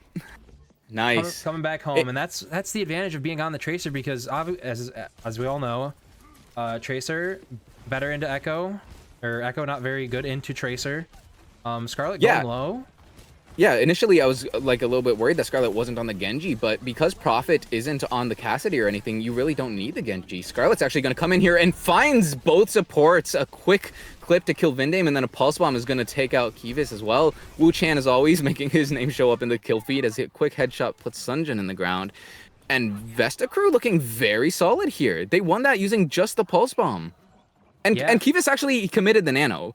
I missed that in the mid fight, but he did use the nano and it got nothing. Yeah, so we got Vesta crew has both support ults online and cast ult. I think Onside are just gonna give this one up and go next. Farmer kind of staged up here for the next point. However, next point did Onside, spawn in their favor. Onside kind of beating them to it. Ooh. Let's see what goes on Zessen is here. actually kind of low here. He's probably playing an off angle.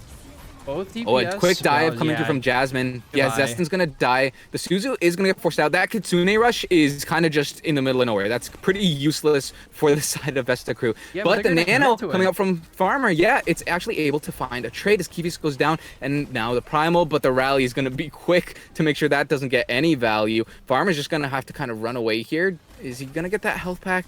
Maybe. Either way, though. This poor Ana. Yeah, Search just quickly getting removed.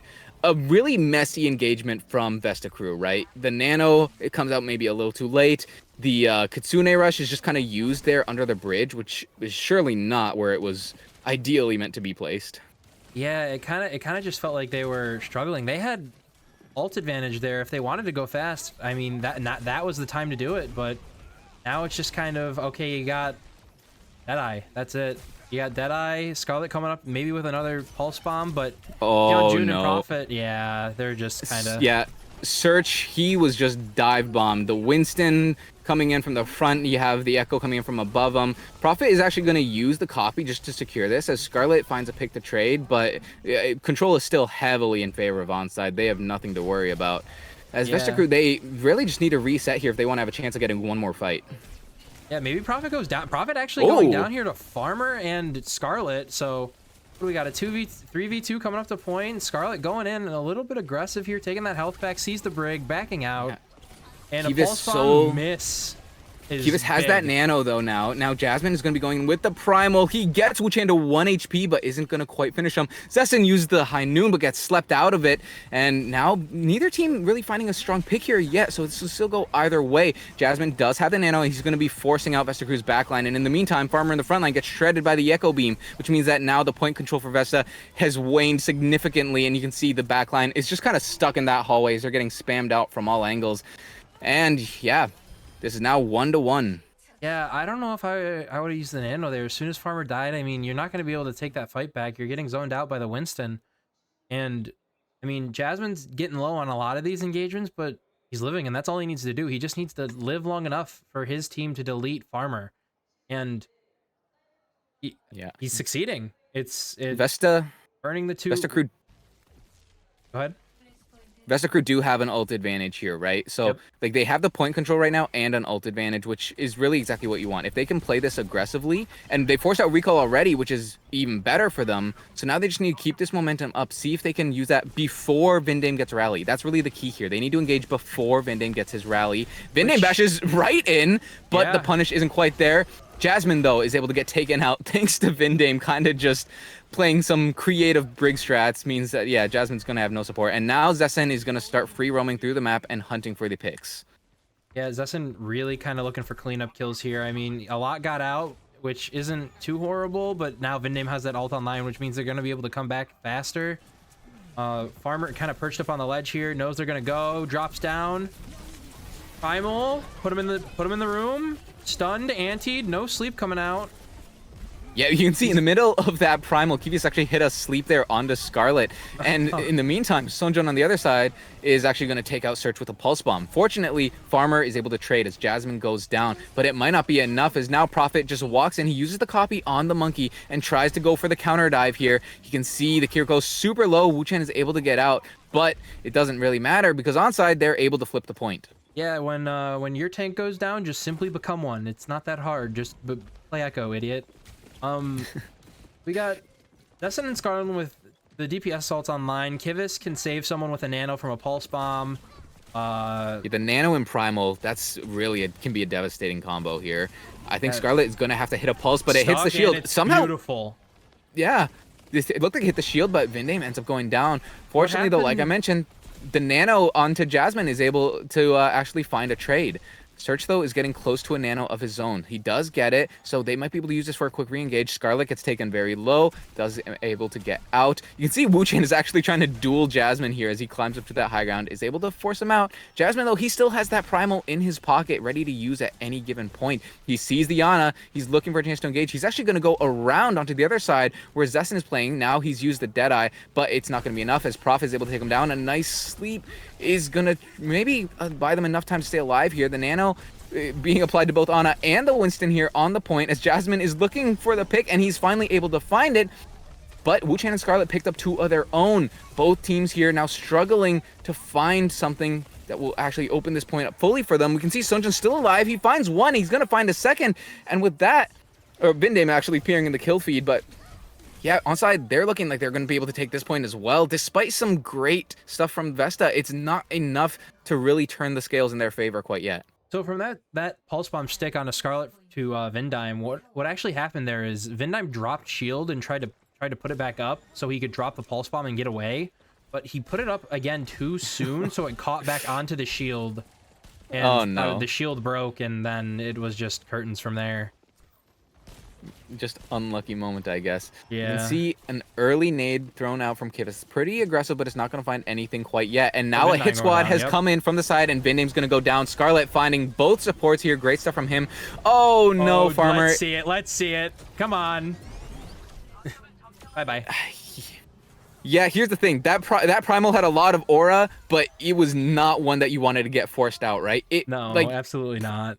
Prophet was going to maybe get the kill on him there, and so I definitely understand why he felt he needed to use it, but Prophet would have probably died either way, so now you use the Primal and you get nothing from it. Yeah, we got a lot of alts coming up here for Onside Gaming, and if they play their cards right, I mean, it's going to be a... Yeah. They're starting with the rally. The Kitsune Rush is going to be used to try and counter it, and it looks like it might be enough. Oh, but nope, yeah, the Nano is going to make sure that Vindame is healthy, alive, and well. Sunjun takes out Scarlet. Oh, they do get a back cap as well, and now Prophet and Sunjun, two Tracers are terrorizing the back line. Even Vindame in there as well, just to lead a helping hand. And yeah, unfortunately... Well, actually, you know, that's actually not the worst thing for Vesta because you forced out both support outs and the copy. So now you're going to be coming back here close to the Deadeye, close to the Nano. You have a pretty good chance of flipping this. Yeah, this needs to be a really aggressive push here, or an early pick. You need to find someone squad's on the roll again. Yep, going. They see. They spotted the Ana. They do it. Nice. Wu Chan being the one to find the pick with some nice headshots. In the meantime, though, Prophet was able to take out Zessen, so the pick ultimately doesn't get them that much, as now Jasmine's going to find a pick of his own. So this is actually back in Onside's gaming. 4v3, something needs to happen here for Vesta. They need to find another pick, and there it is. Scarlet is going to be the one to get it, but Sunjun quickly responds with one of his own. Gets so low, but healed right back up again. The point flip did come through there for Vesta, but is it going to be enough? Vindame getting low, but not quite taken out quite yet. There, Farmer with the Primal is going to last just long enough to be able to take him out. And Zessen finally making the return to take out Sunjun as well. Now at 93%, all of Onside has been wiped out, and this will be going to a 0.5. And that break pick is huge there, right? Because even though she wasn't close to rally, you're preventing that rally alt charge from building up. And he went kind of deep for it, got it, and it looks like Onside is going to get point control here first. But again, you save both DPS alts by eliminating that brig. And the only alt that Onside's coming up with is Nano and Pulse. I mean, Prophet is coming in with... Ooh. Vesta are engaging on the rotation, actually. They found the supports here, but the pocket onto Vindame is too strong. No. And Farmer is actually the one who ends up getting taken out. Scarlet even used the Pulse Bomb there, and he got nothing. Yeah, now it's both support ultimates online, and that's huge for Onside Gaming. They can pretty much withstand anything they throw at them now, unless, again, you get a lucky pick here, unless Jasmine feeds. I mean... Wu Chan goes down, though, so even though you've taken out Jasmine, it'll really depend on whether VC have enough of a spawn advantage to be able to do it. The Deadeye is going to do a little bit of poke damage, but overall not that impactful. Zessen on the flank here. If he needs this to pay off, and wow, it beautifully does. A nice headshot with the follow-up from Farmer, and now Zessen finds Prophet as well. He does die for it, but he did his job already. The damage was done. Yeah, I was going to say, I think Zessen's positioning there was He knew that he might die, but getting the coordination required between the two teammates there in Farmer and Zessen, calling that, hey, all right, I'm ready to dive on top. All right, not just that, headshot. but not just that, but yeah, the confidence to hit that headshot, right? If he misses that shot, that whole plan could potentially fall apart. So he really just locked in and made sure that that happened the way he wanted to. Farmer, though, as the anti, he's so low. The nano is going to come through onto him. It's going to allow Search to actually live that barrage from the Echo as well. And it looks like it might be enough. Farmer's still kind of zoning out the supports here. We can see that Jasmine and Kivas also use their nano pair to kind of go in here. But with Prophet being down, they don't have enough damage to really win. Jasmine is deciding to still commit, though, as he uses the Primal, looking for a target. Is able to find the Ana and the Kiriko, both of them going so low. And it's going to be the Ana who goes down. The Kiriko staying alive here. We can see goes over to Zessen, who's actually going to be popping the Deadeye just to stay alive even longer. And this whole time, point control is still ticking up. Now Farmer's going to be using that Primal. The copied Echo Primal is not going to get anything. And yeah, 95% onside. I don't think they even have another touch here. Actually, they do. Sonjin just barely makes it in, but he's being marked pretty hard. Oh, they're looking for him. The melee is going to take him out. Scarlet finishes him off. The Lucio comes in. The Monkey comes in. Onside, desperately trying to keep this overtime going for as long as they can, but Vesta crew finally sitting strong, looking down at Onside as they are able to take a point and get a map on the board. Yeah, that was good. That was great, actually. I mean, you have the Farah ban gone now, which is a little unfortunate, but Vesta crew, honestly, put in a lot of work for that win. It was a well-deserved win on that flashpoint. And like we said, we kind of, take away Prophet on the hit scan, and it evens up the odds a little bit. I mean, Prophet was still going kind of crazy on the Echo, but... Yeah. I do gotta, kind of call that into question, though. At what point did Prophet decide to just kind of, keep rolling with the Echo no matter what, right? I think there were several points there where if he had just decided to play Cass, things become a lot easier for them. Maybe obviously he had some kind of plan, let him cook, right? But I think it didn't work out in his favor this time. Yeah, maybe well, obviously it's gonna be a tough mountain for Vesta crew to climb here. We got they got 2 maps to pick and 2 hero bands to pick first. I mean, but honestly, some of the most beautiful dives I've ever seen in terms of Vesta crew coming through here. I mean, even with the unexpected, the cast coming from behind and just going yoink, headshot, Winston coming in, finishing the kill. Amazing. Yeah, that play is, like I mentioned, so impressive to me just because of the amount of confidence it requires to pull off, right? Because it's like I said, if you miss that headshot, you've revealed your position, you're in their backline, so you're super easy to isolate and take out. There are so many ways that could have gone wrong and only one way for it to go right. But they found that one way. They pulled the Doctor Strange and found the 1 in 14 billion. Yeah, it was truly a let me open the Eye of Agamotto real quick and find this out. And yeah, I mean, it worked out. It did, yeah. You can't fault the plan when it works, right? And I definitely got to say, Vesta, toward that latter half of the map, they did start doing that a lot more. They went for these kind of high-risk engages where they sent people on the flanks and stuff. And we kind of saw there on the rotation, right? They ended up getting punished as they weren't able to kill the supports. Yeah. But the rest of the time, it did end up working in their favor. They forced out so many more resources, and they were able to find the picks that ended up putting the fights in their favor. I think because Prophet didn't have such a high impact on Echo, because they knew they could keep the Echo in check, you were able to focus on the supports more. You were able to dive them more. So when Jasmine went in or peeled, I mean, the supports were already at half health. There's not much you can do there. A lot of the time you'd see Vindime going down first, and that's not a fault of Vindime. It's just, I mean, even when the one fight when they Kitsune'd in, he popped Rally, they popped Nano on him, and that was a point lost. Yeah. And I do gotta recognize Scarlet as well, doing a great job there on that Tracer. We mentioned that in the first match we saw, Scarlet was maybe looking a little shaky when he got off the Genji. But here he looked great. He was hitting some great pulse bombs. He was putting great pressure there onto the backline. And he didn't even need to pull out the Genji, right? So yeah, if they do want to run some kind of Genji-based comp, they still have the option to surprise Onside with that as we get into the third map here, whatever that may be. And of course, this is going to be Onside's map pick, which I think if you're Vesta, that's got to be a little scary because onside surely is gonna go somewhere hit scan favored. Yeah, we might be going to Widowmaker's Wonderland here. Maybe a Blizzard World, maybe a Route 66, I believe, is in the map pool. Let me double check that real quick. Blizzard World may be less likely because Vesta, they just came off a pretty good win on Blizzard, right? Yeah. So, though we could see them decide to go Blizzard because they still have the Sigma ban in their pocket. They didn't use that on Circuit. Oh, I'm sorry. They can't even go to an escort. It has to be a push map.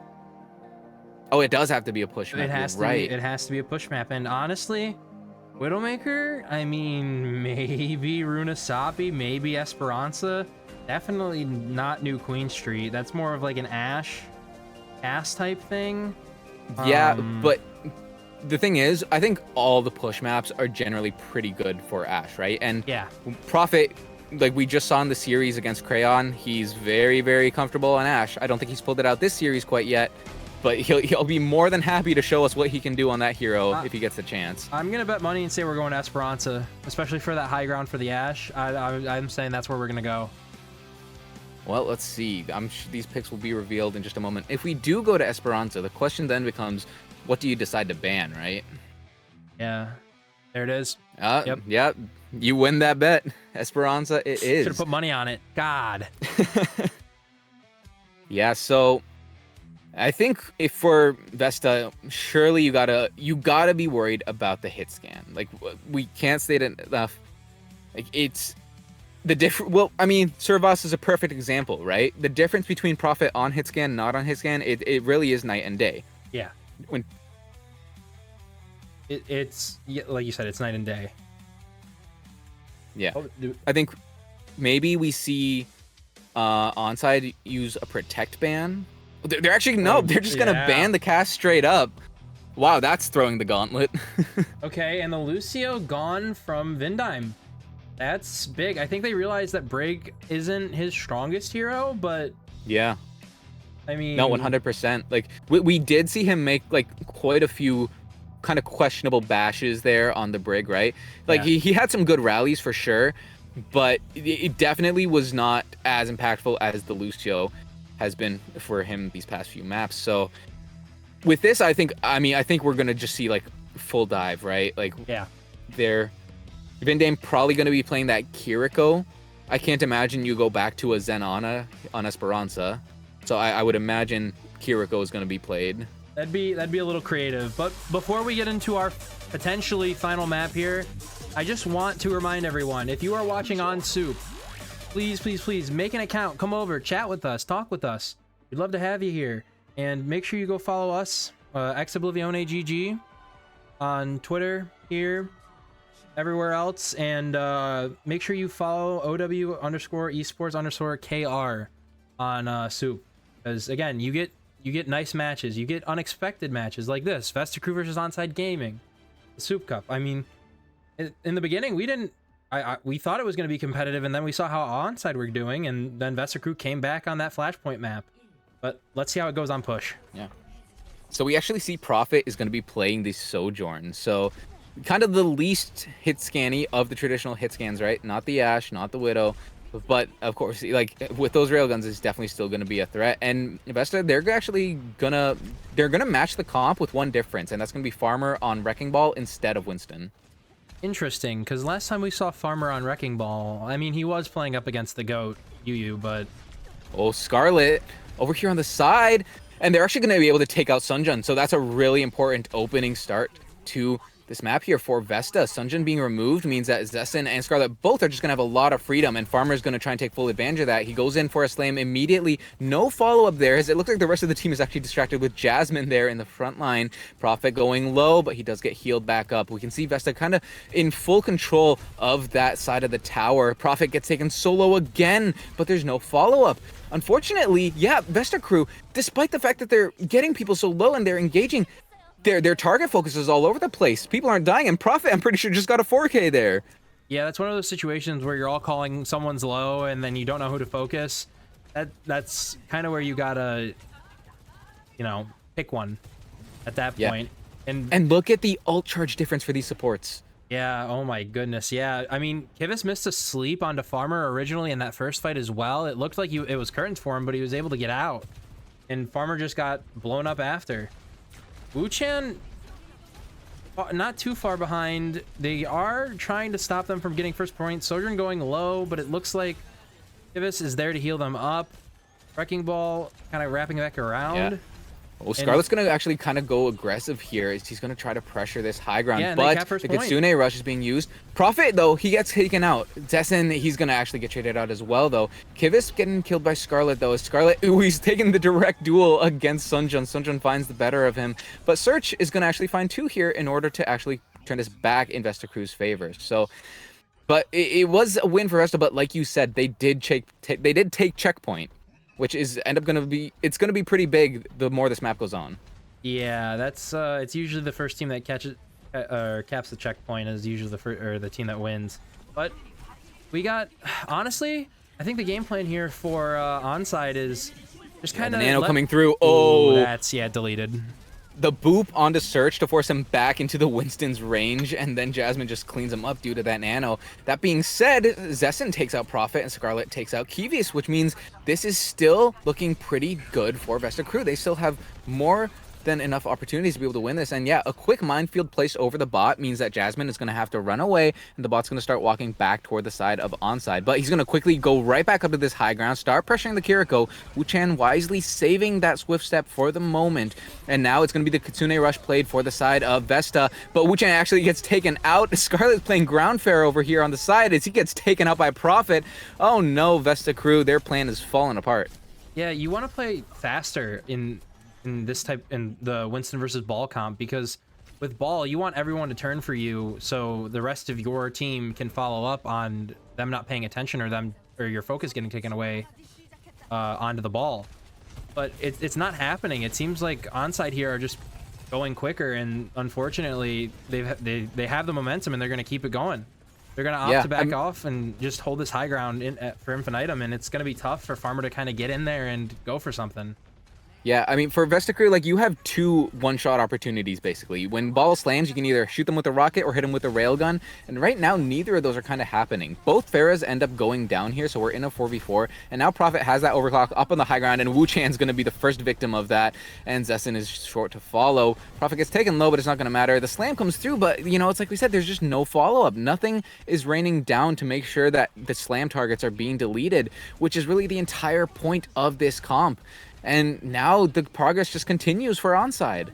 Yeah, they're actually going to keep up the pressure as they just throw Kitsune rush right down the road. I was going to say, they're going to keep it going.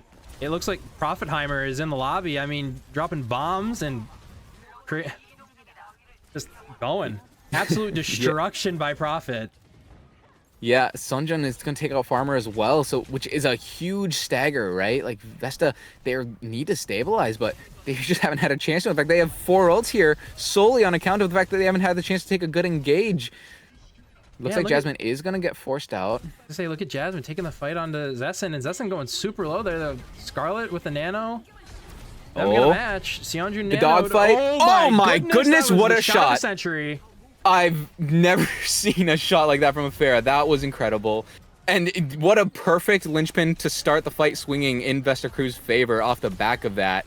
That's a Pharah diff if I've ever seen one. Both with the nano, both high in the sky, but Scarlet is the one to hit that fadeaway that ends up winning them the fight. And now let's take a look at the ultimates here. We got Zessen, Scarlet, and Farmer with all. Wu-Chan coming up, and what do we got on the other side? We got Jasmine with Primal, which, I mean, Scarlet can just kind of do the thing where you press Q into Winston's face and it goes bye-bye.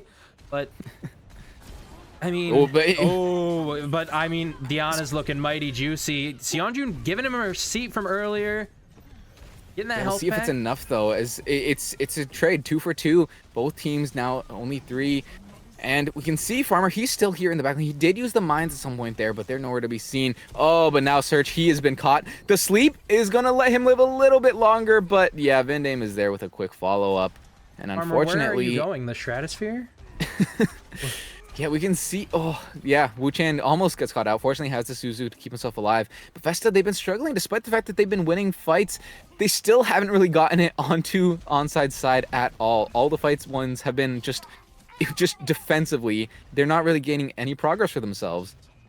Yeah, no, it's tough. Once they get up on top of this high ground, like I said, the ball slams, but then what? Yeah, you just delete the ball. Yeah, it's the Winston thing, but it's a ball this time. Let's Oh, we get another dogfight here, and Scarlet finding the better of it again. I gotta say, he's really been looking great on the Pharah this map. Just putting down a masterclass. He's found 3 picks now in this fight, and is actually also going to be the tether for Wu Chan to escape Jasmine's rage.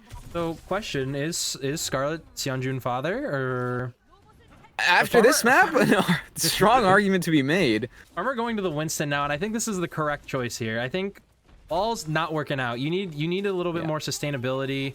You're not getting the burst that you need with a ball, right? Yeah. Ball is all about like quickly deleting your opponents, and that's just not happening. So hopefully the more consistent damage of the Winston will be enough, but it's off to a bad start as Search ends up going down to Sunjun. Zessen with the overclock is going to look for something, forces Kitvis into a bad spot where he trades Scarlet, but did Prophet? Okay, he didn't find a collat, but well, just I was gonna say, quick back-to-back. I thought it was. It looked like it came up at the exact same time, but... Yeah, I was gonna say Prophetheimer with the collat, or... Oh, Zessen swapping to the Widowmaker now. This is interesting. This is a creative pick.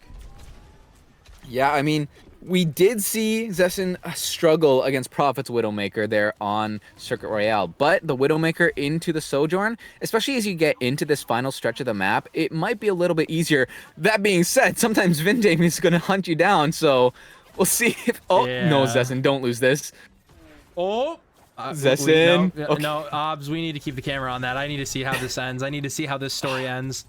While that duel is happening, though, Farmer and Scarlet both get taken out. There's just too much damage being put down on the front line, which is kind of crazy because Vindame isn't even healing right now. I'm not sure how you're losing the front line fight when the tank isn't being healed by the Kiriko. Yeah, I was going to say that's so important, especially like Vindame distracting the Widowmaker there is like, okay, yeah, we can just kind of push now. But we see the nano boost coming out. Winston up and over. Prophet getting Search, though. Yeah, down. And... Yeah, Vindame going down here, Farmer finding that. It might be enough to allow Vesta to maybe stabilize here. As Zessen has actually swapped heroes again, he's going to be on the Ashe now. Farmer is going to be able to take out Sunjun. If they can get a good stagger here onto Kivis, that'll be really important. Both the Ana and the Winston are here really close. They're low, but they need to be punished. And it looks like the communication isn't there. Vesta doesn't know where the Ana is. Both these targets are actually going to get out. They know where the That's Winston a huge missed opportunity. is, but... Like, yeah, everybody's already back in time. Scarlet trying to go up and over. You can see he's looking for a duel again. He's so ready.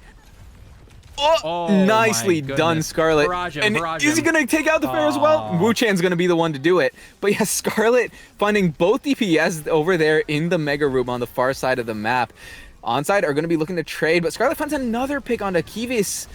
Just doing such a great job on this map. He's having a lights out performance, but will it finally actually translate into distance for Vesta Crew? At long last, they've moved the card again. I think it will. I think it finally will. You got Ashe up on this high ground. You got Pharah putting down the pressure. You have 10 seconds to make up about, you know, only 100 meters. Not too bad.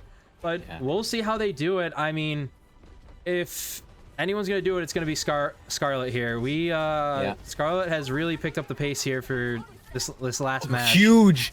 Zessen with an opening pick onto Vindame coming out of nowhere. That's actually going to be so crucial. And it's going to be, it's going to allow Vesta to actually get the checkpoint here. Of course, that is just the checkpoint. They do still have about 80 meters to go. And Zessen going down there is a real bad start. 94 to Bob. We need to see some miracles come out for the side of Vesta to follow up with that. Farmer does have the primal. Both support ults close.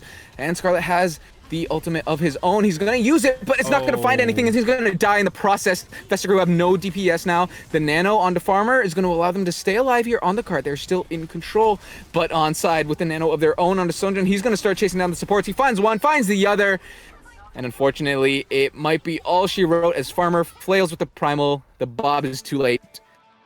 Onside Gaming win 3-1. Yeah, that was... Honestly, they made it interesting in the end there, but... Onside Gaming really taking it home.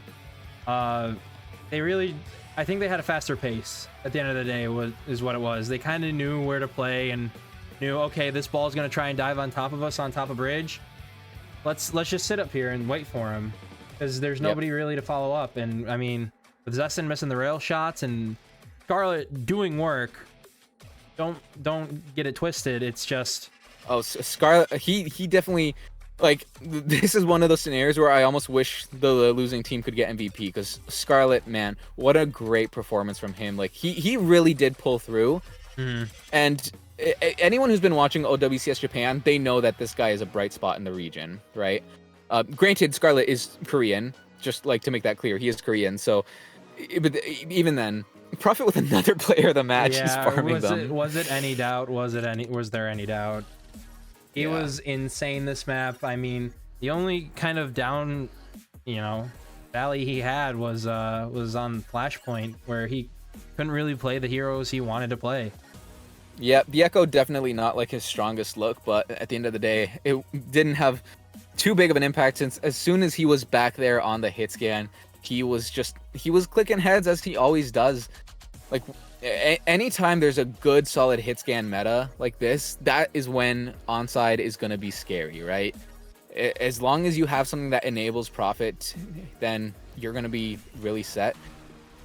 Yeah, and it seems like we're seeing a lot more Winston coming out than anything else. I mean, Winston's perks are good. They allow him to live for a lot longer, and if you're great with Primal, I mean, oh man, you are having a field day. But I mean, these Prophet headshots, it's every time he plays Widow, it's just a highlight reel. Every time. Yeah, I was gonna say, how many can they go through? And then Bop. Wu Chan, you're my goat, but peeking with sights is kind of insane there. Well, live and learn, I guess. Like, even here on the Echo, you can see he wasn't doing it was just like 10 seconds of the Echo, and then just breeze right past that, pretend it didn't happen. Move him back to the Sojourn, where he is definitely back in his element. Look at that. Yeah, he knew the headshot. exact break point to just kind of... Oh, that was a collat. Yeah. Yeah. Yeah, and he saved his team from falling there. But I think that is going to be it from us. Unless I'm hearing otherwise, but I think that's going to be it from us. So thank you all for watching. Don't forget, remember, make a SOOP account. Follow us here, Ex Oblivione Ex Oblivione GG, Ex Oblivione GG on all other platforms. We appreciate you sticking with us. It's our, we got growing pains going on with the broadcast, but we worked through it. We got there. For example, Mike going a little quiet because I'm cutting out sometimes, I got told. So, but we got there, and I think we had a great day. Absolutely. And the quality of the matches we got, I think they were generally really good. Like, we only got that 1-3-0 there from Crayon, but even then, Crayon, they really impressed us. So even though it was a 3-0, it didn't feel like a stomp by any means. Overall, like, just a really, really good day. And I'm sure that because of the way the tournament is set up, every day we're kind of expecting to see a better level of competition, right? Yeah, exactly. So it means that the excitement is just going to ramp up the farther we go, and you're not going to want to miss it. So definitely make sure you stick around. Yeah, make sure you make a SOOP account. Again, follow us on Ex Oblivione GG. Follow the Overwatch Korean Esports channel, OW_esports_KR. For even when we don't cover the SOOP Cup, they'll be there. Matches will just be in Korean. You won't have the beautiful English commentary of me and Apostle. Tomorrow, me and Apostle will be back with perhaps a special guest. Any games you're looking forward to tomorrow? Yeah, I mean, I'm really excited to see Alt Tab play. For anyone who's unaware, Alt Tab is a team that made it in through the open qualifiers, and they have several names that people will be familiar with from back in the day. On DPS, they have Kilo and Ado. Ado, of course, being formerly on like that Shanghai Dragons, Washington Justice. Kilo was on SF Shock. On Tank, they have FaZe and Attack. FaZe being from Runaway, Attack, who was on the OWCS version of SF Shock, and he's been in Korean contenders for a long time before that. Yep. And they actually have Opener as their support line. Yeah. So love him or hate him, you're going to want to see it to see just how high that team can go. I think that's really exciting. Yeah, I think, again, they have the potential to punch up. But I think that's going to be it for us today. Want to thank SOOP once again for allowing us to do this and allowing us to provide you the official English broadcast for Soup Cup Overwatch 2. And we'll see you all tomorrow. Have a great day, and we'll see you soon. Bye. Bye-bye.